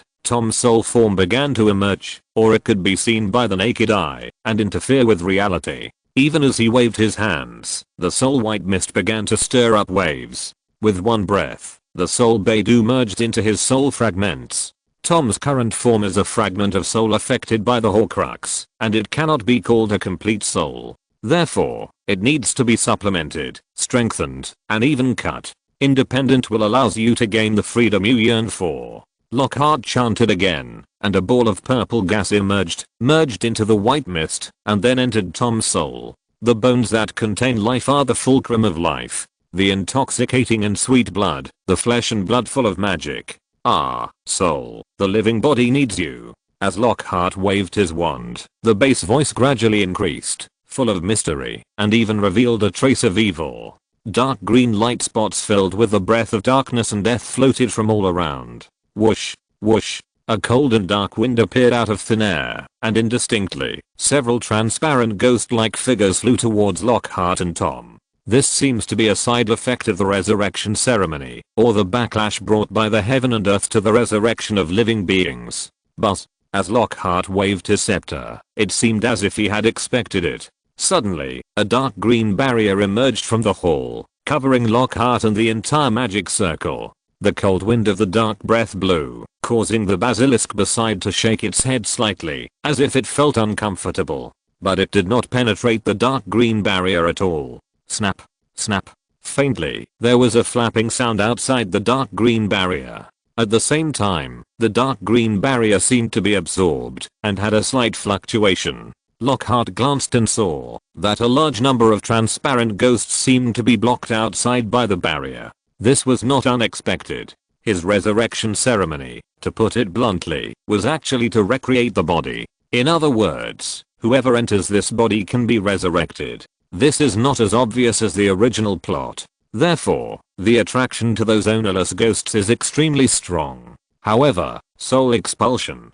Soul expulsion. Lockhart casually cast a few soul-absorbing spells, and a large number of ghosts were dispersed, and the barrier returned to normal again. Then, he set his sights on Tom. At this moment, as Tom's soul continued to absorb the white mist, the original soul fragments were replenished, and began to reorganize. The pain caused by the forced reorganization of the soul was unimaginable. Almost every moment, Tom could feel the unforgettable pain. It was as if the whole person was pressed into a grinder, constantly ground into pieces, and then assembled and reorganized. Ah! A shrill scream came from Tom's soul, causing Lockhart to frown slightly. But he knew that this was normal. After all, he was not prepared to let Tom resurrect through the Horcrux. He cast a soundproofing spell on himself, and continued to wave his wand, to preside over the resurrection ceremony. The body was slowly changing, and a large amount of magic materials were integrated into the flesh, bones, and blood, gradually condensing into a human form. At this moment, in Lockhart's office, a sealed golden cup began to tremble slightly. At the same time, the rings, pendants, crowns, etc. scattered around seemed to sense something, and began to tremble slightly. In the distant Albanian forest, a huge python rolled back and forth in the forest, crushing weeds and trees, and it seemed that the huge pain made her unbearable. Harry Potter and the Gryffindor common room began to scream in pain, holding his head. Resurrection. Resurrection, no. Who is robbing my soul? A low groan, full of hatred, and a piercing voice shouted angrily from Harry's soul. When Ron and his roommates saw it, they had already surrounded Harry and were panicking. After finding no results, they ran out with Harry in their arms, ready to call the professors for treatment. Tom Riddle at this moment has gone through the pain of soul reorganization. Now, under the guidance of the original Horcrux ritual, he began to retrieve all his memories. Under the Horcrux ritual, no matter which soul fragment is resurrected, it can directly reach his own full victory period. That is, the peak period of the Dark Lord. However, in the depths of Tom's soul, the lavender rune began to shine, and a hidden barrier enveloped Tom's soul. A large number of memory fragments began to be instilled. However, in Tom's perception, these memories seemed to emerge continuously like watching a movie, and the emotions, hatred, etc. in them were isolated. He seemed to be still a fifth-year student at Hogwarts, and was not infected by the madness of the adult Voldemort. However, at this moment, he saw that his future self was so crazy. From his current point of view, he couldn't help but feel scared. It is powerful, but this kind of power is exchanged for reason. In the end, it will only bring destruction. It is a shame that the future self was defeated by a baby. Moreover, is he insane? When I was in the 5th grade, I knew how to win over the pure blood to establish my status. How come after becoming the Dark Lord, he only knows how to rule by force, fear, and win over interests? Damn, what does the future self think?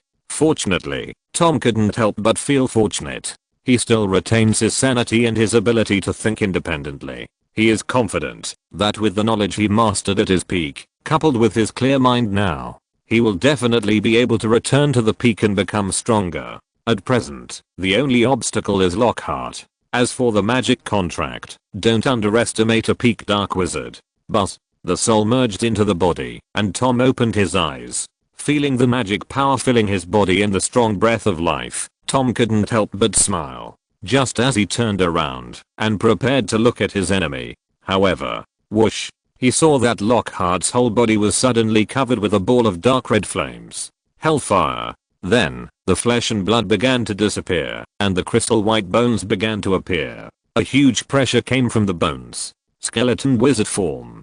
Click, click, click. Then, accompanied by the sound of the clicking footsteps of Lockhart in the form of bones, he walked up to him.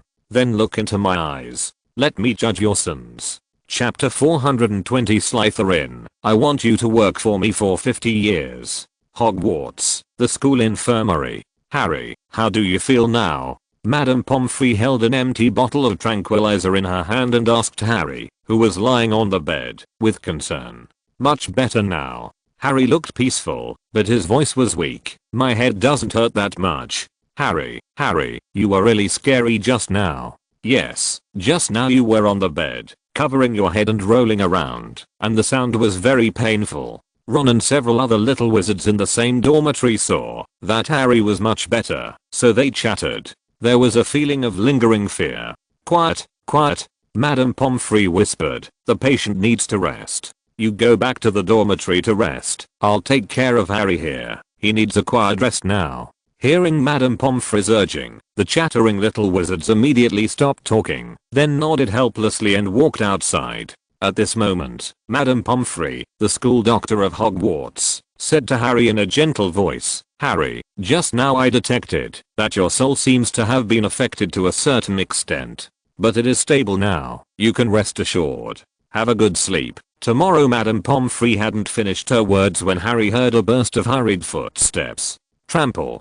Trample. Trample. Madam, what's wrong with Harry? Professor McGonagall's serious voice sounded. At the same time, Dumbledore, McGonagall, and Snape all came into view. Headmaster, you are here, Harry said weakly. It seems that Mr. Potter is not in any serious trouble. Snape's familiar sarcastic tone sounded, which made Harry's face stiffen. After hearing this, Dumbledore walked forward, gently stroked Harry's forehead, glanced at the lightning scar, and stared at Harry's emerald green pupils with his azure eyes, and a glimmer of light flashed. Capture the divine mind. Harry, I already know the situation. Tell me, what did you see? Dumbledore's tone was gentle, but it revealed a magic that was difficult to express in words, and directly brought Harry's memory back to the moment when he had a headache not long ago. Torn. Pain. Indescribable. It was as if his soul was cut open, then reassembled and crushed, and his heart was scooped up hard, and that indescribable loss made people feel empty from the bottom of their hearts. It even made him crazy. Indistinctly, 6 dark green phantoms appeared in his eyes, as if there were pendants, golden cups, and other shapes. But among them, a book-like existence suddenly lit up. The dark green light covered everything, and the tearing pain reached an extreme. And when the light disappeared, a handsome young face suddenly flashed, and then disappeared. Tom. Dumbledore muttered to himself. His face became complicated. With his experience, it was not difficult to guess. The second generation of the Dark Lord Voldemort. His traces reappeared, and there were big moves. It is very likely to be resurrection. At this moment, Harry's mind went back to that moment again. His body began to tremble uncontrollably, and cold sweat began to appear on his forehead. Calm your mind. Dumbledore, who noticed Harry's abnormality, quickly cast a tranquilizing spell. At the same time, Madame Pomfrey looked bad and glanced at Dumbledore. Then she poured half a bottle of tranquilizer directly at Harry's mouth. Harry needs to rest now, Madame Pomfrey said in a bad tone. Let's talk tomorrow, if there is anything. Hearing this, Dumbledore, who had returned to normal, finally looked deeply at the lightning scar on Harry's forehead. Harry, don't worry, everything will be fine. After the voice fell, he turned around and walked out of the school infirmary. When he passed by Snape, Snape, come with me to the principal's office. Principal's office. Snape followed Dumbledore into the principal's office. He glanced at the portraits of various principals in history and the phoenix resting on the side. He asked the old man sitting in front of him with some confusion, "Albus, what do you want to talk to me about? Is there something irreversible wrong with Harry's body?" Dumbledore looked at the Slytherin dean in front of him, who had a gloomy temperament, and did not answer directly, but asked in a low voice, "Severus, is there anything abnormal with the brand on your arm?" Hearing this, Snape was stunned for a moment. He thought that Lockhart's golden dragon magic brand was discovered, but then he suddenly realized that Dumbledore emphasized Voldemort's brand. Although this brand can be resolved with Lockhart's level, but Lockhart did not mention it, and Snape did not ask for it. Naturally, it has been preserved until now. Nothing abnormal. Snape shook his head and said, "What's wrong? What happened to the Dark Lord?" Snape knew how much Dumbledore cared about the Dark Lord. So as soon as Dumbledore opened his mouth, he knew where the problem was. "You guessed right." Dumbledore nodded and said, "I just got some information from Harry's memory. The Dark Lord is likely to have been resurrected. So, remember to tell me if there are any unusual movements recently."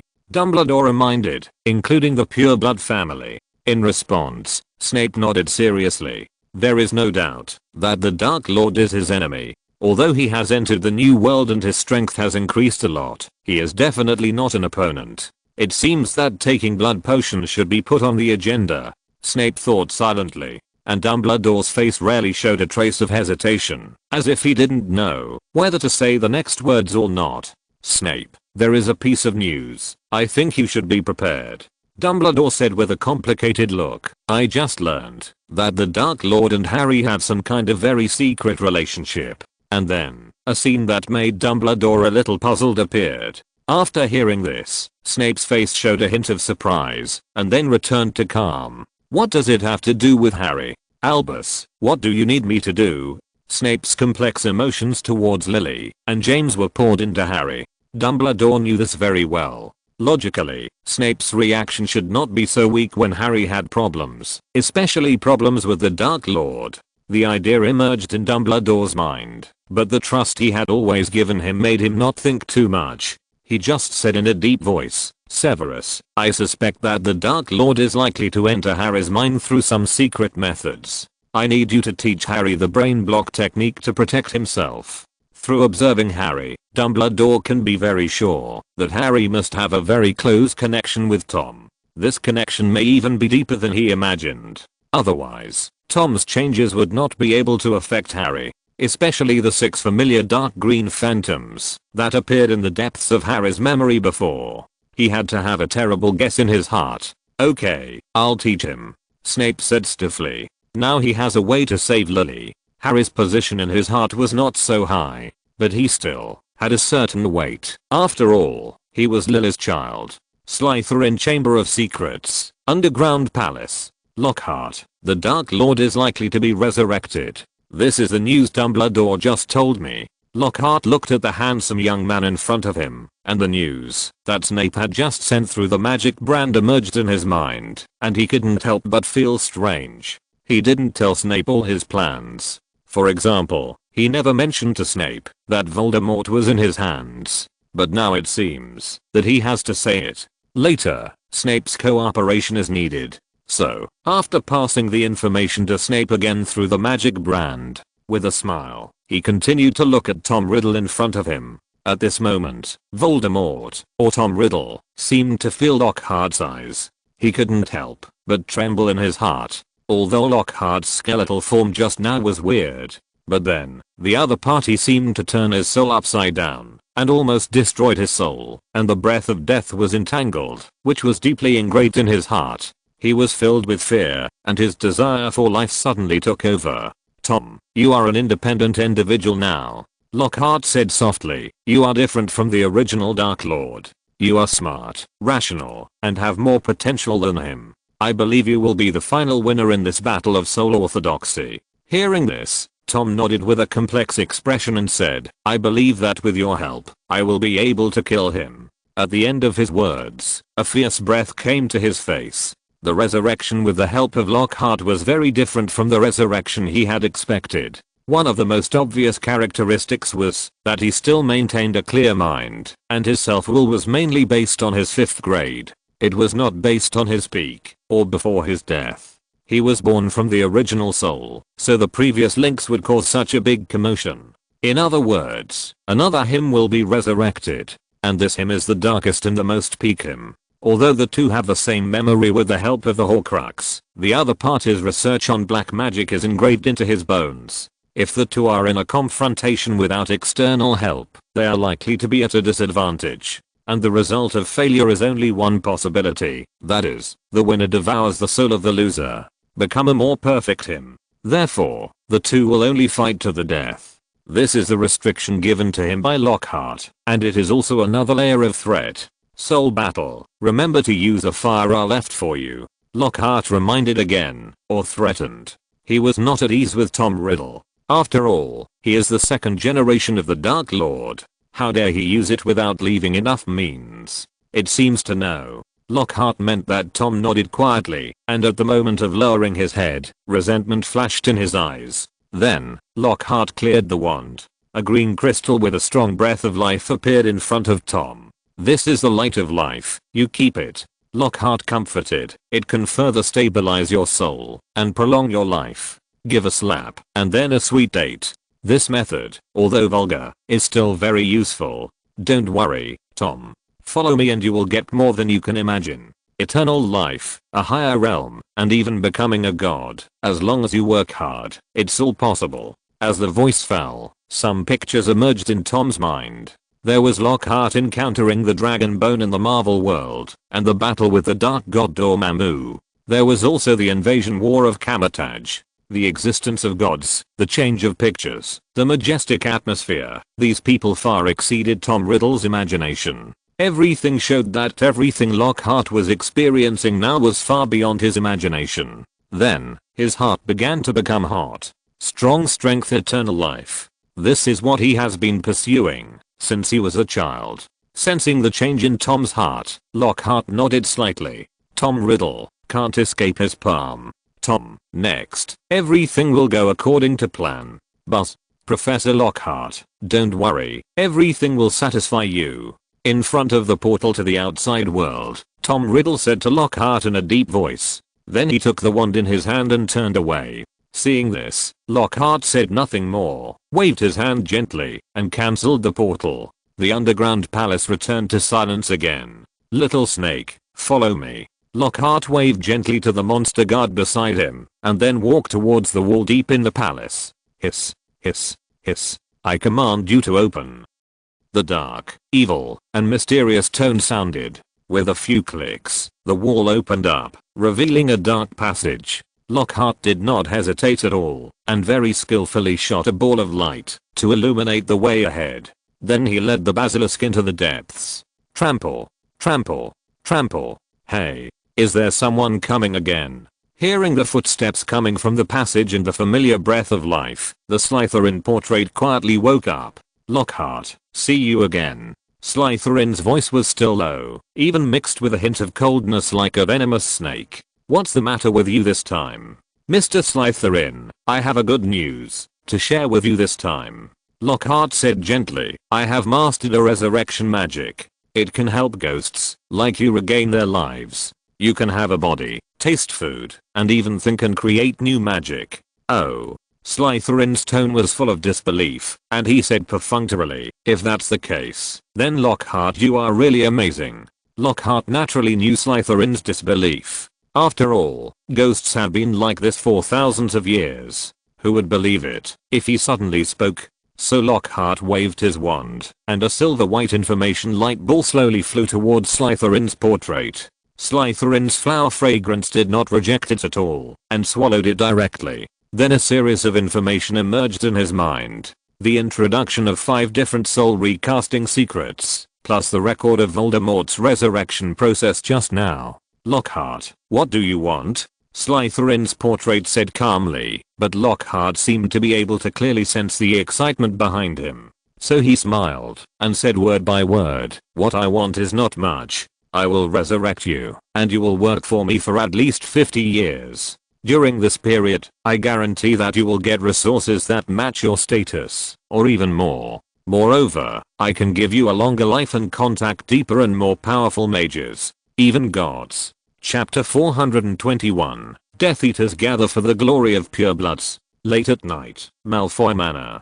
Lucius sat in his study, staring at the industrial documents in his hand, his eyes slightly dull. Because of offending Lockhart, a group of pureblood families suffered heavy losses. And he, as the leader of the group targeting Lockhart, suffered even greater losses. Compensation for resources is one aspect, but the more troublesome thing is the death of the family's combat wizards. When someone dies, it takes not only time to train him again, but also a lot of resources. It takes time, and even the choice of reliable people is a problem. For a while, the whole family fell into a weak state. But there is one good thing, Lockhart did not kill them all, and left some room. The supporting industry of the family is still in his hands. Moreover, in order to control them, he also took out meditation as a temptation, and even formed an alliance with it. It must be said that, although Lockhart's move was simple, it hit them at their 7 inches. Alas, who wants to die, if they can live? For such a thing, they can only admit defeat. If they can recover a little loss, they will recover a little loss. After all, they really can't beat them. And Dumbledore refused to make a move. Who can stop Lockhart? Thinking of this, Lucius could not help but feel sad. Suddenly, a tingling pain came from his right arm, which made Lucius slightly stunned, but then his face changed. He quickly lifted his sleeves, and saw the Death Eater mark on his arm slowly moving. Seeing this, his face turned pale, and he even felt like crying without tears. Oh my god, who did he owe in his previous life? Why did the Dark Lord appear again? Wasn't he dead? His previous betrayal, plus he even lost the magic items given to him by the Dark Lord. A series of actions made him tremble with fear. He even wanted to refuse. However, the tingling in his arm became more and more obvious, and even more and more sharp. Faintly, Lucius felt a faint breath of death. Thinking of this, he waved his wand without hesitation. Apparition. A flash of black light followed the traction of the Death Eater mark, and arrived at a remote valley. Deborah Valley, located in England, is a deserted valley rarely visited by people. At this moment, it is dark. The valley is overgrown with weeds, and the fog makes it even more desolate and even mysterious. Whoosh! Suddenly, a gust of wind appeared out of nowhere. Then, green flames rose, and a large amount of weeds were almost instantly wiped out, leaving a clearing. Then, the terrain changed, and the originally uneven ground changed a little and suddenly became flat. At the same time, several huge stone pillars appeared on the edge of the ground. On the surface of the stone pillar, a huge venomous snake was carved. The venomous snake was wrapped around the stone pillar, revealing its fangs, and its green eyes were staring at the center of the flat ground. At some point, in front of this flat ground, a back figure wearing a dark green snake-patterned wizard robe appeared. Then whoosh, whoosh, whoosh, the black shadows flashed continuously, and several wizards with a dark aura appeared. And as time went on, more and more figures appeared. And they all knelt on one knee on the ground, staring at the back figure in front of them. Master, Master, you are finally back. Master, we have been waiting for you all these years. We never believed those rumors. Excited calls rang out from the valley, as if to show their excitement. However, the state of the dark wizards in the back was different from that in the front. They lowered their heads tightly, and their bodies trembled slightly, as if they were afraid or scared. And Lucius Malfoy was among them. As the number of people coming with the phantom group decreased, the back that everyone was watching began to turn slowly, and what came into view was a familiar face. The emerald green boy with snake eyes, handsome and somewhat evil face, dark and even crazy temperament. This is the second generation of the Dark Lord Voldemort. There are really many familiar faces coming this time. Voldemort's cold voice sounded. But, what do I feel? It seems that some people don't welcome my arrival. Tat, tat, tat. Everyone heard the footsteps of Voldemort. Some eyes were filled with fanaticism, staring at the master who came. Some lowered their heads again, fearing that Voldemort would notice them. Crucio. As Voldemort casually cast a green Cruciatus curse, Lucius began to wail in pain. looking at Lucius rolling back and forth on the ground, making bursts of painful sounds. A cold and slightly hideous smile appeared on Voldemort's face. How could he not know that he had taken back all his memories? He had originally handed the Horcrux notebook to Lucius and asked him to keep it well, but it ended up in Lockhart's hands. As a result, he suffered a series of tragic experiences. Until now, he is still bound. If this revenge is not avenged, it will be difficult to relieve the hatred in his heart. Of course, shocking these purebloods who have not seen each other for a long time is also a consideration. Master, let me go, let me go. I did not betray you. Tom Riddle quietly watched Lucius wailing and begging for mercy. After a moment, he waved his wand and cancelled the Cruciatus curse. Lucius, who had recovered, was still trembling all over, as if he had not recovered yet, and his body was covered with mud, looking quite embarrassed. Everyone, I will not pursue the past anymore. A cold voice came from Voldemort's mouth, and those pureblood wizards who were afraid in their hearts breathed a sigh of relief. But in the future, I have only one request for you. Loyalty, loyalty, and loyalty. At this point, Voldemort paused slightly and looked at all the applications he received. Some were full of enthusiasm, and some still did not dare to look him in the eye. And I will take you back to the glory of pure blood. As soon as the voice fell, Voldemort swung his wand. Swish. In an instant, a dark green circle of fire appeared around and enveloped everyone. At the same time, a dark green firework appeared in the sky. The Death Eater mark of a skull and a snake intertwined with each other was reflected in the eyes of all Death Eaters. Tell me, do you want to take back the glory of pure blood? Yes. Yes. Then what should you do? Voldemort's tempting voice sounded again. Follow the Great Master and take back the glory that belongs to the pure blood. Follow the Great Master and take back the glory that belongs to the pure blood. In the morning, the United States. Alvermorny, the principal's office. Grindelwald looked at the magic file in his hand with great interest. This is the information related to Alvermorny School. It includes professors, students, resources and even magical creatures. After all, this is not Durmstrang. Durmstrang is the school he attended before, so everything is familiar. And Alvermorny is in the United States. To be honest, he only fought with Dumbledore in the United States before, and almost destroyed New York. Therefore, he has to stay in charge for a while to stabilize Alvermorny. By the way, he will explore the information he needs. Suddenly, dang, dang, dang. A knock on the door sounded. Come in, Miranda, what's the matter? As Grindelwald spoke, accompanied by the sound of the door opening, Miranda, the former Saints Senior, Durmstrang's discipline director, and the current Alvermorny vice principal, entered the principal's office. Sir, I just received news from England. The pure blood saints we arranged in the Wizarding World of England sent news. The so-called second generation of the Dark Lord Voldemort has appeared. At this point, Miranda spoke in a very cautious tone and a serious face. And he is different from before. According to the saints familiar with Voldemort, he is not as crazy as before, but more rational, or more dangerous. At the end, Miranda's words were full of fear. Originally, the danger brought by the crazy Voldemort was already very great. She knew how powerful the dark magic that Voldemort had mastered was, and his methods were extremely vicious. And now, a more rational Voldemort will amplify the danger many times. Oh, he actually came out. Grindelwald seemed a little surprised, but he didn't care. Don't worry about him. Britain now has Dumbledore and Lockhart. Voldemort can't cause any big trouble. At this point, Grindelwald sneered and said, just right, it can buy us more time. Miranda, you need to investigate more about the wizard forces in the United States. Also, check Lockhart's experience in the United States before. Where has he been? Then, Grindelwald was silent for a while, and seemed to be a little hesitant. Finally, he stretched out his wand, and flicked it casually, and a black mist emerged. Then, the young version of Grindelwald, no, it should be said, that Cassilis appeared in front of Miranda. Investigate this person who looks like me, and notify me, as soon as possible, if there is any clue. Hearing this, Miranda looked deeply at the existence of this young version of the adult, and said loudly, understood, sir, I promise to complete the task. Then, he turned and left.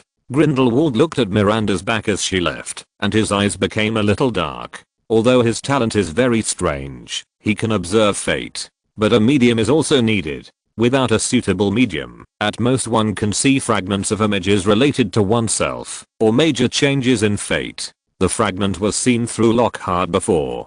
The information obtained is not much, but his intuition tells him that it is extremely important. Just as Grindelwald was thinking about how to get more information from Lockhart, suddenly Grindelwald raised his eyebrows, as if he had sensed something. Or rather, the other party did not hide it. He clearly sensed two huge and very familiar magical auras approaching Alvermorny. He stood up from the chair, turned his body, and the blue flame suddenly rose and then disappeared. Apparition. Above the Greylock Mountains, a large amount of white clouds surrounded the towering peaks. Among them, two figures emerged in the clouds. The two figures floated in the air and flew to the top of the mountain. The figures were one old and one young. The old man had emerald green pupils, a gentle smile, and a peaceful temperament. The young man, with sharp eyes and a murderous temperament, gave people a feeling that he was not easy to mess with. Lockhart, I know you and Gellert had some conflicts before.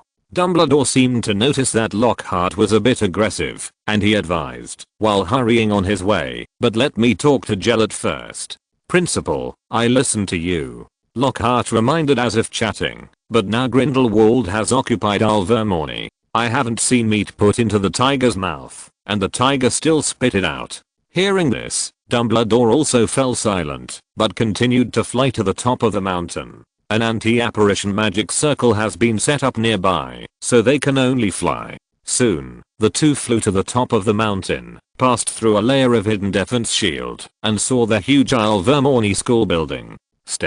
The two slowly landed on the flat ground, staring at the gate with four magical creatures carved on it not far away. At this moment, suddenly, buzz. The white clouds near the mountains, as if attracted by some kind of traction, began to surge towards Alvermorny. In a flash, the vision of Dumbledore and Lockhart was all white, all fog, and nothing could be seen. Seeing this scene, Dumbledore sighed helplessly. Gellert, come out.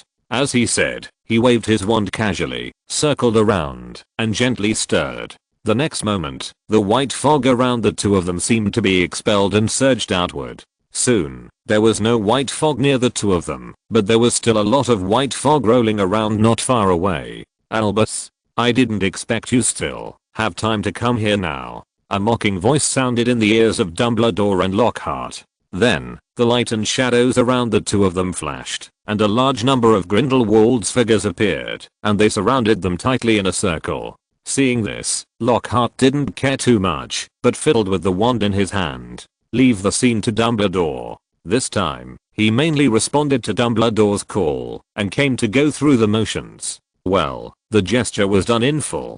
Give Dumbledore a full face. After all, there will be many opportunities to deal with Dumbledore later. Well, he is now a tool without emotions. Gellert, what's wrong with Camus now? Dumbledore did not answer, but asked back.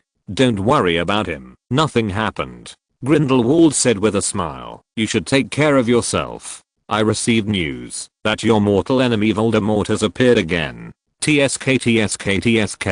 It's hard for you to have time to come here. Hearing this, Dumbledore's face did not change at all. He gently raised the wand in his hand, and then pressed it gently. The vast magic power quickly surged out, as if washing. In an instant, the figure of Grindelwald that had just circled around was shattered like foam. Only the only real body was left not far away. Feeling his spell being broken, Grindelwald shook his head slightly and chuckled. Hey, Albus, you're still so hot-tempered. When you get old, don't worry, Camus will be fine. I still need him to help me stabilize Alvermorny. After all, with so many students, it takes time to adapt. Well, the main thing is that he still needs to transform into Camus and take over the entire school smoothly. Grindelwald, the students are innocent. Dumbledore changed his previous gentle tone and said sharply, I don't care what you want to do, but if there is any loss to the students of Alvermorny, I will never let you go. After hearing this, Lockhart took a heavy step forward without hesitation. Cooperating with Dumbledore, he exuded a fierce aura and held the wand in the most suitable position for fighting. It seemed that, if there was a disagreement, the battle would start at any time. Albus, save your energy. Grindelwald's tone gradually became cold. I have received news that Voldemort in your home has made a big move. You should pay more attention to that side. As for the students, don't worry, they will be my students in the future, and I will care more about them than you do. And I will teach them the most important thing in this era, meditation. At this point, Grindelwald said unceremoniously, Albus, you should still care about the students of Hogwarts. After all, things are not peaceful in Britain recently. Although Grindelwald's attitude was very unfriendly, Dumbledore's face was obviously relieved. Based on his understanding of Gellert, he would do whatever it takes to treat his enemies. But Gellert still disdained students like those who were helpless. As for whether it was for the meditation method he mentioned, Dumbledore was not sure, but at least it was certain that Grindelwald had not taken any bad actions yet. At this moment, suddenly, from the horizon, a silver-white bat quickly flew towards Dumbledore with a letter in its mouth. After seeing this, Grindelwald raised his eyebrows and showed a smile of watching a show on his face. Without any obstruction, he released the surrounding white fog and left a passage to Dumbledore. In a flash, Dumbledore received the message, and the silver-white bat also turned into bubbles and disappeared. This is a spell for sending messages. Grindelwald didn't have time to continue chatting. Seeing this spell, Dumbledore's face was a little bad. This is a spell he gave to McGonagall that would not be used in non-emergency situations. The appearance of this scene shows that the matter is very urgent. He quickly opened it, and Lockhart also took a look at it. Azkaban. Death Eaters. Prison Break Voldemort. Well, this letter came in time. At least now Dumbledore will not fight with Grindelwald, otherwise it will easily disrupt his plan. Dumbledore looked at it, and his face suddenly changed, but he immediately retracted it, and tried to remain calm as much as possible. Grindelwald on the opposite side seemed to see that something bad had happened on Dumbledore's side. Albus, it looks like you have something urgent to do. I'm not in a hurry. We'll meet and talk next time we have a chance. You should take care of your business first. But if you're still worried about something, you can ask Lockhart to stay and talk to me. Chapter 422, The Fall of Azkaban. Azkaban, a lonely island in the North Sea. Whoosh, whoosh, whoosh. The desolate island was constantly being blown by the strong wind. Large areas of grey appeared on the island, with very little green, making it look even more desolate. However, in the center of the island, large black stones formed a huge building. Around the building, from time to time, some human-shaped black mists wearing tattered cloaks and emitting a cold and dark aura would float by. They seemed to have life, patrolling around the island in groups. When ordinary people saw them, they would feel chilled, as if their whole body was paralyzed, and the whole person would fall into the abyss of despair. They were the notorious Dementors. They lived by absorbing other people's excitement, hope and other positive emotions. If they were not controlled, they would absorb other people's souls. This was Azkaban, the prison where prisoners were imprisoned in the wizarding world. Damn it, why haven't the rotating auras come yet? Azkaban guard Aura Lehman Billick and several companions stood in front of the port, staring at the empty sea and cursing. God knows how happy he was when he received the news that new auras would come to Azkaban to replace them. This place is really not for wizards. It's just torture. Lehman, don't worry. The captain of the guard Aura Rudolph next to him said in a deep voice, the Ministry of Magic has notified that they will definitely arrive today. Just wait patiently.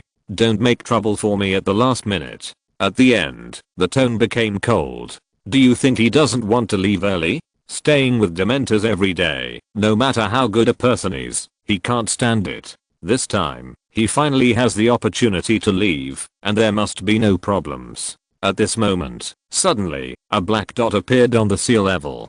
Captain, they are coming. The people from the Ministry of Magic are coming. Finally. Several auras excited voices rang out, and Captain Rudolph was also full of expectations. As the black spot got closer, the silhouette of the wooden boat became clearer. Rudolph waved the wand in his hand, and a red firework appeared in the sky to guide the direction of the wooden boat. After a while, the wooden boat approached the miniature port. However, what made him feel strange was that on the top of the wooden boat stood a young and handsome wizard full of elegance and nobility. According to his judgment, the other party was very likely a pureblood.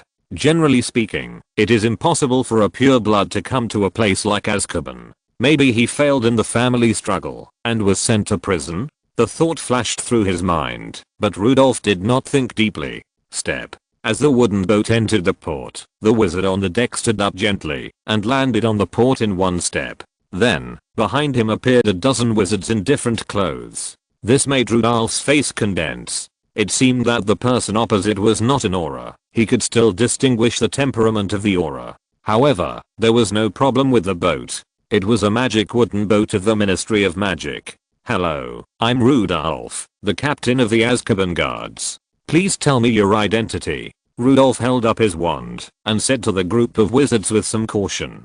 The young wizard walking in front seemed not to hear him and continued to walk forward. The Death Eaters behind him looked at each other and saw their master's movements and followed closely. Stop, I order you to stop. Rudolph shouted loudly. He felt that there might be a big problem. But Tom Riddle continued to walk forward after hearing it. This aroused the tense nerves in Rudolph's heart, and he waved his wand without hesitation.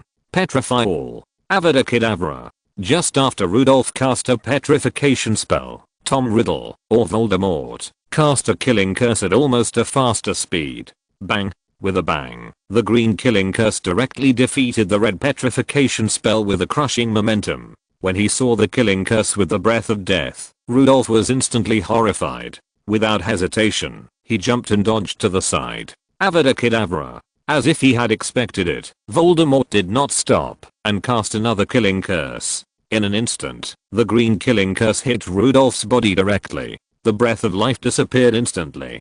Death. At this moment, Voldemort's footsteps still did not stop.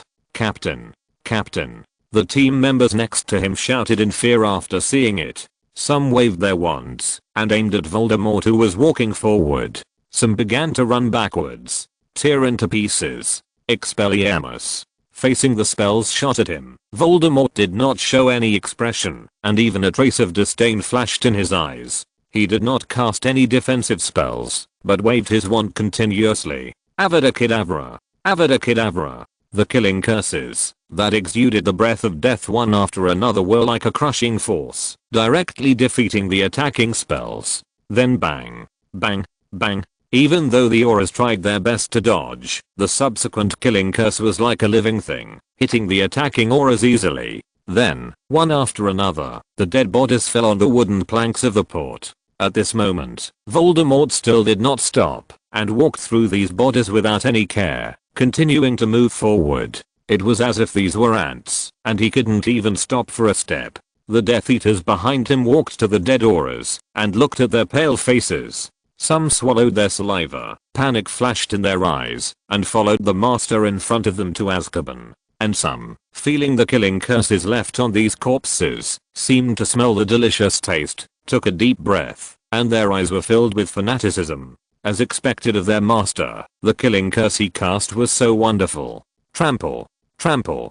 Trample. Voldemort led the way, walking towards Azkaban along the dirt road in front of him. At the same time, he released his huge spiritual power, covering the entire island, vibrating along a strange frequency, and calling out. Almost at the same time, the Dementors patrolling the island stopped one after another, as if they had sensed something, flying towards Voldemort and his party. The Death Eaters who followed also felt the cold and desperate breath coming from all around, and shuddered, with a trace of fear in their eyes.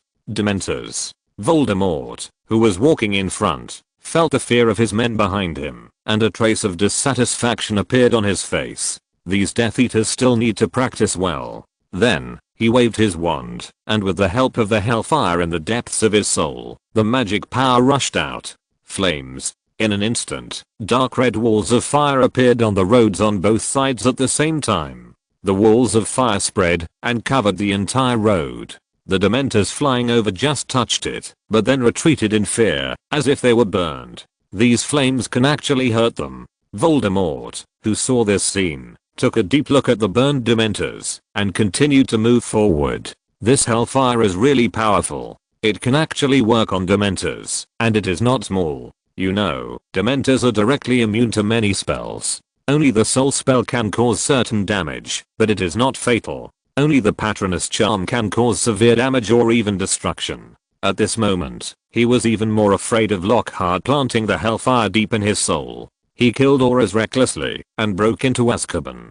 The core purpose is to establish prestige. It is very necessary to show unmatched combat power, to deal with those Death Eaters who have ulterior motives. Using fear blindly will not last long. At this moment, the Death Eaters around saw this scene and swept away the panic in their hearts. The power of their master gave them enough confidence, allowing them to look at the Dementors surrounding them with their heads held high. Voldemort walked to the end of the road and looked at the leader of the Dementors, who was much larger than the surrounding Dementors and exuded a strong dark aura. A faint smile appeared on his face. Alex, in the name of the Dark Lord, I demand that you fulfill your promise and submit to me. I will lead you out of the island and enjoy endless souls. Chapter 423. The only remaining Death Eater, Sirius. Deep inside Azkaban. At this moment, the originally silent and dim cell seemed to be stimulated by something and began to become a little lively. The master is here. We are saved. Those damn auras. The master will take us to revenge. Sirius stayed in the corner of the cell, raised his head slightly, and seemed to be disturbed by the noisy scene around him. But then, he lowered his head again, closed his eyes, and curled up quietly in the corner. If you look closely, you will find that his eyes are dull and even his body is motionless. If it weren't for the slight rise and fall of his breathing, he might be mistaken for a dead body. The time may be too long, and his memory has begun to become a little fuzzy. But there is one thing he has never forgotten. He is guilty. He deserves to die. Since his revenge was successful, he should stay in this cage until he dies. As for the outside, it has nothing to do with him. Sirius curled up in the corner and began to fall into his dream again. His dream was full of bitter and miserable tones. Because, even if there was a little joy, it would be devoured after being discovered by the Dementors. So, he got used to it. In his dream, he saw that his good friend James and Lily's family died because he trusted the villain mistakenly. Although revenge was sought, death still became a fact. All this was his fault. So, he deserved to die. Boom. Boom. Boom. In the alley between the cells, spells collided with spells. Hot flames, broken walls, constant roars, and a lot of dust fell. It fell on Sirius. However, this might be the greatest sorrow. He didn't care and still curled up in the corner. Ah. Death Eaters. No, the Dark Lord is here.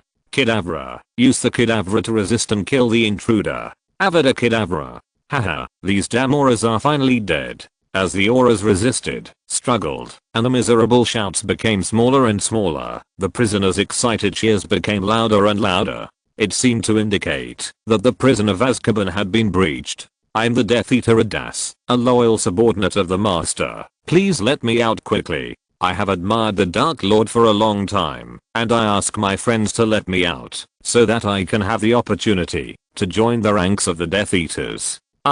Bellatrix, please help me get out quickly. I want to meet the Master. Azkaban was breached, and the victorious Death Eaters wandered back and forth in the cells, seemingly looking for their former companions. At the same time, the former Death Eaters and the imprisoned Dark Wizards shouted loudly, trying to gain freedom. Quiet, those who want to get out. Shut up. Who's there? Death Eater Horseman put his wand against his throat and shouted loudly. All of a sudden, all the shouting stopped. Seeing this scene, HUO Seaman nodded with satisfaction, and then said loudly again, you would have stayed in this dark cell until you died. And now, the great Dark Lord gives you a chance. Exchange loyalty for freedom and a glorious future. Tell me, are you willing? As soon as the voice fell, the entire underground cell was deafening with the sound of willingness. Many prisoners just walked to the door of the cell and kept waving their arms outside, as if to express their excitement and urgency. However, HUO Seaman also found that there were no people at the door of some cells, and no sound came from them. But he didn't care. The Master had clearly told him. Recruit Dark Wizards who are willing to surrender, and as for those who are unwilling, don't waste your time. Let them stay in the cell and rot until they die. So thunder explosion. Thunder explosion. Bang, bang, bang. Thunderbolt spells were cast one after another, and the iron bars of the cell were shattered. A large number of dark wizards and former Death Eaters came out and stood in front of horsemen and others spontaneously. They have no wands now, and the long-term imprisonment has weakened their bodies. It can be said that they are unarmed. If they want to recover and regain the ability to cast spells, they have to rely on the Dark Lord. Then, Horseman took the former lion picture and the dark wizards in the same city and walked upwards. He completed the task assigned by the Dark Lord. Now, it is time to take people to meet the great Dark Lord.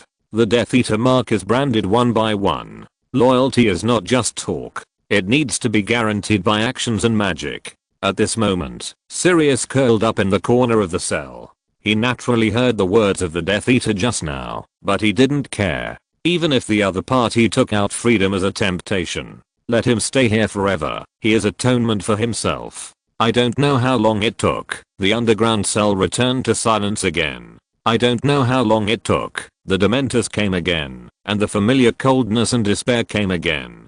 Following his instinct, Sirius' body trembled slightly, but returned to normal. The Dementors seemed to not get what they wanted from Sirius, so they left and chose new targets. Some prisoners, although unwilling to join the Death Eaters, this great change brought them some hope. These were all delicious food. When the Dementors left, Sirius didn't care at all and continued to curl up in the corner, falling into a bitter, miserable dream. He was redeeming himself. It was unknown how long it had been. Sirius only knew that the Dementors descended several times and then left.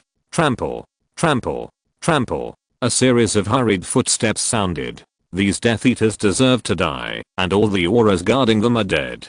Quickly investigate which prisoners are still there.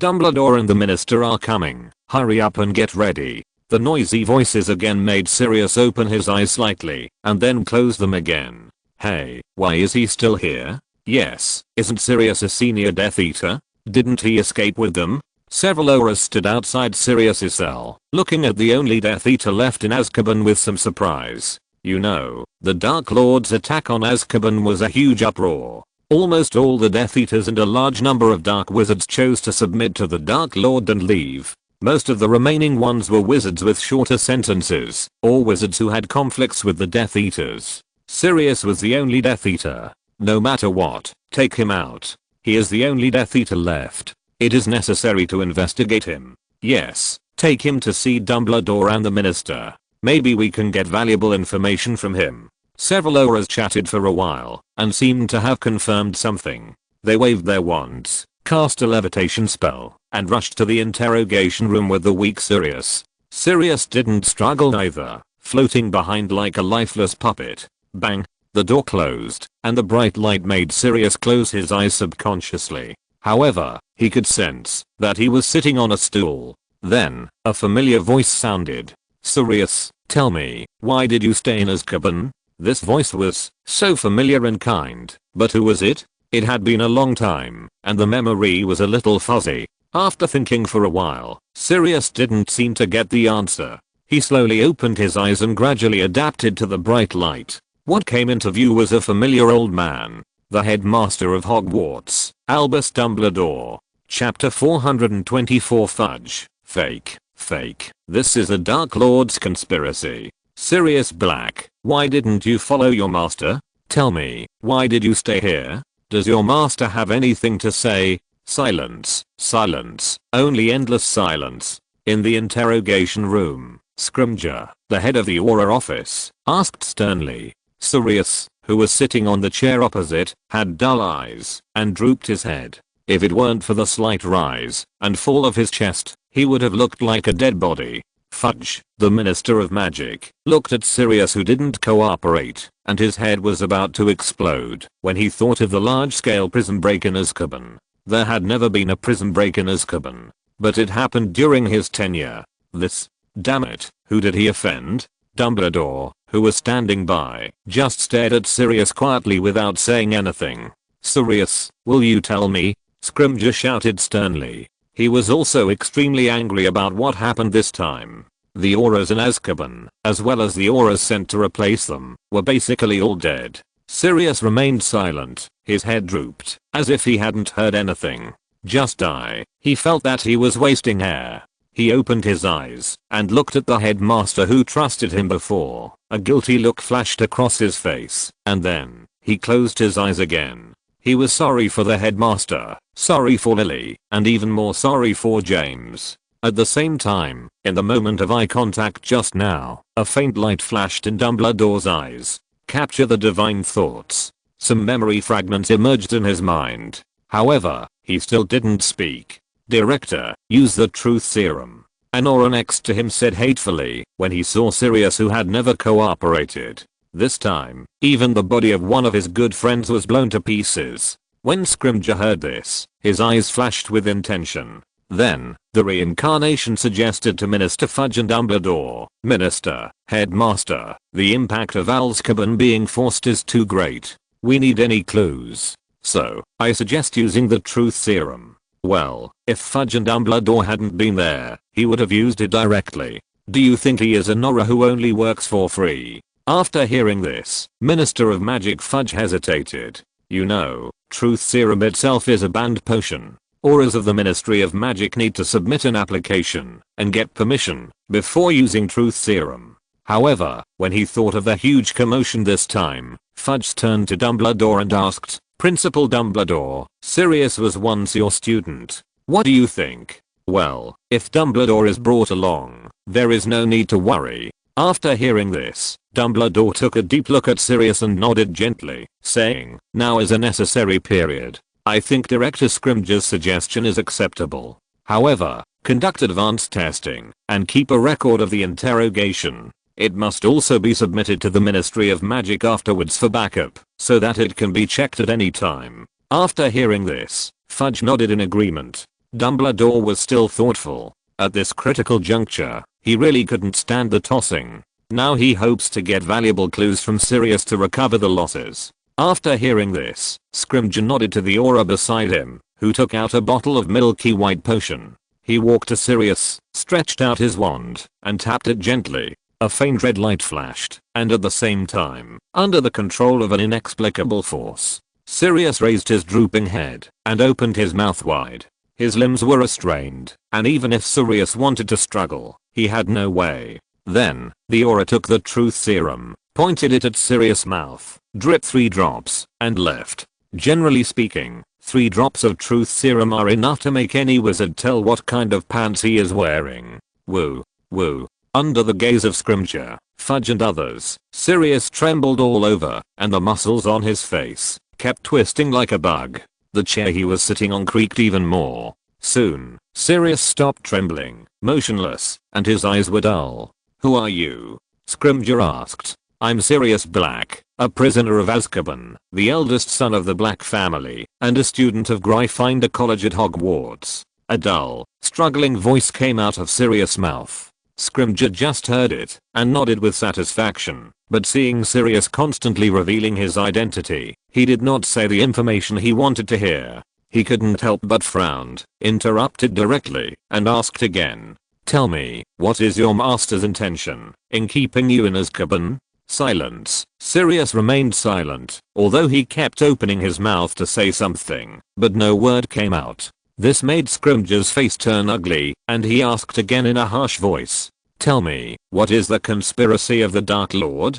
The Death Eaters have all left, and only you, the most loyal subordinate of the Dark Lord, are left here. If you say there is no conspiracy, no one will believe it. No, I don't know. This time, Sirius spoke, but the answer was not what Scrimger wanted to hear. Then why did you stay in Azkaban? Scrimger calmly asked, after calming down his anger. He felt something was wrong. Atonement. Atonement for whom? James, Lily. Haha, what a joke. Scrimger sneered. A traitor is still qualified to ask for atonement. The fact that Sirius betrayed his friend was well known. There was nothing to say to such a person. Tell me how you betrayed James' family. Scrimger asked maliciously. Speak clearly, don't miss a single link. Atonement. A traitor is also qualified to talk about it. Even if there are all kinds of reasons, betrayal is betrayal. Aye. Sirius seemed to struggle, unwilling to spit out the next thing. Because this was the most painful thing in his life. And Stringer sneered and said nothing. Truth serum, do you think it is so easy to resist? Especially for a prisoner who has been imprisoned for nearly 10 years. Sure enough, Sirius spoke uncontrollably. I trusted Peter Pettigrew. I'm damned, I really am damned, how could I trust him? This despicable, shameless, dirty, filthy rat. Hearing this, Fudge, Scrimgeour and other auras frowned. Peter Pettigrew, this is a hero who has been commended. Then, they heard. I shouldn't have handed over the identity of the secret keeper to him. He betrayed me, betrayed Lily, betrayed James, and told the Dark Lord the location of the secret room. I'm damned, I really am damned. Then, Sirius kept repeating his damn words. Or rather, he really thought he was damned. At this moment, Scrimgeour and other auras all froze. Under the truth serum, they could tell whether Sirius was lying or not. At this moment, Fudge's forehead was sweating, and his right hand was wiping. Oh my god, what did he hear? The commended Peter Pettigrew was a traitor. The imprisoned Sirius. It's over, it's over. If this news gets out, the whole wizarding world will be in turmoil. Azkaban was robbed, a large number of Death Eaters and Dark Wizards escaped from prison. Sirius, the heir of a pure-blood family, was wrongly convicted and imprisoned for 10 years. Fudge felt dizzy when he thought of the possible headlines in the Daily Prophet. Fake, fake. Fudge said hysterically, Sirius is lying. He is a conspiracy of the Dark Lord. Chapter 425 Sirius, you don't want to leave Harry, do you? Ministry of Magic Minister's Office. Lockhart, I know this is a bit unbelievable. But at present, the Dark Lord has appeared again, and a large number of Death Eaters have been rescued by him. Now, the Ministry of Magic needs top wizards like you to speak and boost confidence. In the bright office, Fudge stood next to Lockhart and kept persuading him. Now is the time when we need to unite as one. In order to keep his position, Fudge thought of a plan. That is to set up a new target and divert as much attention as possible from himself. At the same time, if the other party cooperates, he can also take the opportunity to further stabilize his position. He first thought of Dumbledore, but gave up when he thought of the threat Dumbledore posed to his position. Later, it was Lockhart. Lockhart has always been more supportive of him, and at his age, although he has a great reputation, it is not a big threat to his position. After all, Lockhart is at most the title of the founder of Meditation Method, and Dumbledore is a great white wizard who once drove away 2 generations of Dark Lords. And Lockhart stood aside, quietly listening to Fudge's muttering, and after a while, interrupted and asked, Minister Fudge, how will the Ministry of Magic handle Sirius's case? Hearing Lockhart's question, Fudge's face suddenly changed. Damn, didn't they specifically emphasize that it was forbidden to leak? Yes, it was Dumbledore who leaked it. That's right, it must be like this. Sirius is his man, and he must want to rescue Sirius. Looking at Fudge's changing expression, Lockhart said softly, Minister Fudge, many people know about this matter. There were many auras who were interrogating at the time. Then, as if reminding, he said, Director Scrimgeour, he has been in the position of director of the Aura office for a long time. Hearing this, Fudge's face darkened.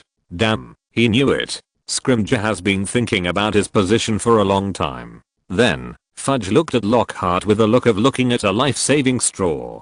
Being able to stand in the position of Minister of Magic shows that he is definitely not a fool. Lockhart actually said it, so it is easy for him to infer that Lockhart must have an idea. Lockhart, what do you think we should do now? I have an idea. Lockhart said calmly, Sirius's case cannot be concealed anymore. We can only overturn the verdict. And now we need Dumbledore's support. But how to overturn the verdict? This is very particular. Hogwarts, the principal's office. Principal, I can help you solve Sirius's case. Lockhart took a sip of tea and said with a smile, in the future, just let Sirius cooperate with the Daily Prophet. I believe there will be no problem in overturning the verdict. Hearing this, Dumbledore touched his beard and smiled gently. Sorry for the trouble, Lockhart. I want to thank you on behalf of Sirius. No need to thank me for this. Lockhart said with a smile. Don't forget to answer, you promised me. My new school library needs a lot of books to fill it. No problem, knowledge needs to be shared. Dumbledore said gently, take my application slip and go to the library to copy it later. But Lockhart, let me explain in advance that some books have magic in themselves, so it is difficult to copy. Hearing this, Lockhart nodded to show that he understood. Then Dumbledore asked, by the way, Lockhart, what did Gellert talk to you about? Nothing.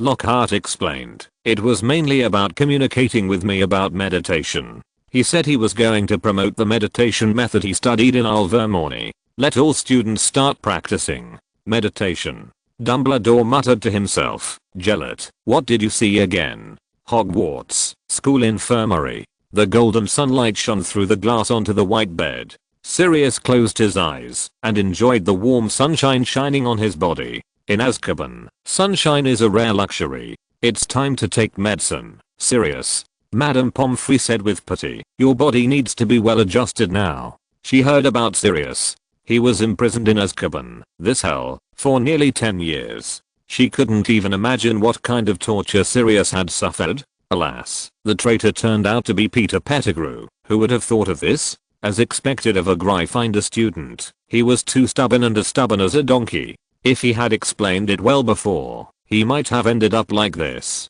Sirius, lying on the bed, heard what Madame Pomfrey said and opened his eyes, looking at the various potions on the tray in Madame Pomfrey's hand. Silent. He didn't know whether the change in his current situation was good or bad. He just felt a little confused. Even if he got out of Azkaban, he didn't know what to do next. And Madame Pomfrey didn't care what Sirius was thinking. Without hesitation, she stepped forward and fed him the prepared healing potion bottle by bottle. You can't be polite to patients. If you are sick, you should take medicine. After taking the medicine, you should rest. No one can disturb you. This is Madame Pomfrey's creed. Soon, after feeding the potion, Madame Pomfrey comforted him a few words and turned to leave. Sirius closed his eyes and fell into a deep sleep. I don't know how long it took. Suddenly, Harry, this is your godfather, Sirius Black. He is a good friend of your father James and your mother Lily. Ah, Professor Lockhart, he is. Godfather. A timid voice came from his ears. Sirius opened his eyes and saw a familiar figure beside the bed. Emerald green eyes, tender face, lightning scar. Lily, James. I see, this is your child. You are Harry. Sirius' hoarse voice sounded. Harry, who was standing aside, subconsciously stepped back a few steps. But as soon as he thought of the other party's identity, he opened his eyes wide and looked carefully at the pale but mature man in front of him. You may not have seen me, but I held you when you were born. I'm your godfather, Sirius Black. Godfather. Harry said a little at a loss, but he could feel the concern in the other party's words. However, before the two of them could communicate, Lockhart on the side stepped forward and interrupted. Sirius, long time no see. I'm Lockhart. There are some things I need to talk to you about. Then, he said to Harry, Harry, I want to talk to your godfather about something. You go back first. You will have plenty of time to talk later. Hearing this, Harry glanced at Sirius and hesitated. But in the end he nodded and turned to leave. Although he was full of curiosity about Sirius. However, after all, it was the first time they met, and he trusted Professor Lockhart more. And Sirius opened his mouth to say something, but in the end he looked at the figure in front of him quietly. At this moment, watching Harry's departure, Lockhart sat on the bed and stared into Sirius's pale blue eyes. Sirius, you don't want to leave your godson Harry and go back to Azkaban again, do you? End of this chapter. Thank you very much for reaching the end. Don't forget to like. Looking for more exclusive content and immediate access? Subscribe to our Patreon. Remember, every like, subscription, or donation encourages us to continue. Thanks to everyone. See you in the next video.